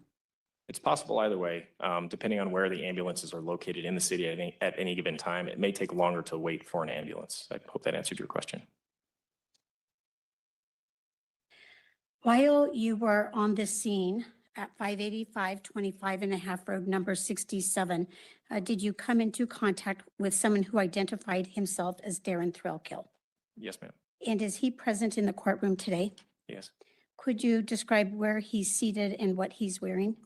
Mr. Darin seated at my 2 o'clock wearing a black shirt. I'm sorry, say that again. Sorry, my 2 o'clock wearing a black shirt.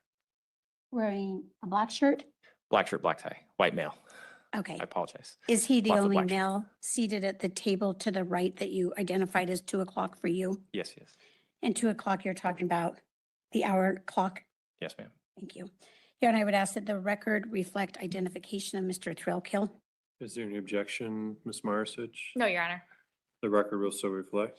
Where did you come into contact with Mr. Thrailkill? It would have been on the front porch of trailer number 67, kind of like I mentioned, just seated in a chair. And when you came into contact with him, can you describe your demeanor as well as his demeanor? Objection, compound question. The objection sustained. Can you describe your demeanor in approaching Mr. Thrailkill?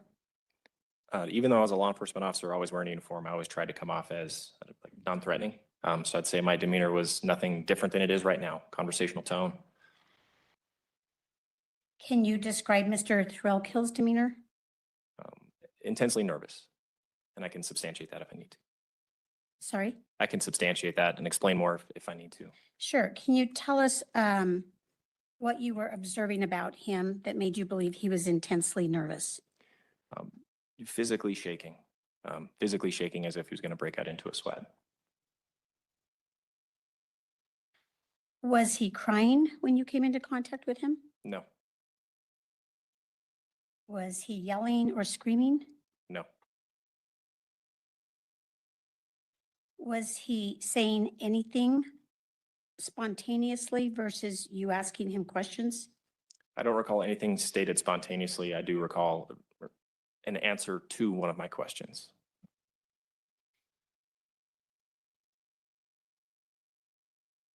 When you were on scene, did you become aware of whether there were other children present?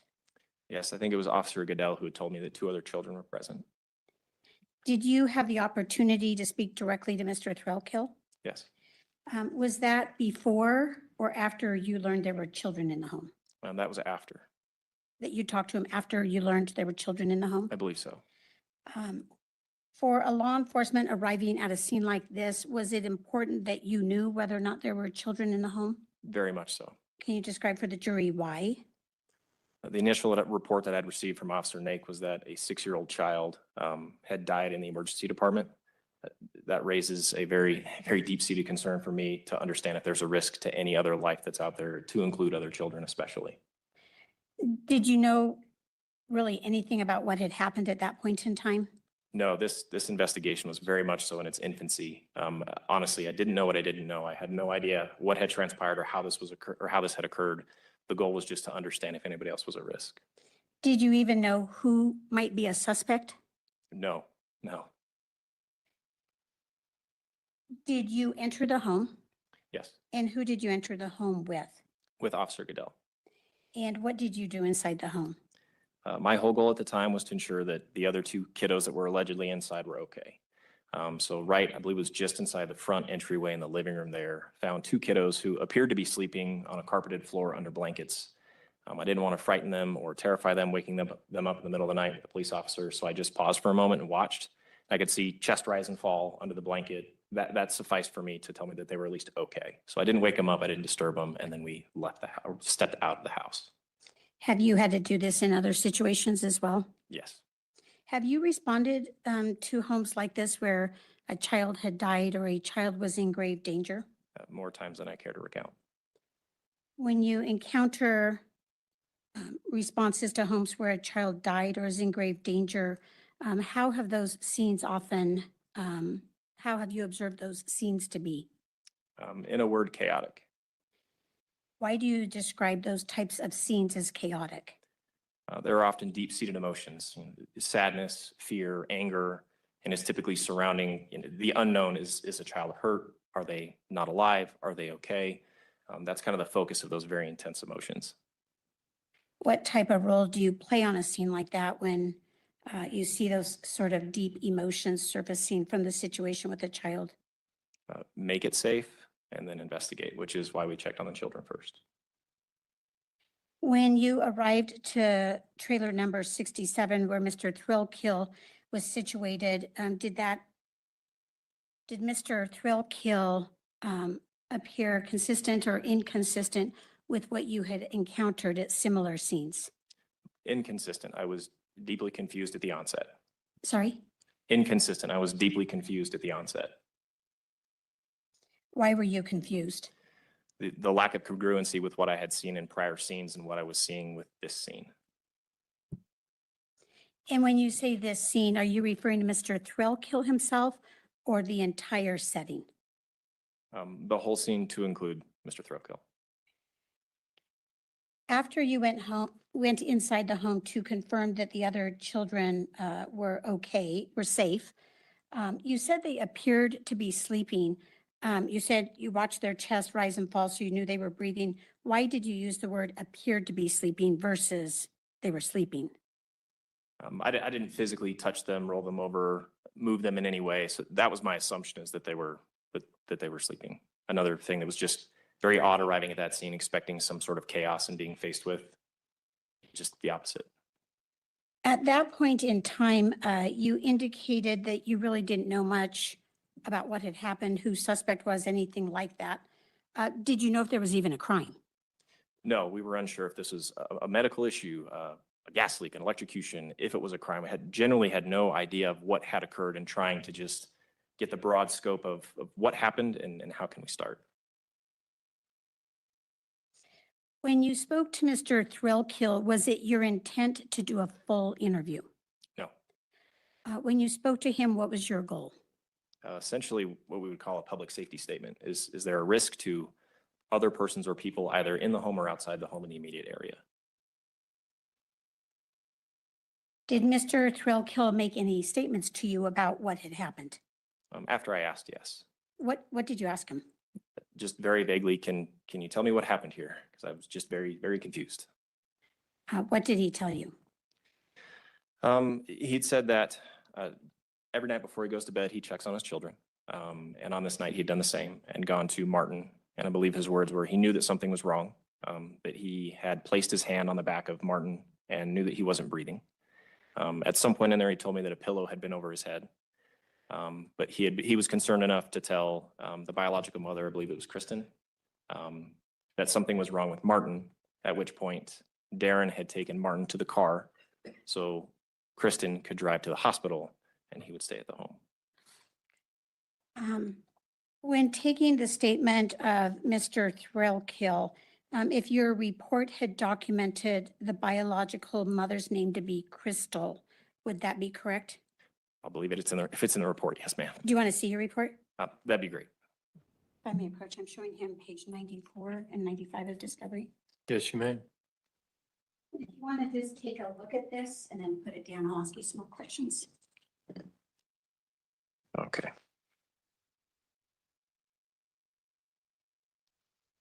Does that refresh your recollection? It does. I apologize.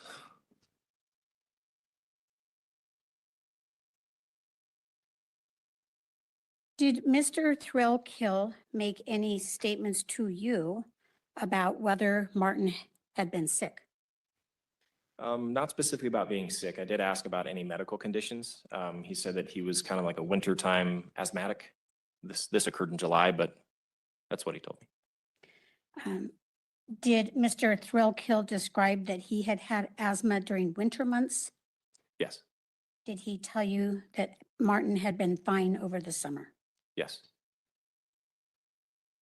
When you spoke to Mr. Thrailkill, did his demeanor change with you? No, it did not. I want to ask you also some questions about things that were not said. Did Mr. Thrailkill ever ask you, how was Martin? No. Did he ever ask you, what was Martin's condition? No, he did not. Did he ever appear panicked, at least by his words, over the welfare of Martin? No. Did he ever voice concern for Crystal, Martin's mother, who was up at the hospital? No, not to me. Did Mr. Thrailkill ever share expressions of love for Martin? Not to me. Did he ever express compassion for Crystal at the hospital? No. Did he ever ask you if he could go to the hospital? No. Did he ever express a desire to go support Crystal at the hospital? Not to me.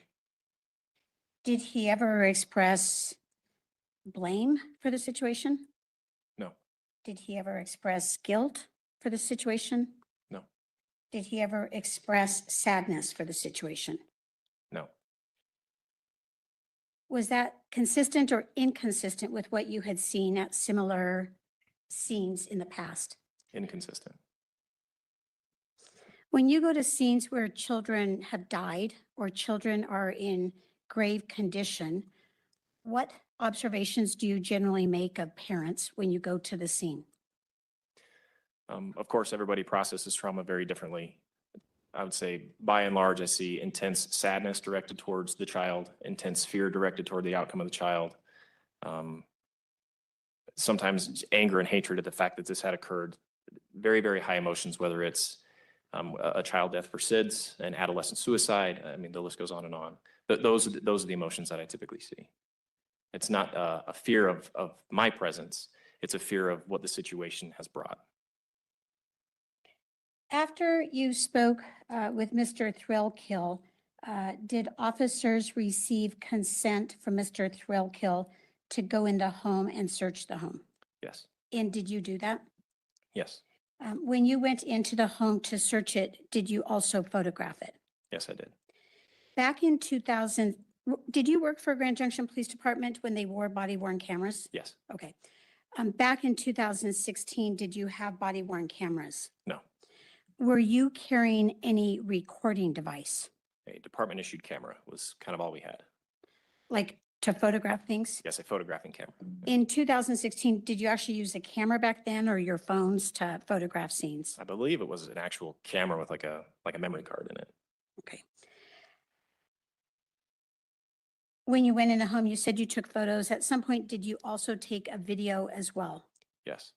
Why were you trying to photograph the scene to the best of your ability? From what I'd heard on the radio and what I'd seen on the scene, I had a deep-seated respect for not knowing what I don't know. I was highly confused. I had no idea how we'd got to this point or what was happening. And I did not want to miss the opportunity to grab any piece of evidence to help bring conclusion to this case, no matter the outcome. We didn't know if a search warrant was pending. That was the hope. But my concern was this is the only opportunity we're going to have inside this home to document anything. So that's why even oftentimes in that time, we wouldn't take a lot of photographs unless it was something very specific, or even more rarely would take video of something. But in this case, I felt that the situation beckoned that I collect as much information as I possibly could. And if we could first please publish 200. So, Mr. Bridge, there's going to be a monitor that shows up hopefully with these exhibits. And if you can just, I'll ask you about each exhibit and what you saw when you walked into the home and where things are in this home, all right? I'm first showing you what has already been admitted as 200. Where would the front door be relative to this photograph? So the front door is just to the right side of the screen. You can see the window that leads out to like the main street area where everybody parks. So this would be, once you walk in the front door, kind of the main entryway living room. And was this a single wide trailer? Yes, it was. As you went into this home, was this home spread out widthwise when you came into this home or lengthwise into the lot? Lengthwise, almost every trailer, I believe every trailer in this area is kind of like lengthwise. Okay.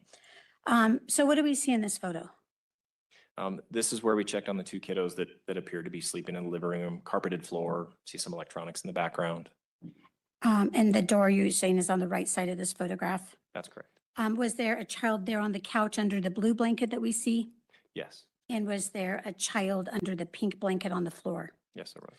Did you know whether or not these children were male or female or how old they were? No, I did not. Did you know roughly what age they might be? At that time, I had a two-year-old of my own, so I guess they were anywhere from 6 to 8. That's what you, okay. And as we look into this home, it looks like the windows are covered by maybe some blue sheets or some blue curtains of some sort. It appears so, yes. And when you took these photographs, was there anything that you touched or changed prior to photographing this home?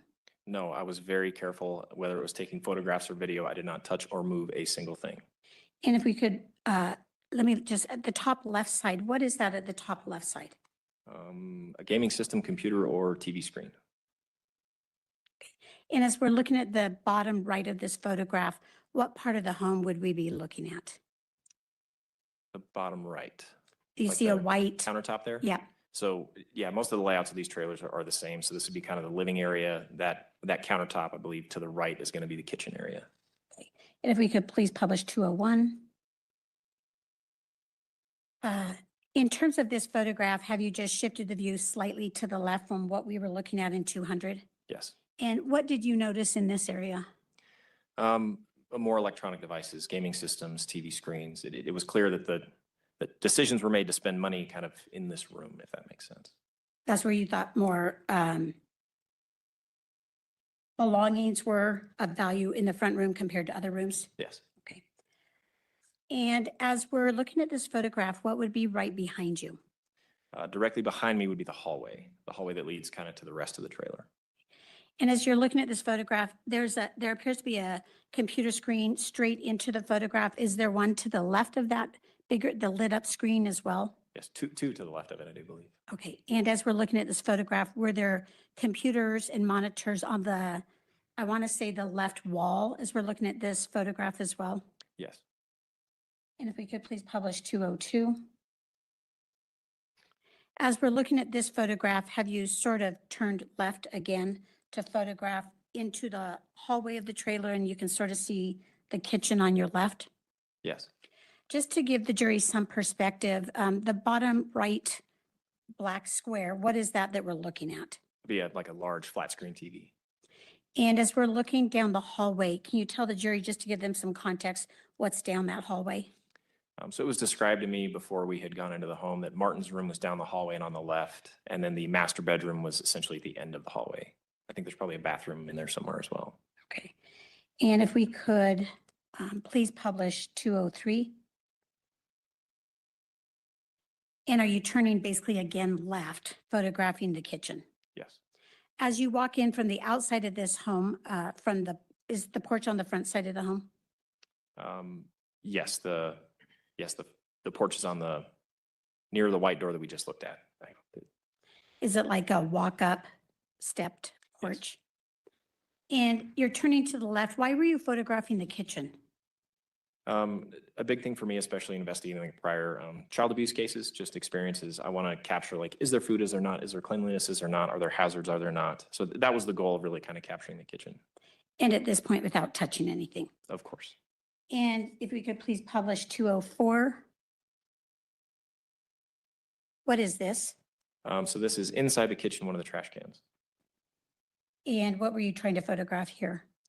There were several beer cans littered around, and there was a collection of them here in the trash can. Sometimes things wind up in the trash that are pertinent to cases later on, so I typically try to take a picture of the trash cans if I can. Did you know whether alcohol was related to this at all at this point? I had no idea.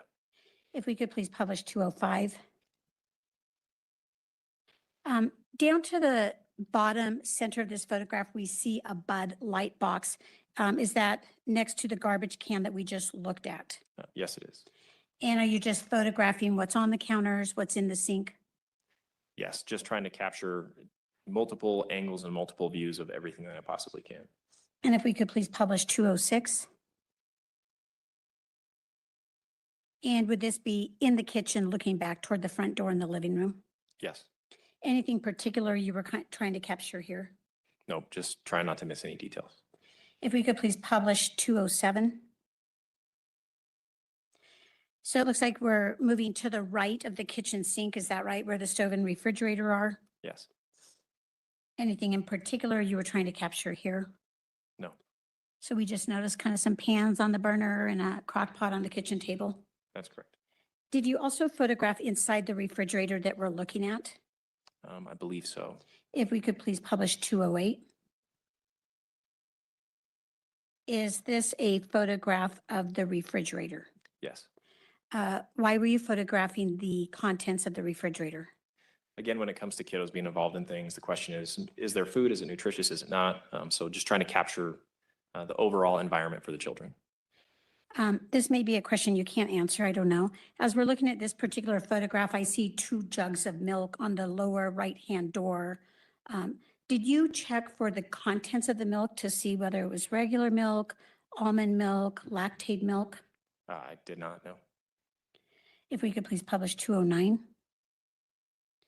Would this be looking toward the upper shelf of the refrigerator? Yes. Some alcohol on the top row? It appears so. Looks like Bud Light. Yes, ma'am. Is that what it is? Yeah, I can see the white lettering. Yes. Okay. And if we could please publish 210. Did you also photograph at least opening the door of the freezer to see what was in there? Yes. Did there appear to be corn dogs? Yes. Did there appear to be ice cream? Yes. Did you know whether or not the contents of the freezer had anything to do with what may have happened that day? No, not at all.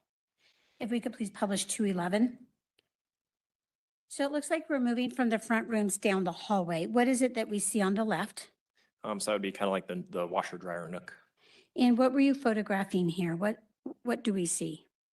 Again, trying to capture the environment as a whole. What I see is a hole in the ceiling, a light hanging down, another hole in the wall, a floor that's maybe starting to kind of fall apart. Is there carpeting on this floor? Linoleum. Is that a hole in the floor? Yes. And then did you proceed down the hallway to look into different rooms? Yes, I did. If we could please publish 212. It looks like on this photograph, you're just passing the washer and dryer into this first room. Is that correct? That's correct. If we could please publish, oh, what do we see in this photograph on the ground? Do you know what that is? The kitty litter box, is that? Is that what that is? Yeah, just past the doorway, kitty litter box. And if we could please publish 123. Would this be looking in, I'm sorry, 213. Thank you. Would this be looking into that first doorway after you passed the washer and the dryer? Yes, it is. What can we see from this point of view? From here, I see no carpet on the floor, and children's clothing and some toys. If we could please publish 214. Would this be entering in just a little bit further into that room? Yes. What are you photographing on the floor of this room? The first thing that drew my attention was the lava lamp that's plugged into an exposed outlet that's kind of hanging out of the wall. Is there anything else in particular you saw at that time? From this view, not that I recall. As we look at this particular photograph, were you aware of whether or not there was underwear on this floor? Oh, there are some kids' underwear on the floor. I apologize. No, it's all right. Did you know if that might even be relevant? No, I had no idea if that would be relevant or not. But you happened to capture that in this photograph? Yes. If we could please publish 215. Is this also in the same room? Yes, it is. And on this particular photograph, do you see the underwear a little bit more so on the bottom right? Yes, in the same position as the first photo. Okay. And what were you photographing about the bed? There's no fitted sheets, minimal blankets. That was kind of the reason for capturing this photograph. If we could please publish 216.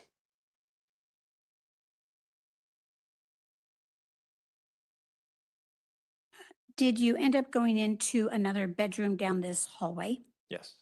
And on the bottom left here, what are we seeing in the bottom left of this photograph? That would, the kitty litter box again? Okay, so at this point, have you moved just past that first doorway where you photographed that mattress? Yes. And do you end up taking photographs in this next left room on the photograph? Yes. If we could please publish 217.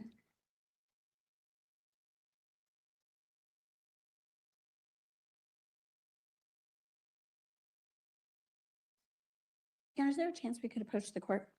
Yeah, sure. And I was thinking we're close to our afternoon This would be break great. time as well, if that works. So, all right, we'll go ahead and take our afternoon recess, ladies and gentlemen. Please remember all the instructions for the recesses. We'll see you back in about 10 to 15 minutes, please. Thank you. Please rise for our jury.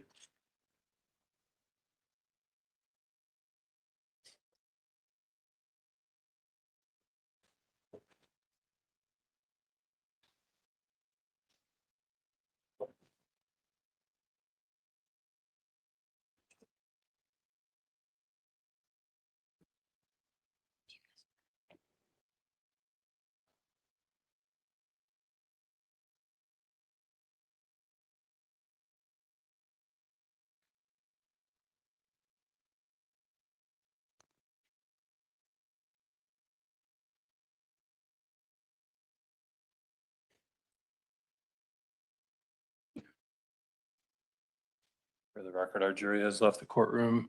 And if you want to be back in about 15 minutes, sir, I'd appreciate it. Thank you. Your Honor, can we make a record? Absolutely. Thanks. Mr. Zentner or Ms. Mayor? Mr. Bridge can leave. We had discussed, I believe Friday, Mr. Marker in the rear, second to the right seat in the back there. Ms. Gregory had notified me that it appeared as if he was dozing off this afternoon. I looked over and I confirmed that when I watched him get up when the jury was excused for our mid-afternoon break. It looked like he was very tired. So those are the observations that we made over here. Okay. Are you asking the court to do anything about that or? Just wanted to make that note, Judge. So defense counsel had that, and then we can maybe readdress that when we come back from our own break here. Thank you. Okay. Does that work for you, Ms. Marsic? That works for us. Thank you. All right. Thanks. We'll be in recess until 3:15, please. Thank you. Okay, so the jury falling asleep. That's what I got out of that. The jury is falling asleep.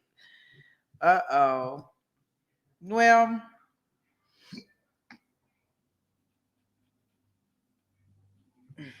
I tell you, that is, let's see here. So while they are on their break, let me see if our sentencing that's supposed to start at 3:00, if it's up and ready to go. I know that they were supposed to do it earlier and then they decided that, hey, we're going to wait and do it a little later. So let me see. I have a room set up for 3:00 for that one to keep them separated. Oh, they got another trial. I'm telling you, like, these trials keep coming up. I'll be flipping and flopping all over the place, y'all. We won't have nothing done.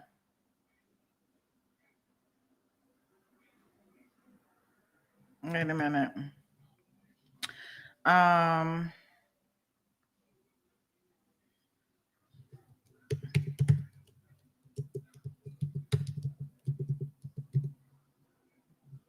Okay, they do say live. So it looks like they are gonna really do it.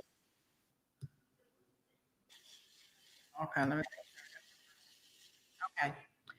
So here, guys, I'm going to go ahead and drop the link for the room for the sentencing.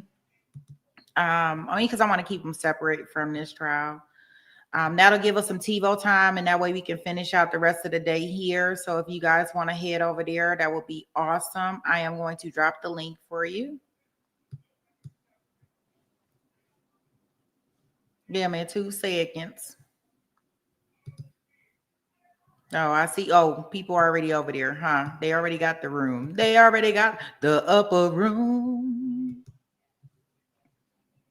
They already in the room.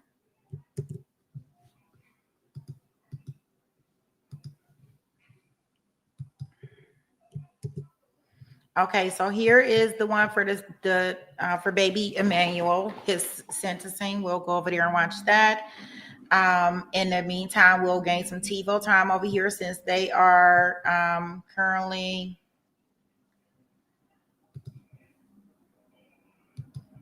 Here you go. Here's the link, SD.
Welcome, welcome, welcome. Glad that everybody made it over here that wanted to be here. I hope you hit the like button as soon as you entered in.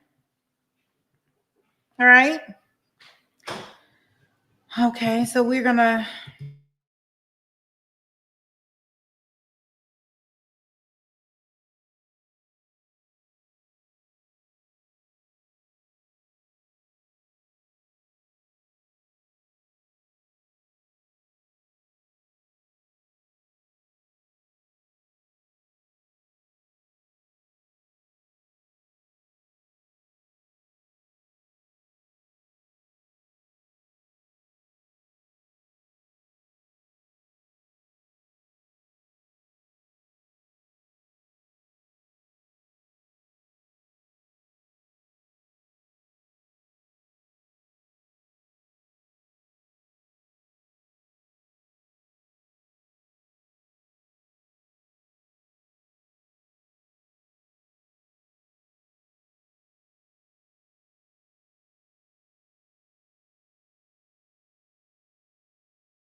Okay, welcome back on over here. We're going to go ahead and get back into our courtroom.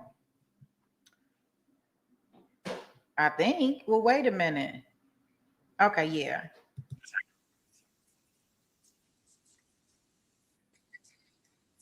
I knew it was going to do that. You see what it did? It brought me forward. They do that a lot here with this one. Wait a minute.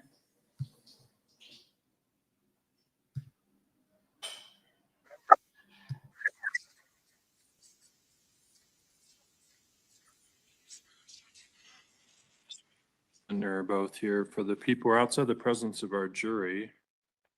We ready for the jury, Ms. Mayor? We are judging just for the juror issue. We've advised the defense of what our observations were, and I think they're going to have their investigator keep an eye open, and we might address it at the end of today. Okay, thanks. As far as maybe talking to the juror Or something. or, okay.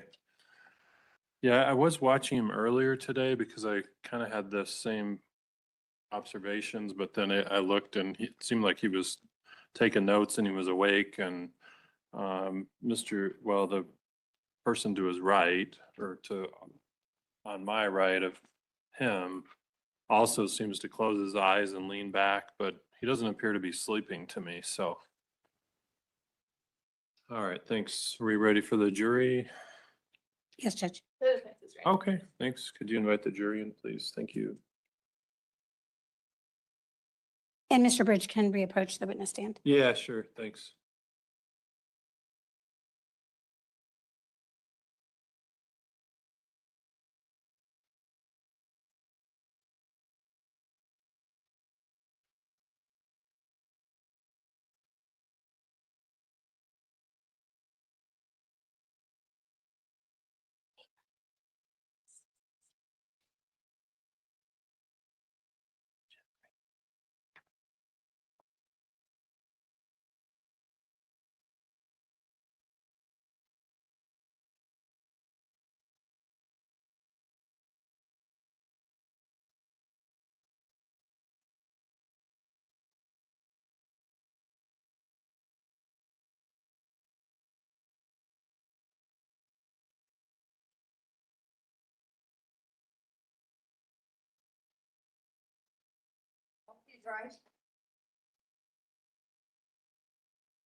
All right, thank you. Please be seated. For the record, our jury has joined us back in the court. Welcome back, everybody. And you can continue with your direct whenever you're ready, Ms. Mayor. Thank you. Thank you, Mr. Bridge. So I think I was asking you, we were just getting into some photos of the next room. If we could please republish 216, just to reorient where we left off. So as we're looking down this hallway, I think you had just indicated that would be the litter box on the left as you pass the first bedroom that you photographed. That's correct. And we're looking at the second bedroom on the left. It looks like maybe there's a zebra stripe blanket hanging in the doorway. Yes. And if we could please publish 217. And would this be just entering the next bedroom on the left? Yes, it is. Is there anything noteworthy in this photograph that you were trying to photograph? No. If we could please publish 218. What were you photographing here in that second bedroom? Just the general state of the room. In terms of the bedding that you saw, was the bedding same or different from the first room that you saw? Different. Was that something you took a mental note of? Yes. If we could please publish 219. Just a closer up shot looking into the bedroom. Yes, ma'am. Was there anything noteworthy you were specifically trying to photograph in the second bedroom? No. If we could please publish 220. As we were looking originally down the hall of this single wide trailer, you said there was first the washer dryer, then a bedroom that had the no sheets on the mattress, Correct. and then a second bedroom on the left. Is that correct? Yes.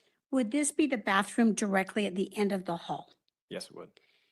And well, let me ask you this. Did you know whether or not the bathroom was even relevant? No, I did not. Notwithstanding that, you were just trying to get a glimpse of everything you could get while you were in the home? Yes. Was there anything noteworthy you were trying to photograph in the bathroom? Here again, just the general state of things. And if we could please publish 221. Was this the shower tub located inside that bathroom? Yes. If we could please publish 222.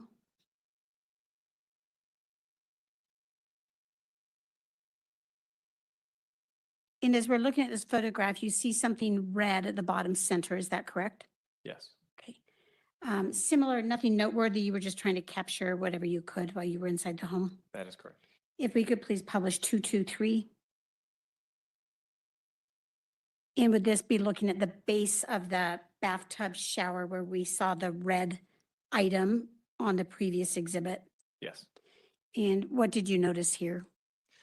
Again, just taking overall atmospheric photos and like I'd mentioned earlier, taking pictures of trash cans. Try to do that just because sometimes things wind up in trash cans.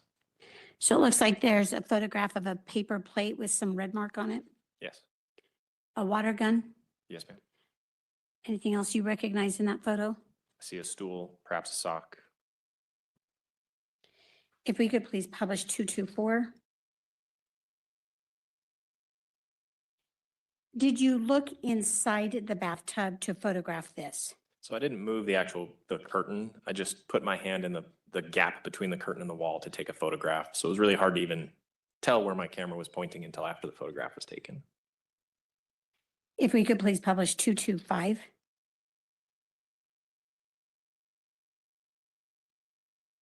So it looks like you're probably standing out in the bathtub taking a picture back with the sink in the mirror. Yes. And lastly, if we could please publish 226. Is this what you would see walking from the back of the trailer toward the front door, looking to the living room on your left? Yes. And just for context, would the other child have been at the floor at the bottom of this photograph? Yes. Did these children appear to wake up while you were photographing the home at all? They didn't move at all outside of just that chest rise and fall. I could tell that they were breathing, but otherwise didn't move. And if we could please publish 227.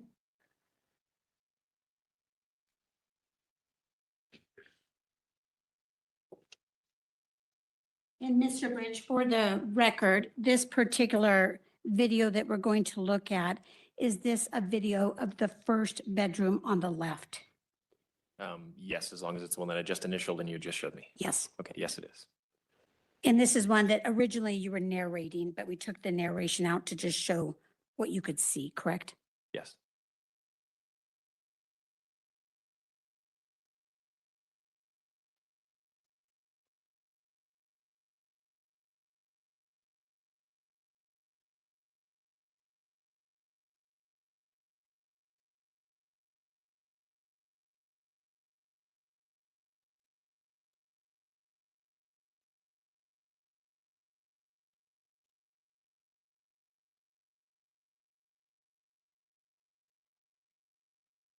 If we could get the assistance of the clerk, we need a switch flipped.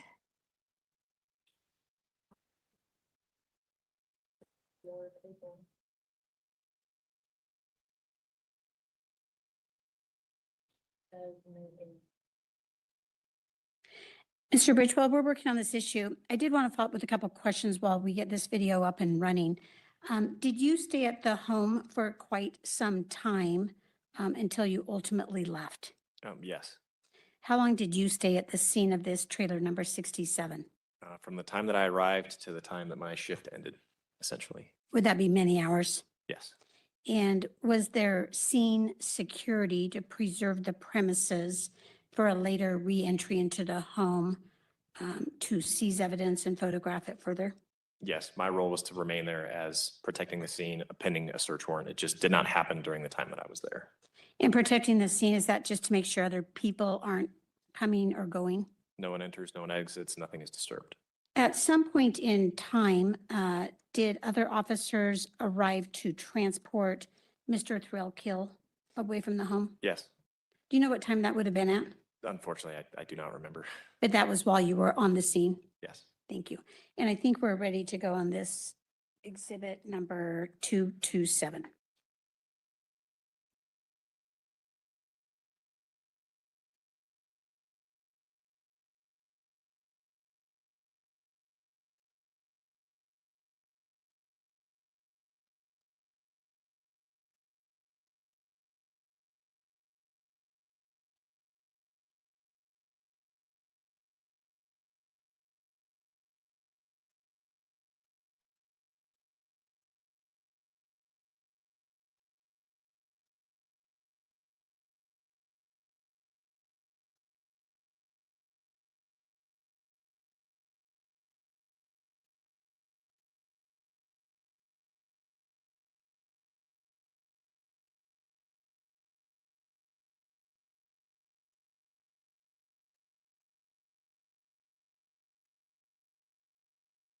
Bedroom on the left was inconsistent with what you saw in the second bedroom. Is that correct? Yes.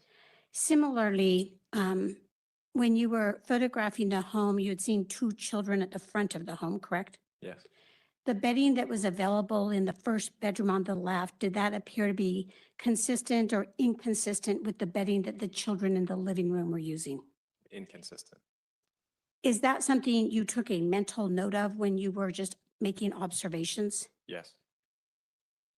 And I want to back up just a moment. I had asked you about statements made by the defendant while you were on scene, and you had indicated you just asked a basic question like, tell me what happened. Were you aware in an investigation like this that detectives or people from your detective investigations unit would probably be called out to conduct further interviews? Absolutely.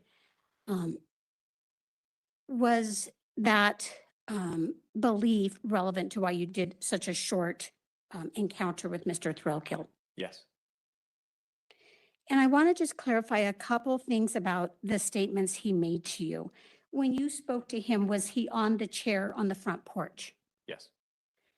When you asked him what happened and he told you he checked on the kids every night before he goes to bed, is that correct? That's correct. What did he say about why he went into Martin's room? I believed I think that was the precipitating thing, was I always check on the kids. And when I found Martin, I knew that something was wrong. Does your report document that Darin told me he went into Martin's room to check on Martin when he knew something wasn't right? If you're reading it verbatim, I'm sure it is in my report. I know this is from 2016 and you've been gone from Grand Junction Police Department. Did you detail the statements that Mr. Thrailkill made to you? As clearly as I could that night. Yes. Okay. Are those always details that you can remember now, many years later? No. Would looking at your report assist you in refreshing your recollection as to the specifics of what you documented concerning his statements? Word for word, yes, it would. And I'm showing him page 94 and 95 of this copy.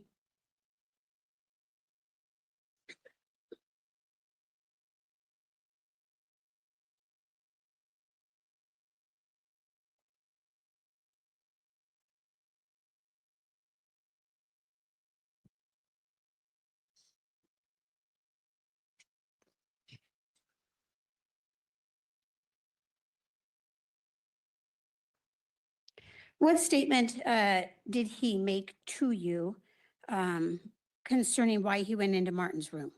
As you had stated, that because he was concerned something was wrong.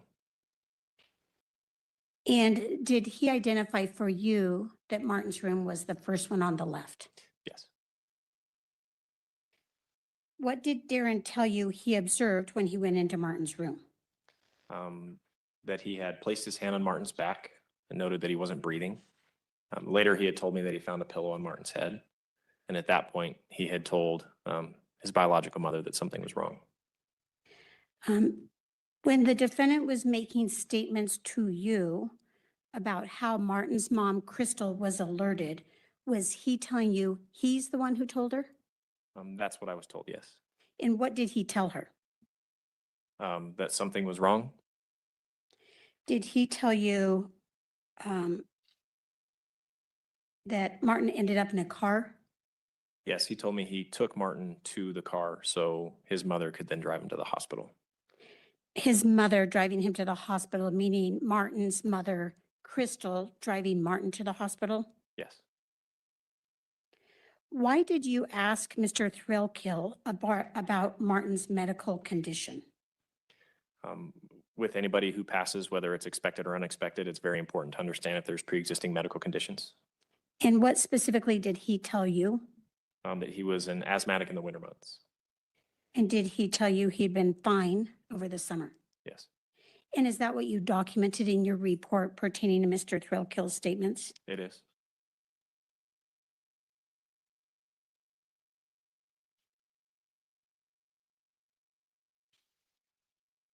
Mr. Bridge, what is the last exhibit in front of you? 1001. The view from Pomona Elementary into 585 25.5 Road. Thank you. And if we could please publish 1001. If you'll give me just 1 second here to check on it.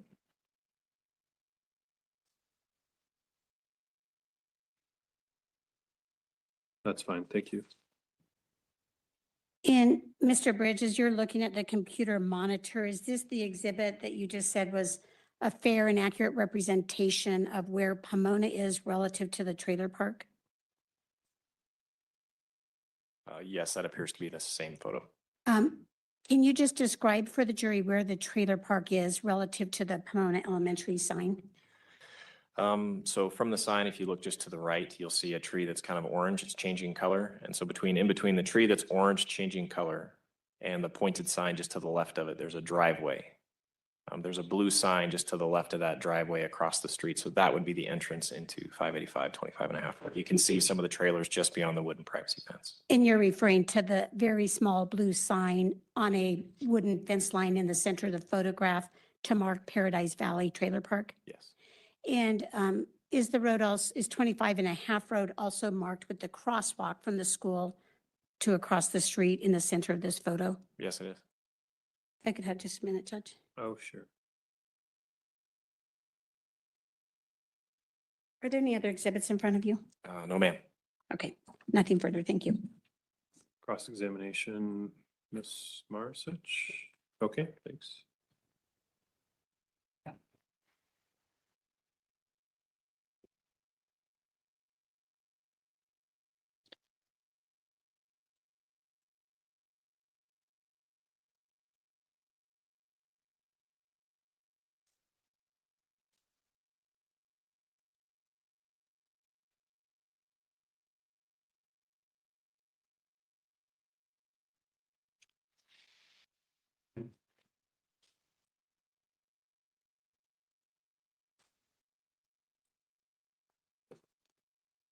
And Ms. Weimer, would you be able to publish exhibits as needed? Thank you. I appreciate it. Okay, Mr. Bridge, just a few more questions for you, okay? Okay. We might refer back to some of those exhibits that we were just talking about, all right? So this home that you went to was Unit 67 at that trailer park, right? Yes. And exhibit 1000 is kind of a bird's eye view of that park, right? If I recall correctly, yes. You'd agree with me that the units are very close together, right? Very much. This unit had neighbors on both sides, right? Yes. And neighbors behind it, right? Believe so. If you want to refer to exhibit 1000. This is 1001. Sorry, I don't have 1000. Yes, oh, you don't have 1000?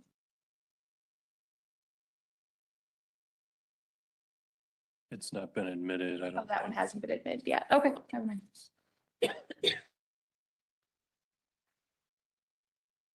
But this unit was centrally located in the park. Yes. So not only are these trailers close together, but you agree that this is a small living space, right? Yes, absolutely. It's a single wide trailer, right? Yes, ma'am. when you first walk in the door and you look to the right, that's where we saw those couches that we were talking about earlier, right? Yes. And if the prosecution could republish People's Exhibit 200.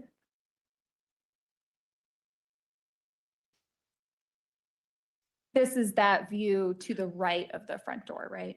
Yes, ma'am. This space is pretty compressed, you'd agree, right? It is.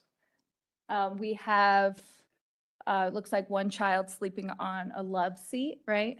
Yes, And another on the ground, right? that's correct. And then we have some kind of monitor with a chair in front of it, right? Yes. That could be a PC, right? Anything. Yes, ma'am. Okay. And it's right next to this couch, right? Yes, it is. Right across from the bigger of the two couches Yep. on the opposite wall. On the left side? Yes. Yes. Now, if you turn to the left when you first walk in, that's where you see that kitchen. That's correct.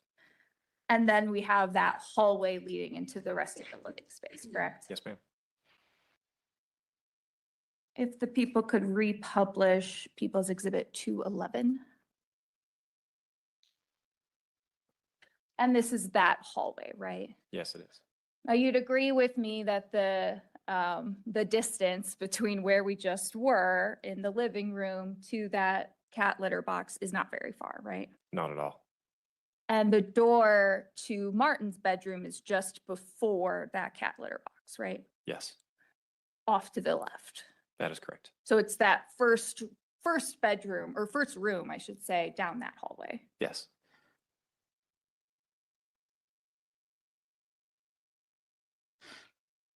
Now, you noted that you observed some respiratory irritants around Martin's bed, right?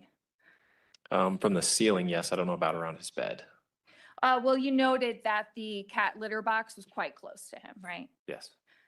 You also noted that the fiberglass insulation was quite close to him as well, Yes. or to his bedroom, I should say. Yes.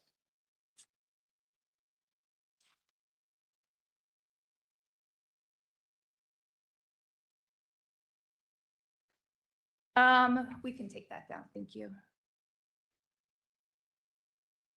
Now, you took lots and lots of pictures in this case, right? Yes, ma'am. There were other photos that were not just gone through with the jury, right? Yes, Because you weren't sure what exactly would be of evidentiary value. absolutely. I had no idea. So you wanted to be thorough in your documentation, right? That was my goal. Right. And would you recognize another one of those photos if I presented it to you? Likely.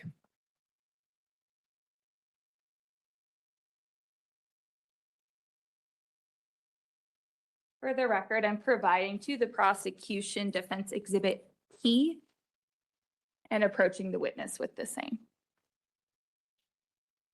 I already have a P, I think, Oh, so. did I miss one?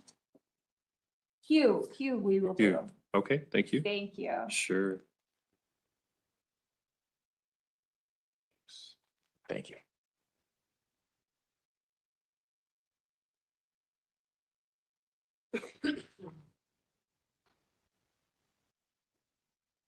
Okay, Mr. Bridge, do you recognize what I handed you? Yes, this would be a bottle of dextromethorphan and probably an albuterol inhaler. Okay, so this is another photo that you took at Unit 67, right? Yes, On that July 2nd, 2016 date. that's correct. And is that a fair and accurate copy of the photo that you took that night? Yes, it is. The people or the prosecution, oh my goodness, the defense moves to admit Q for the record. Is there any objection, Ms. Mayor? May I just order the witness Oh, sure. quickly from here? Sure. Oh, I'm good. Mr. Bridge, where was this photograph taken in? What place of the home? I'm not certain. I would have to see all the photographs probably in like chronological order to be able to place exactly where this was located. Would that be helpful to you? Very much so. Or mind if I approach him with the other pictures? Oh, that's fine, sure. What is that? Just talk this. Oh, okay, Mr. Bridge, I'm going to show you everything that you booked into evidence as PB1. Maybe that would help give you some context for my question.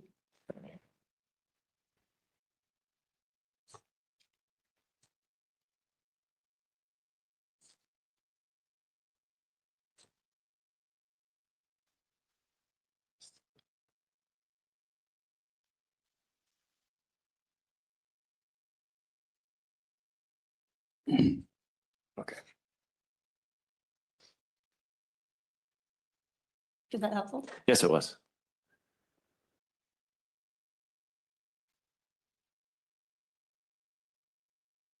In what room was that photograph taken? I'm looking at the photographs prior to this one and then after this one, as well as the table, the color, its layout, and then the flooring. This would have been in the parents' bedroom, last bedroom on the left. Thank you. No objection, Judge. Defendant's Exhibit Q is admitted.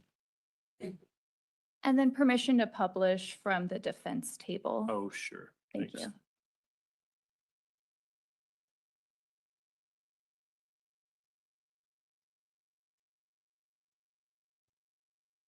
Okay, Mr. Bridge, is what's on that screen there, that defense exhibit Q that you had in front of you? Yes, it is. All right, and you started to tell us a little bit about what you saw in there. Can you describe it now? Yes, so this essentially cough syrup on the left and then an inhaler on the right. And did you collect either of those as physical evidence? No. You just documented it with the photo? Yes, just with the photograph. We can take that down. Thank you. Now let's talk more about when you initially arrived on the scene and kind of the interactions that you had, okay? So officers Evans and Goodell arrived on scene first, is that right? Yes. And then you arrived shortly after, right? Yes, ma'am. Mr. Thrailkill had spoken with Officer Evans before you got there, right? To my understanding, to some degree, yes. Okay. And then you also spoke with Mr. Thrailkill, right? Yes, ma'am. You were doing kind of that introductory interview to learn what you could, right? I wouldn't even characterize that as an interview, just as that public safety statement. Is anybody else at risk? And that was my kind of purpose and role, if that Okay. helps. And he answered your questions when you were collecting that information. Yes. And he was outside when you were having this conversation, right? Yes, ma'am. He was on that front porch, right? That's correct. And that's the porch that's attached to that main entry we've been talking about. Yes, ma'am. Now, shortly after you spoke with Mr. Thrailkill, that's when you kind of shifted to a scene security type role, Shortly thereafter, yes. where you were securing the unit 67 so that other people couldn't come in and out, right? Yes, So Mr. Thrailkill wasn't free to come in and out, right? correct. He was already outside the trailer and let you guys do your job there. Yes. Now, your conversation with Mr. Thrailkill was not recorded, right? That's correct. You did not have body cams at that time, right? No, ma'am. You did have access to a camera, right? Yes. The digital camera, right? Is that a yes for the Sorry, I record? apologize. Yes. That's okay. You did not use that to record the interview or the statements that you collected from Mr. Thrailkill? No, I did not. After you spoke with Mr. Thrailkill, another officer on the scene spoke with him, right? I believe it was Officer Goodell that did most of the speaking. Yeah, so he did what you would call an actual interview of Mr. Thrailkill, right? To my understanding, I was around the corner and away from it, so I'm not sure how that transpired. You were kind of out of sight, just providing more cover for that. That's correct. And you would describe it as an interview, right? Sure. Yes. So Officer Goodell would be the one to talk to about what was said in that conversation, right? The conversation between he and Darin. Yes. Yes. Yes. Officer Goodell would be the one to talk to on observations of what Mr. Thrailkill was like during that interview, right? During his interview, yes. Because you just got those initial statements, right? Yes, ma'am. And you weren't able to see what Mr. Thrailkill said, how he said it with Officer Goodell. Correct. But you do know that Officer Goodell obtained consent from Mr. Thrailkill, right? Yes, that's what he told me. Consent to enter into the trailer, right? Yes, ma'am. To check on the kids, right? Yes, And then to do the thorough documentation that you did. yes, So Mr. Thrailkill was asked if he gave permission, and he did give that permission. yes, that is correct.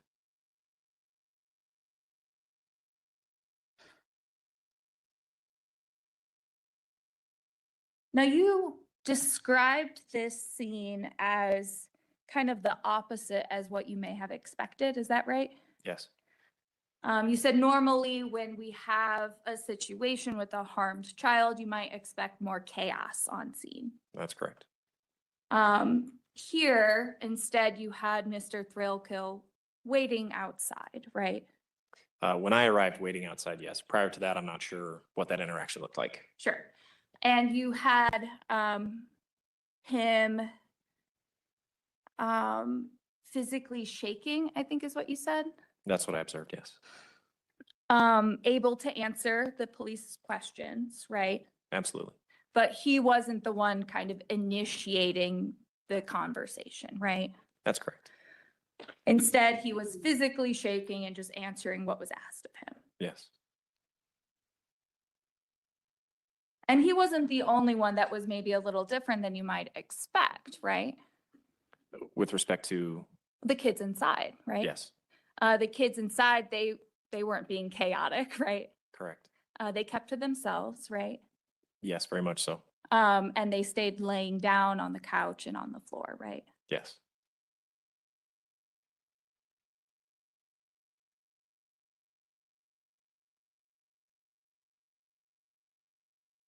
Now, you said that you didn't see Mr. Thrailkill cry, right?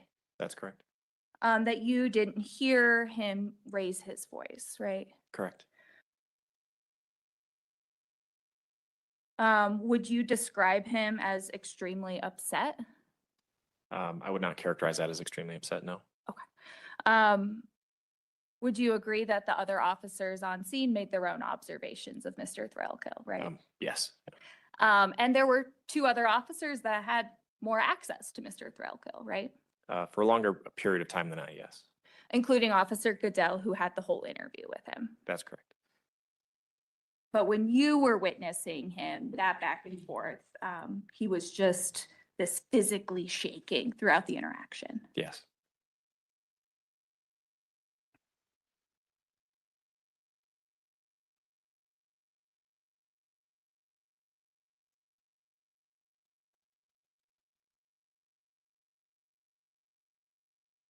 Now, I want to talk to you a little bit about Mr. Thrailkill's actions while you were on scene with him, okay?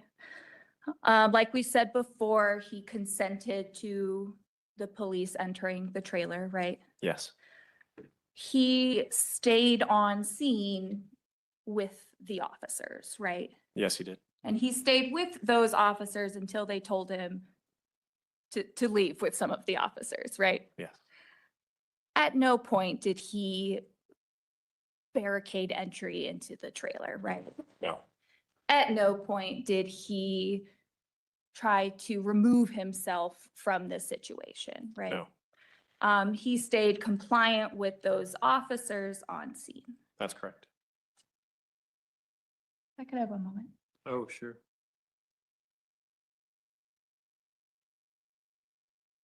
And I don't have any further questions. Thank you. Okay. Ms. Mayor, redirect.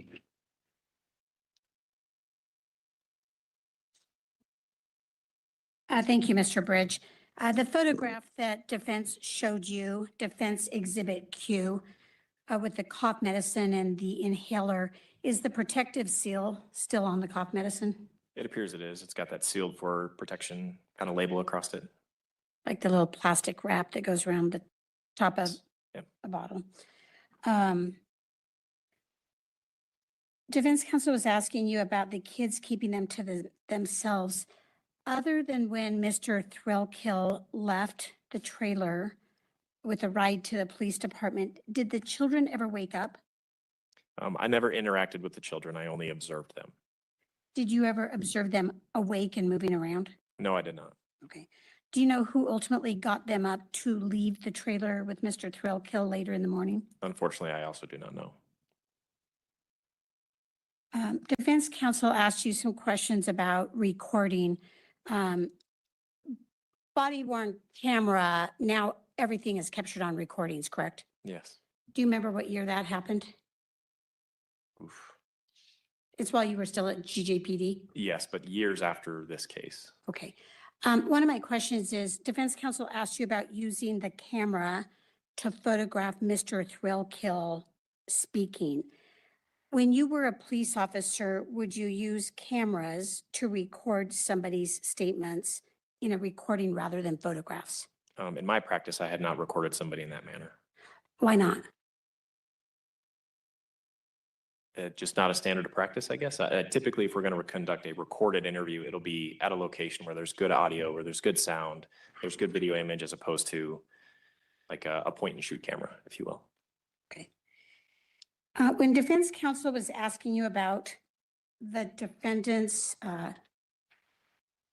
actions and statements, he had just been told Martin died, right? I'm not sure when that piece of information came out. That happened at, I guess, at some point between you being at the hospital and you arriving at trailer number 67, correct? I would assume so. Okay. Did he ever ask why Martin died? No. Did he ever ask you what happened to Martin? No.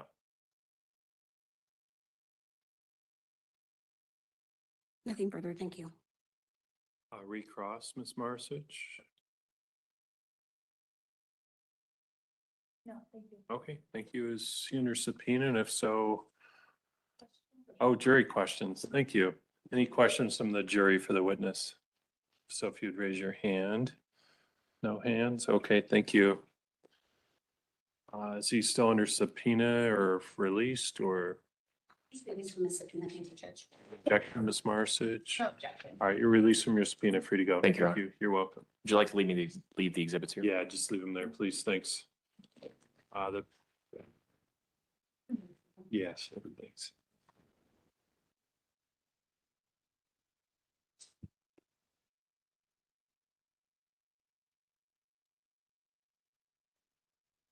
And people would call his Delta and Grand Junction, forgot them all. I can remember Munch, that was his main one. Munch. He came and picked me up. And he meaning who? Colorado. How old was Martin? The table. Do you do? And Ms. Osinski, if you'll have a seat in the black chair, I'll give you an oath once you get seated, please. Thank you.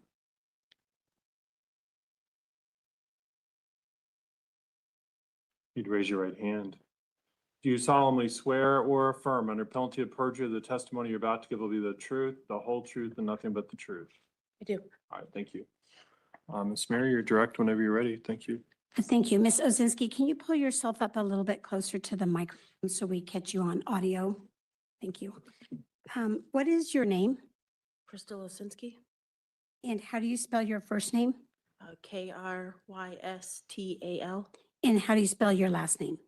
Osinski. And I'm sorry, it might be a little hard to hear you. Can you just pull that microphone a little bit closer to you? I'm sorry. It's okay. Thank you. Ms. Osinski, do you live in the state of Colorado anymore? I do not. In what state do you live? Georgia. And what do you do for a living in the state of Georgia? I'm a hydraulic technician, And how long have you worked as a hydraulic technician? 3 years. What do you do in that job? Rebuild anything that's hydraulics, What types of things? cylinders, motors, pumps. Is that something you learned as an occupation out in Georgia? Yes, And did you learn that before 2016 or after 2016? after. Prior to being in Georgia right now, did you previously live in Colorado? I did. For what period of time did you live in Colorado? 2012 to 2016. And in what towns did you live when you lived here in Colorado? Delta and Grand Junction, For what period of time did you live in Delta? 2012. And did you live there for a year or less than a year? It was less than a year. And where did you move to after living in Delta for less than a year? Grand Junction, And how long or what years did you live in Grand Junction? the remainder of 2012 to 2016. During the time you lived in Colorado, were you in a relationship with Darin Thrailkill? Yes, And is he present in the courtroom today? yes. Can you describe, first of all, where he's seated? The table over there, And is there a label on that table? defendant, And can you describe what he's wearing? black shirt and a black tie. And is he the only male seated at that table? He is. Your Honor, I would ask that the record reflect Ms. Osinski's identification of the defendant. Is there any objection, Ms. Marsic? It'll be Ms. Parham for this witness. Ms. Parham, any objection? All right, thank you. The witness will so reflect then. Thank you. When you lived in Delta during 2012, did you live at 5700 Sundown Road? Yes. Was that a in-town area or a rural area? Rural. And when you lived in Grand Junction, did you live at 585 25 and a half Road, trailer number 67? Yes, And was that here in Mesa County, Colorado? yes. When you came to Colorado, what brought you here? Darin did. When did you first meet Darin? What year? Maybe like 2010-ish. And how did you meet? Online games. Online games, like video games? Is that a yes? Sorry. And I'll ask you some more questions about that in just a moment. Did you have a child named Martin Osinski? Yes, And did Martin have any nickname? he had a lot. What were his nicknames? Munch. Oh,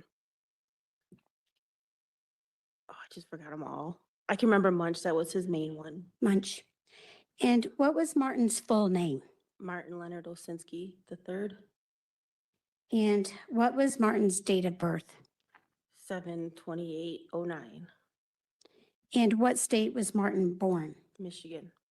In Michigan? Yes, Do you have family in Michigan? yes, that's where I'm from.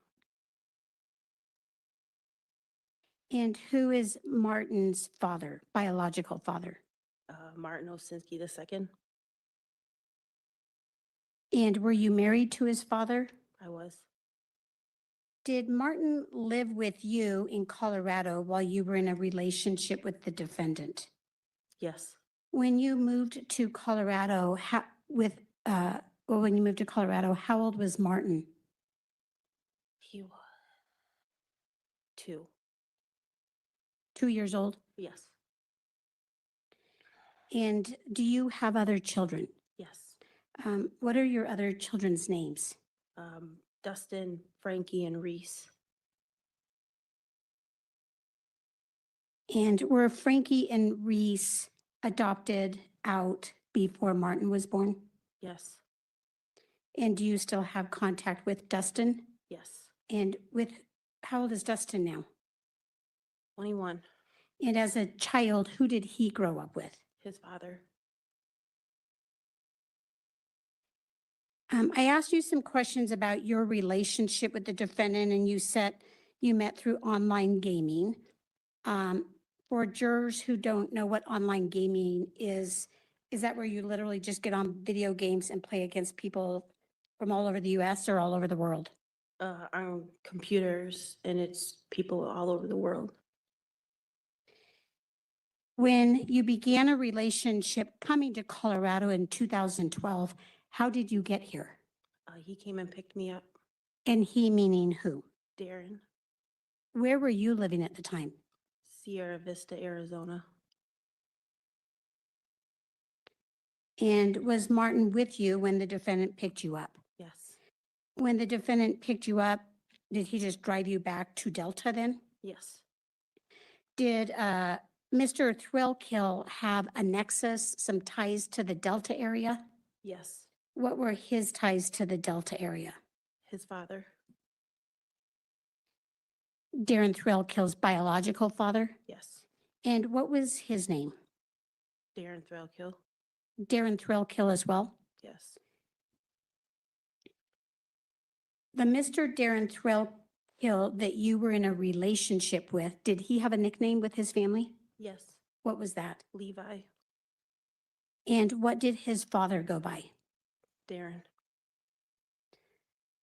Did you call Darin Thrailkill the man you were in a relationship with Darin, or did you call him Levi? Darin.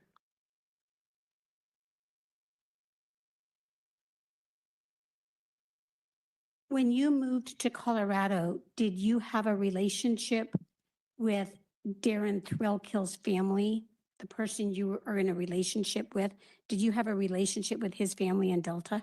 No, And why was that? I just wasn't accepted. You weren't accepted. Why was that? They wanted to keep the kids' parents together. When you were living in Delta, did you ever interact with his family or come into contact with them? Yes. It sounds like you just didn't consider that a relationship, your contacts with them. Yes. Who was Darin Thrailkill's father? Darin Thrailkill father. Who was he married to? Suzanne. And is that while you lived in Delta? Yes. Were you aware of Darin Thrailkill father ever being married to somebody else before Suzanne? Yes. Who was that? I can't remember her name. Okay. Do you know the name Natalie Freeman? That's who he was married to. Okay. So it sounds like Darin Thrailkill's father's Darin Thrailkill. He was married to a woman named Suzanne. Are you aware of Natalie Freeman's relationship to Darin Thrailkill, the individual that you had a relationship with? What was her relationship to your Darin Thrailkill? We didn't talk to her much.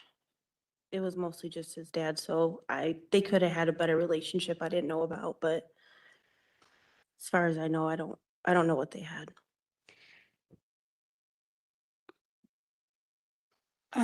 Did the defendant have biological children of his own during the time you lived in Colorado with him? Yes. Who were his children? Sean and Alex. And is Sean a boy? Yes. Is Alex a girl? Yes. How old were they when you lived in Colorado with your Darin Thrailkill?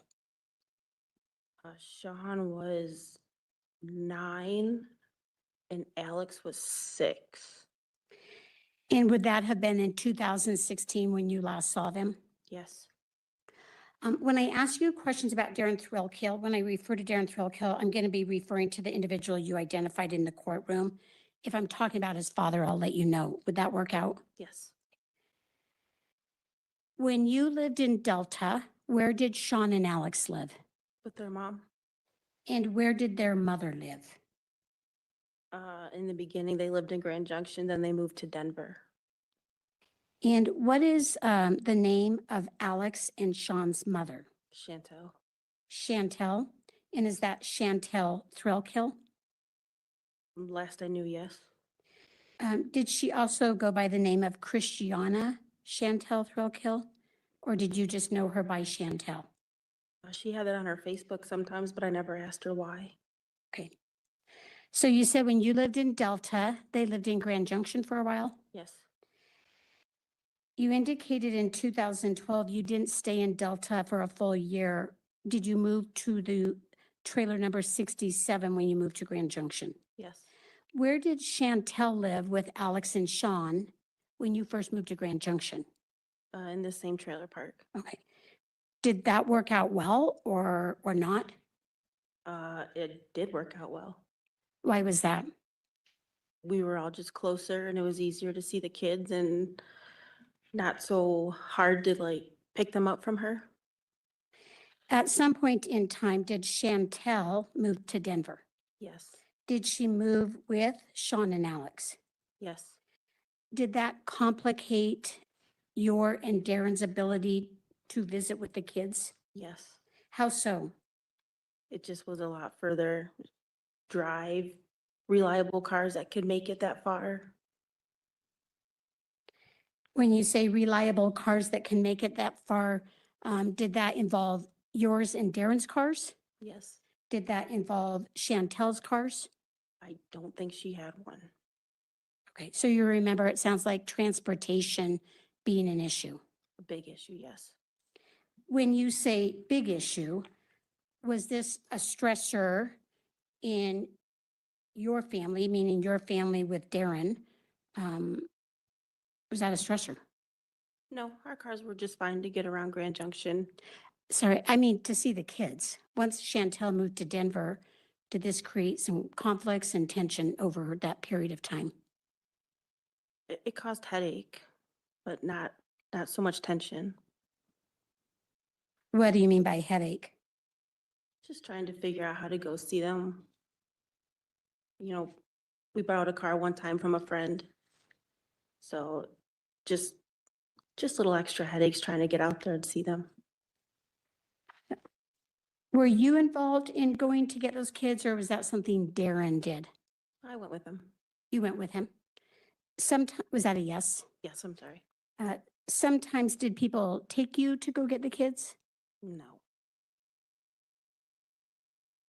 Once Chantel moved to Denver, do you know what year that would have been? Like, once you moved to Grand Junction, how long did you live in the same trailer park? Maybe like a year. That you lived in the same trailer park? Maybe around there. I don't really remember when she moved. Once she moved to Denver, how often did Darin visit with the kids? We had them for the holidays, the summertime. They were out with their mom when they were in school. Would you guys be able to see him during the school year? If we made our way out there, we could have seen them. It sounds like, but not them coming here. Correct, yes. I want to ask you about the year of 2016. So is there anyone else in the immediate family I haven't spoken about? I've spoken about you, Darin, Martin, Sean, Alex, their mother, Chantel. Is there anyone else that was kind of part of your family relationship while you lived here in Colorado? No, Did you have any family here? I did not. Did you have to create your own community of friends or family when you moved here? I did. When we talk about the year of 2016, was your relationship with Darin good, bad, or somewhere in between? You said the summer of 2016? The year of 2016? I think that's when things started to get rocky. At some point near in time, whether it's 2015 or 2016, did you and Martin leave and go to Arizona for a while? Yes. For what period of time did you leave? I don't remember how long we were gone for. A couple months. It wasn't long. And was that because your relationship with Darin was rocky or for some other reason? Because it was rocky. Do you know when that was relative to July 2nd of 2016? No. You said that 2016, things got rocky between you and Darin. In 2016, who was the breadwinner in your family?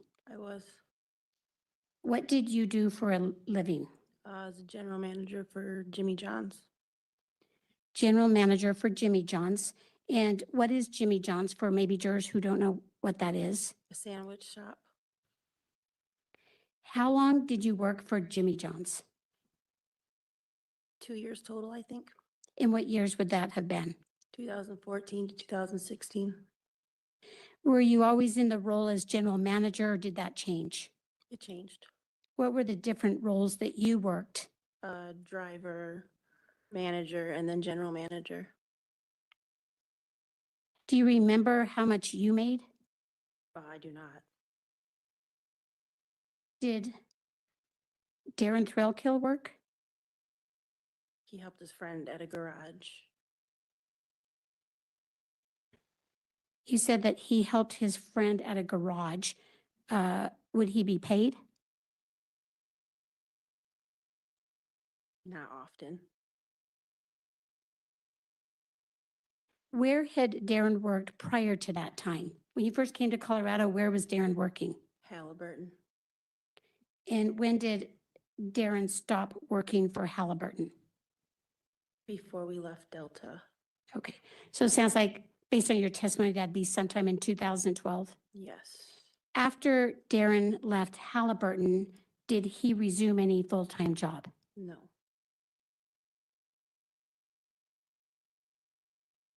Was that a stressor in your relationship? It was.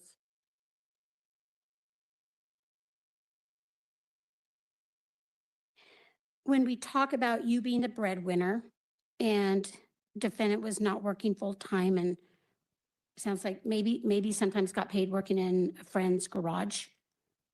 If he got paid, how much would he earn working in his friend's garage? It varied on the job. Relevance, This goes to their relationship and the tensions and stressors that existed in 2016, Judge. the objection's overruled. If the defendant got paid, how much would he get paid? What kind of income did he bring home? It varied on the jobs that he was doing. Do you know what the most is that he would bring home? And if you don't know, it's fine to say, I don't know too. No, I can't remember any of them. In 2016, when you were the breadwinner and Mr. Thrailkill was not working much for regular pay, who controlled the money, the cash? We both did. Did you consider yourself rich? No, Did you consider yourself poor? no. How would you describe your finances during 2016 during this period of time? Average. Average. Could you get by paycheck to paycheck? Yes, Were there some times where you couldn't? yes. If you couldn't get by paycheck to paycheck, how much might you be in the hole at some point with bills or whatever else needed to be taken care of? We never went very far in the hole. And I got paid weekly, so it was fixed quickly. Did you want Mr. Thrailkill to work? Yes, When you talked about Mr. Thrailkill's kids, Sean and Alex, when they came over for visitation, did money have to be even tighter when their kids were over visiting, for example, the summertime? no.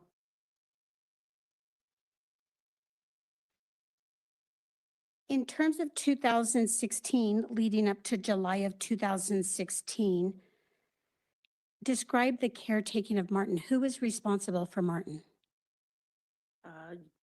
Usually Darin was, because I worked first thing in the morning till afternoon.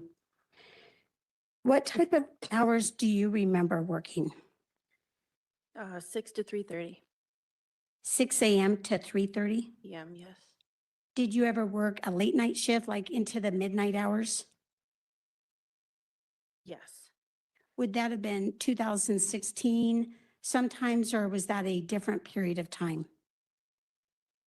2016. What type of schedule would you have where sometimes you worked morning and sometimes you worked into the midnight hours? If I worked a closing shift, I would usually go in at 3 and the stores would close at about 11.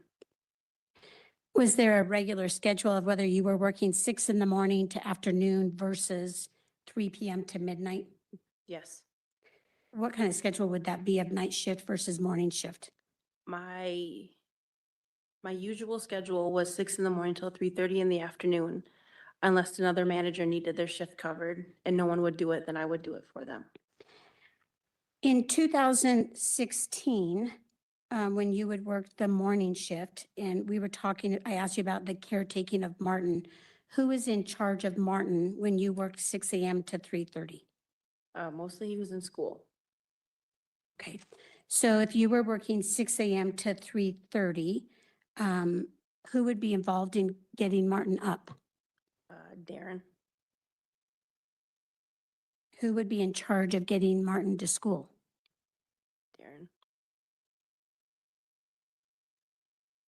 Did that go well? Not always. Why not? Just some mornings he couldn't get up and I would take Martin with me to work. When you said there were some mornings he couldn't get up, are you referring to Martin or Darin? Darin, There's some mornings Darin couldn't get up. yes, So you said you would take Martin to where? to work with me. And what time would that be at? We'd leave the house by 5:30. What time generally would school start? Do you remember what those hours were back in 2016? I do not. How would you know whether Darin was going to wake up that day or not? I would wake him up before I left for work. And if you couldn't wake him up, you would take Martin with you? Yes. And then how would Martin get to school? Either I would go drop him off or my boss would drop him off. In terms of 2006, well, let me ask you this. Did that create stress when Darin couldn't get up to get Martin to school? Not entirely. Not entirely. What does that mean? Martin's stuff was ready the day before and I never had to wake him up. I just put him in his car seat in the car and took him to work. Would you be angry with Darin? No? When, in 2016, leading up to July 2nd of 2016, did Martin have accidents? Yes. Can you describe for the jury, and I'm sorry I have to ask you these questions because I know it's probably not easy to talk about. Can you describe for the jury what that was like? What were the accidents? How did they get handled? Martin was lactose intolerant, so his favorite thing to eat was cheese and yogurt and ice cream, and he didn't exactly take care of himself. He couldn't make it to the bathroom on time, or he'd be too involved in his video games and he would wet himself. But I'd say maybe around the age of 5 or so, he just started cleaning up himself. He knew to go in the bathroom and he knew how to clean himself and put clean clothes on. And he would take his clothes and put them in the washer when he was done. You said at age 5, he started learning how to clean himself. And what did you refer to put what on? Put clean clothes on. Did having accidents continue into 2016? Yes, Were pull-ups used sometimes? sometimes. How would you use pull-ups? How was that involved? He'd wear them at night to go to bed. And after so many dry nights, we just wouldn't put them on him. And then if he started having regular accidents at night, we go back to them. When you talk about the accidents Martin had, were those involving peeing or pooping? Both.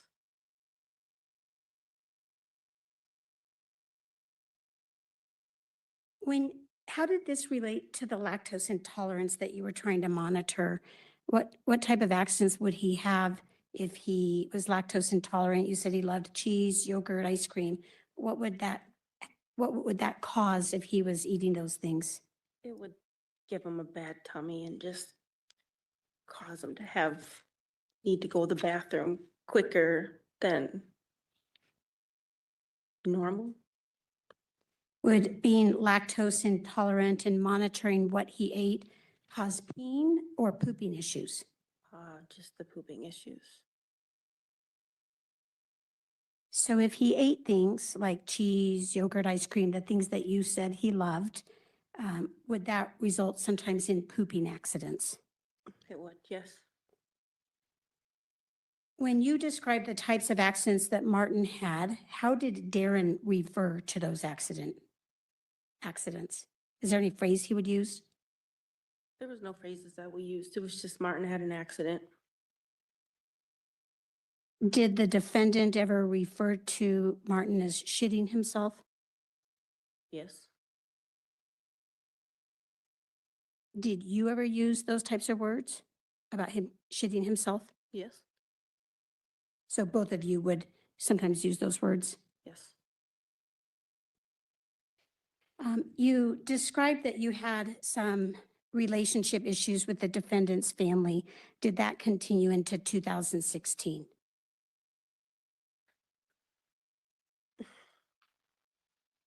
I just wasn't involved with his family at that point. Have you ever used the words homewrecker to describe the conflict that his family had with you? No, I did not.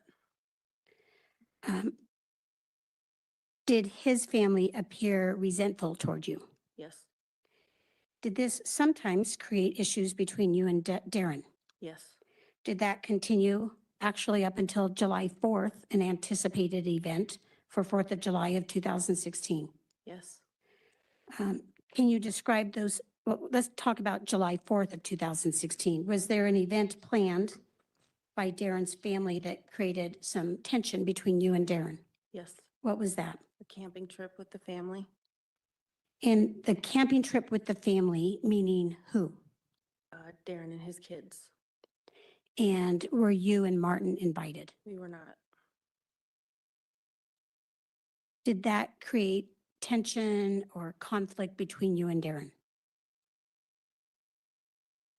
I don't really think it caused conflict. It caused Martin to be sad, but it didn't really cause conflict. Did you think it was fair? No, Did you tell Darin Thrailkill you thought that was not fair? yes. How would Darin respond to you? So when we're talking about the July 4th camping trip where you and Martin were not invited, did you tell Darin Thrailkill that's not fair? Yes, How would that play out? very minor. I just expressed myself and we just kind of moved on from it. Ultimately, as it related to July 4th of 2016, did that end up resolving when you talked with Darin about the fact that's not fair? I'm sorry. Could you repeat that? Sure. How did that resolve? The July 4th camping trip, did Darin and his children intend to go? Yes, Was there any camping trip or family event in June of 2016 near Father's Day for us, with Darin's family? I don't remember anything like that. If Darin's family was planning a family event, were you and Martin ever invited? No,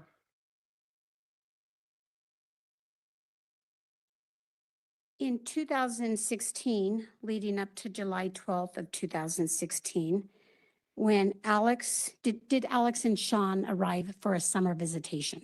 yes, When the kids arrived, did you and Darin feel like they were in good hygienic sanitary condition? no, Was Darin, and I told you when I refer to Darin Thrailkill, I'll be referring to the person you identified not being his father unless I tell you it's his father. Was Darin Thrailkill upset Yes. about his children's arrival? Yes. Why was that? They were always dirty when they came to us. They were what? Always dirty when they came to us. Was he upset over that? Yes. Was he upset at Chantel? Yes. And Chantel being Alex and Sean's mother? Yes. Did Darin even try to get DHS involved? Yes. Were there financial issues that surfaced when the kids got there, like needing clothes, needing eyeglasses, needing some sort of care? Yes. Did you have a lot of extra money to spend on Alex and Sean? No. In terms of the children coming over for visitation, did that happen in June of 2016? Would that have been the month they arrived? Yes. Were they present on July 2nd, 2016? Yes. Were there conversations with you and Darin about wanting money back from Chantel Yes. to take care of them? Yes. Were you upset over it? That we had to get them stuff? Yeah. No. Was Darin upset over it? I don't remember him being upset about it. Was there extra money to do that? Not really, but knowing that they were coming, we were prepared. Leading up to July 2nd of 2016, was there any friction between you and Darin about whether he treated his own children fairly compared to Martin? There were some talks. Did that appear to be was that a point of contention, conflict between you and Darin? Did he treat Martin fairly? Most of the time. When you say most of the time, are you saying that was always an issue? It was becoming one. Were there examples like that? That examples that I can give you? Yeah, like 2016, examples where you talked with Darin about not treating Martin fairly like his own children? We just disagreed on parenting in some areas. What were those areas where you and Darin disagreed on parenting? Mainly discipline. Was that a stressor in 2016? Yes. What was the disagreement about? How harsh punishment should be. What was your view? I like to try time out most of the time, but he got a good swat on the butt every once in a while. And what was Darin's view? Timeouts didn't work. He just had a little more aggression than I did. And when you say Darin had more aggression than you, what do you mean by that? I mean, he would text me and call me and tell me that he beat the shit out of him. Beat the shit out of him? But I was never there. So I was usually working. That's what Darin Thrailkill Would say would it. tell you. Yes. What kind of words did he use to describe that? He would tell me he beat the shit out of him. Did that stress you out? Yes. Would it create conflict between you and Darin? Yes. Were there any things that you all enjoyed doing together? Lots of things. What types of things did you all enjoy doing together? We would go camping together. We would go to the park together. We would play in the yard in our pool that we had. His friends had not really race cars, but fast cars, and we would go out to the track.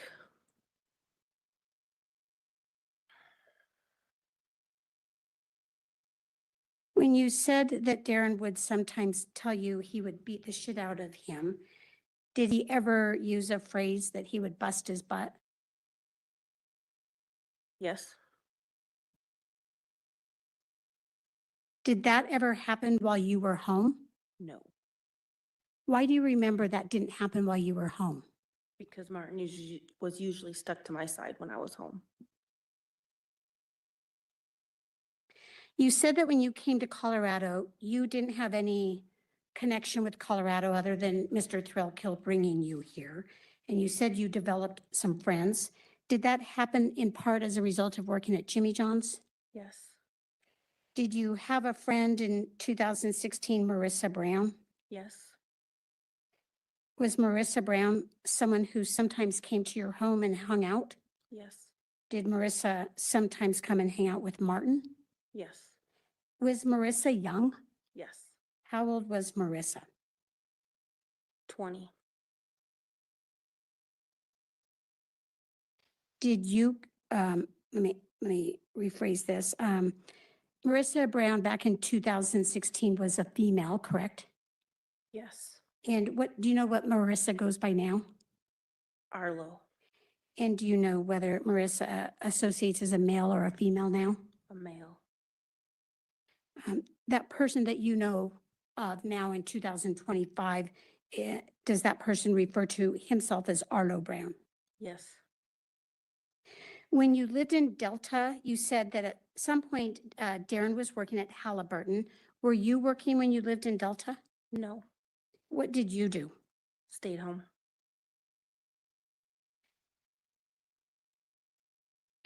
You said when you lived in Delta, when Darin was working, but you were staying home, did some of the visitation with Sean and Alex happen at the Delta home? Yes. Yes, okay. What do you remember about the home you lived in Grand Junction?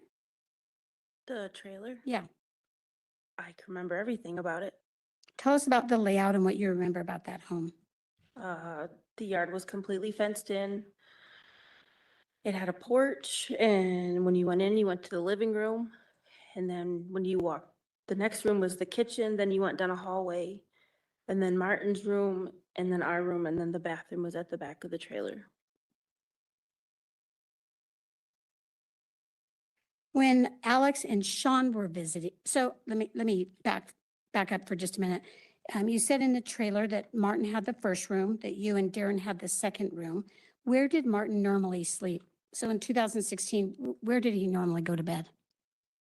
In his bed, unless Sean and Alex were there, then they'd wanna They what? camp out, I guess you can call it. They'd wanna hang out together. Where did you generally sleep in 2016? In my room. Did you ever sleep in the living room? Occasionally. Was Darin a snorer? Yes. Was it easy to sleep with him because of snoring or difficult? Some nights were more difficult. If you weren't sleeping in your bedroom, where might you sleep? On the couch. Did you ever sleep in Martin's room? No, he wouldn't let me. You mentioned that one of the things you all enjoyed doing was being outside in the fenced yard with the pool.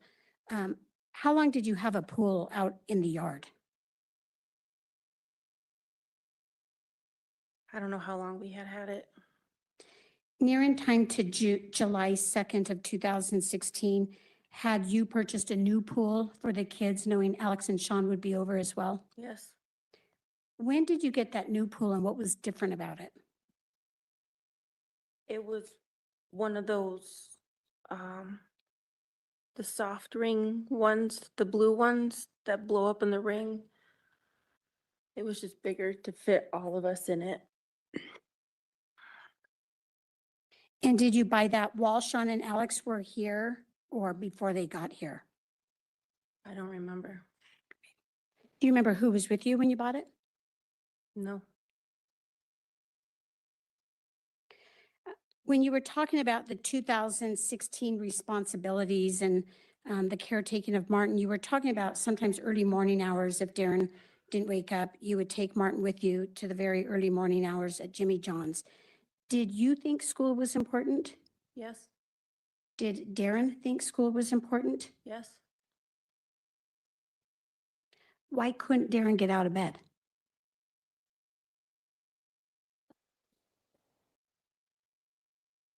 Objection sustained. If you could lay a foundation. Sure. Would you see Darin on the days he couldn't get out of bed? Yes, Did you talk to Darin on the days he couldn't get out of bed? eventually when he woke up. Would you be able to see why he couldn't get out of bed? Yes, What did you see? Why couldn't he get out of bed? it was a medical condition. And what was that?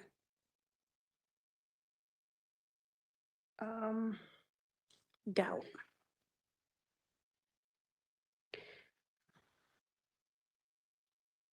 Did Darin ever tell you why he couldn't get out of bed?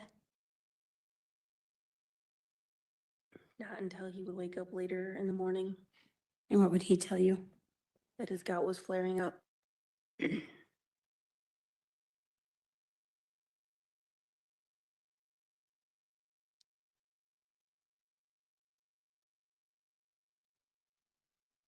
Where was your home relative to Martin's school? Across the street. Was it easy walking distance? Yes, Did you ever allow Martin to walk there on his own? I did not. Did you ever find out he'd walk there on his own? Yes. How did you learn that? When the school would call me because the crossing guard would be leaving the school and Martin would be standing at the crosswalk. Did that upset you? Yes, Why? because he should not have been walking to school by himself at that age. Would you confront Darin about this? I would ask him about it, Or what would he tell you? that he couldn't get up.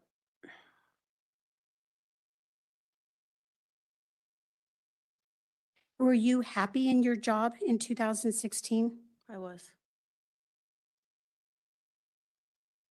You said that Darin had a medical condition. Did he have the ability to walk?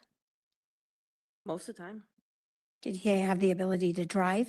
yes, Did he have a car to use? yes, Would he drive to a friend's house? yes, Like the guy he worked in the garage with? yes. Who was that? Russell Anthony? You said that sometimes he worked in Russell's garage. Was that doing mechanic work?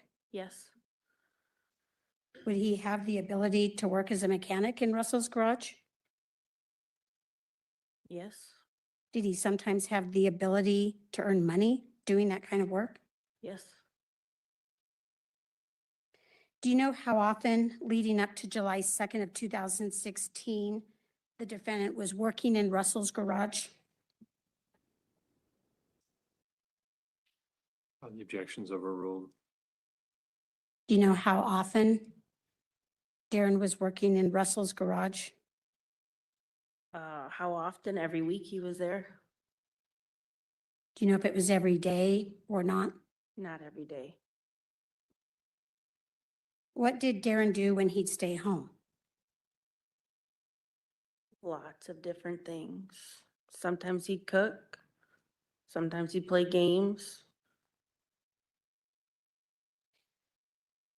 Did he generally cook? We did a good bit down the middle. We You shared did it? Yeah, When you say games, are you talking about playing games with Martin on the floor? sometimes, yeah. What other types of games did Darin do when he was home? His computer games. Was Darin pretty focused on online gaming or computer gaming? Yes, Leading up to July 2nd of 2016, how often was Darin on the computer? a lot. It was a nightly thing.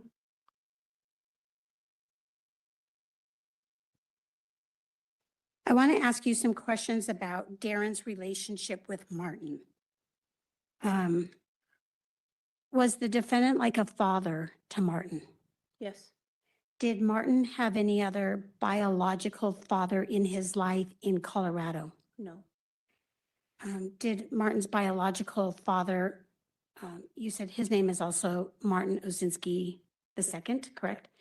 Did he play any role in Martin's life while you were in Colorado? No. What types of things was Darin in charge of when he was acting like a parent to Martin? All the same stuff I would, really. What are some of those things? He'd get him in the shower and he'd put him to bed or help with food or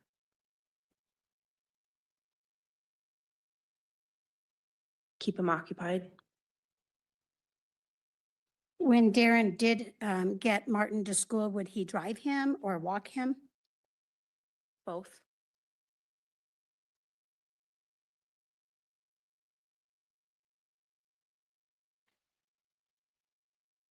Did Darin sometimes help Martin with his accidents? Yes. Was Darin generally calm about Martin's accidents or angry? Depended on how bad it was. What types of reactions did Darin have to Martin's accidents? Yelling. What would he be yelling about when Martin had an accident? That he had another one. What would be an example of his yelling? Just like goddamn, you had another one. Why did he get angry? Sometimes they were overwhelming. Would it make you angry too? It would.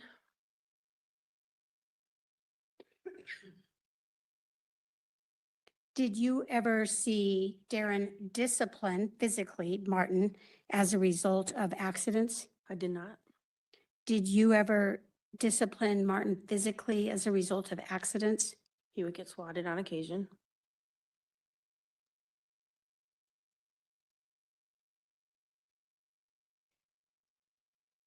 When you and Darin were both frustrated by Martin's accidents, did the two of you, did you and Darin ever have conversations about how to handle it or why this was happening at age 6? There was always talks. What would those conversations be about? Just different things we could do. Did you sometimes take him to the doctor, you or Darin, to try to talk about the issue? We took him to the doctor. You said that he had lactose intolerance. Did that seem to be a big issue surrounding Martin's accidents? Yes. Why so? Or how? Because everything he shouldn't have was his favorites and I still let him have it. He didn't have them in bulk, but he still had it. You said that you would still let Martin have some of those items. Are you talking about like cheese and yogurt and ice cream? Yeah, those are the three. Well, ice cream, we switched to sherbet. And then milk, we did soy milk. Sorry. Did you guys always buy soy milk? Yes. When you were talking about these discussions about cheese, yogurt, ice cream got switched to yogurt, cheese, yogurt, and ice cream? Yes. You said ice cream got switched to sherbet. Yes. Was it hard to hold true to that and not let Martin have the things that caused him poopy pants?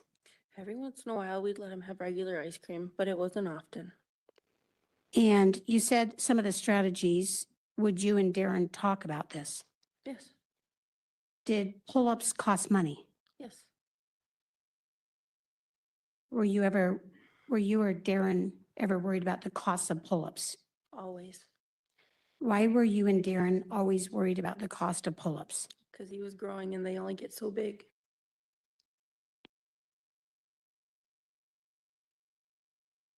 When I'm asking you about Martin's relationship with Darin, did you ever hear Martin use words of affection to Darin?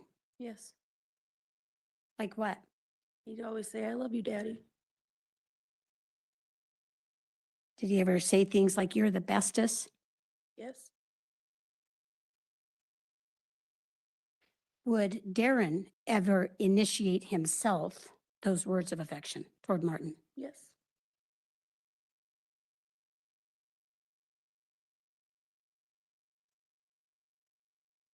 I want to ask you about the days leading up to July 2nd of 2016. Did Martin have any significant health issues that you could see? Any significant health issues? No. Had there been things in his life that happened, such as coughing and wheezing and what was perceived as potential asthma? Not so much in the beginning, but we took him on a school field trip to the botanical gardens, and he had a really bad reaction, and we had to take him to the ER, and they sent us home with an inhaler and breathing treatment. An inhaler and breathing treatment? When you referred to the breathing treatment, was that a nebulizer? Yes. Like an actual machine that Yes. he'd hold a mask up to his face and you'd turn it on for him, fill it up with medicine and fill it up? Yes. How often leading up to July 2nd of 2016 did you observe him with a condition that you thought he needed an inhaler or a nebulizer? Usually only on days we spent a lot of time outside or around dusty areas, or maybe if we cut the grass or something. In the days leading up to July 2nd of 2016, did Martin have any breathing issues? No. Was he having any coughing issues? No. You find a good stopping point, Ms. Mayor. It's just a couple minutes before Sure. 5. So I have a good stopping point in just a moment, Judge. okay, Thanks. thank you so much. You said he didn't have any breathing issues. He didn't have any coughing issues. How about wheezing? Just when it was dusty or grass clippings or something like that. How about in the days leading up to July 2nd of 2016? I don't remember him using it.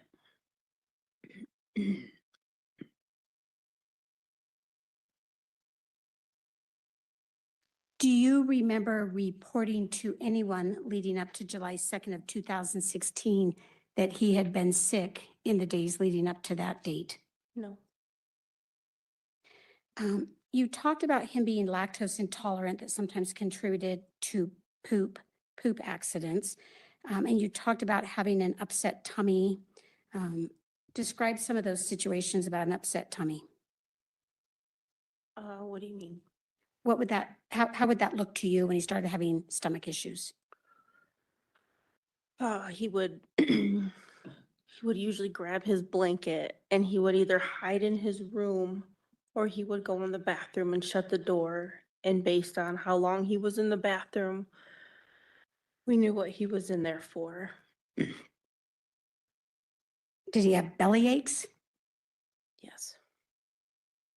Do you ever remember taking him to the doctor for the belly aches? A couple times, yes. When you took him in for upset tummy or belly aches, did you often correlate that to any milk, lactose intolerance issues? Yes. Why was that? Because each time we took him there, it was dairy products he had before we went. Thanks. This would be a good stopping point, Judge. Thank you. I could see the lawyers at the bench too. Thank you. And Ms. Osinski, if you could be back tomorrow morning. See what time. We start at 10 o'clock tomorrow morning. If you could be back here at 10 o'clock, I'd appreciate it. Yes, sir. All right, thank you. The lawyers could approach.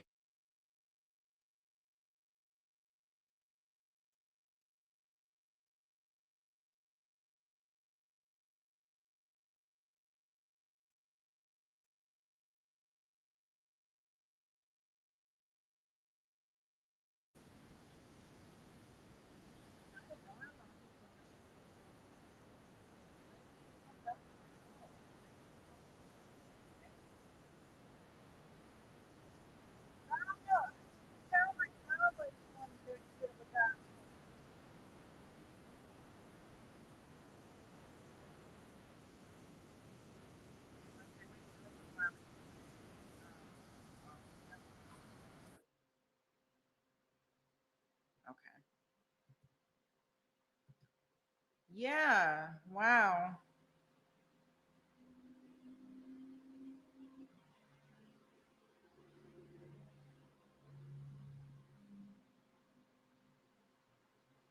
Yeah, and it may be easier for her to talk about now. I can see that. Yeah, I forgot we got to remember how it's been some time that's been passed, so real raw emotion may not be there.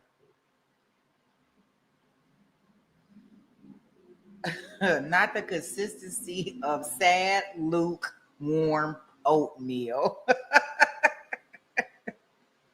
No, say it is not so. Oh, wow. You got to be kidding me. Oh, you can't hear me? Can you hear me now? You can't hear me? Oh, it's on you, Baka, that can't hear me. Maddie said he can hear me good. I'm yelling. SD can hear me. Mic check, 1 2 1 2. That's better. So check it. Just so y'all know what tomorrow's schedule gonna look like.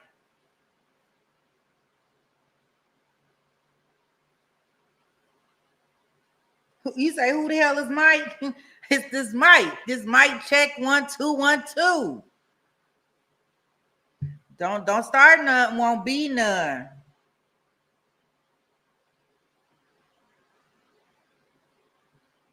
Don't start. No. Won't be nothing. And why am I checking him? Because I need to make sure. Mic check 1 2 1 2. He's not injured. He might get injured, depending. Okay. So morning, I will do a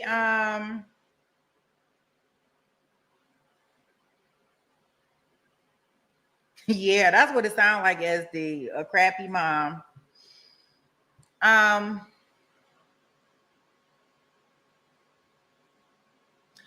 Okay, so tomorrow we're gonna do a late start on this.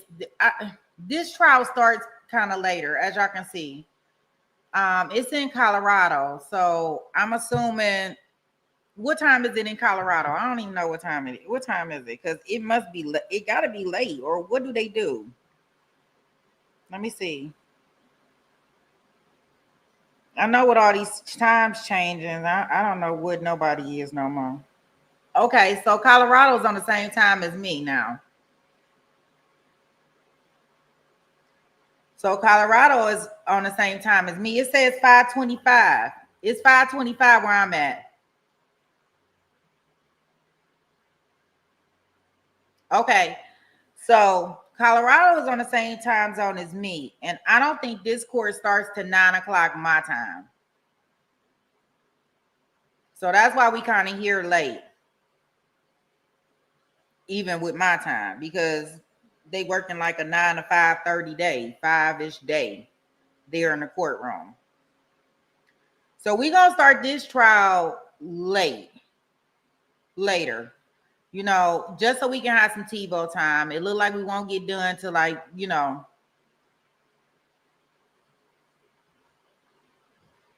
that time. But we'll start this one later because it's on the yeah, they on my time. What I am going to do is in the morning time, I am going to premiere another trial that we are going to peek into, guys. And I'll show it to you guys now. I'm going to premiere it tomorrow morning. They did do day 1 and opening statements. Is this trial right here. It is the teen lovers redrum trial, where the 2 teens, they unalived the grandma, went on the run, and all of that stuff.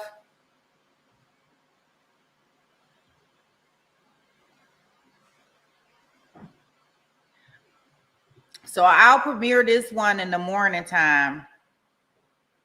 And then that way we can go into day 2 of this one. And then we'll go on to I may set up another room for, maybe we'll have 2 rooms going for people that still want to. You say you got to start. Well, I won't start this one that early tomorrow. It ain't like you're going to be on time. I'll start this one probably,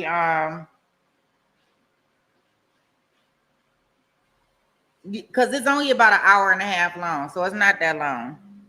So I started maybe about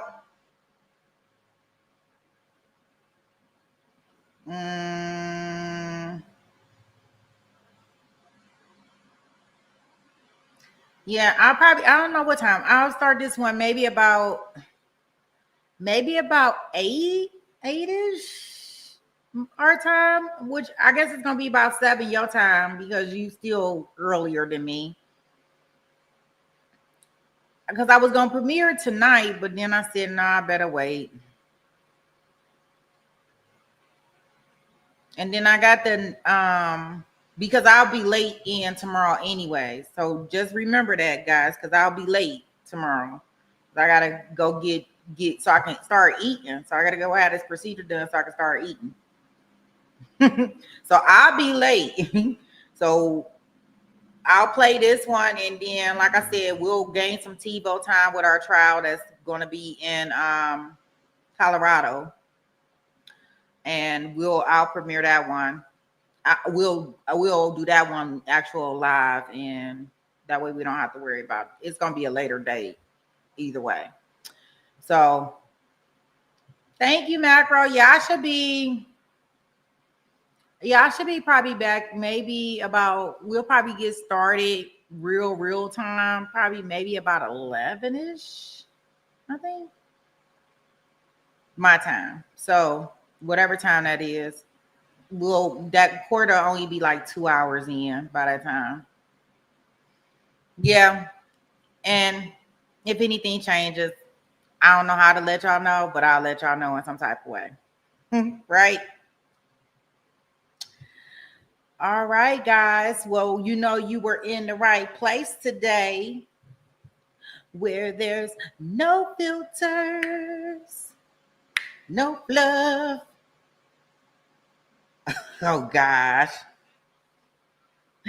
Just facts, not enjoy the drugs. Would you say, get it while I can get it, and it's legal? You should be getting it. Getting it while the getting is good. All right. Y'all have a great night. Thank you all, and I will see you all tomorrow. Peace.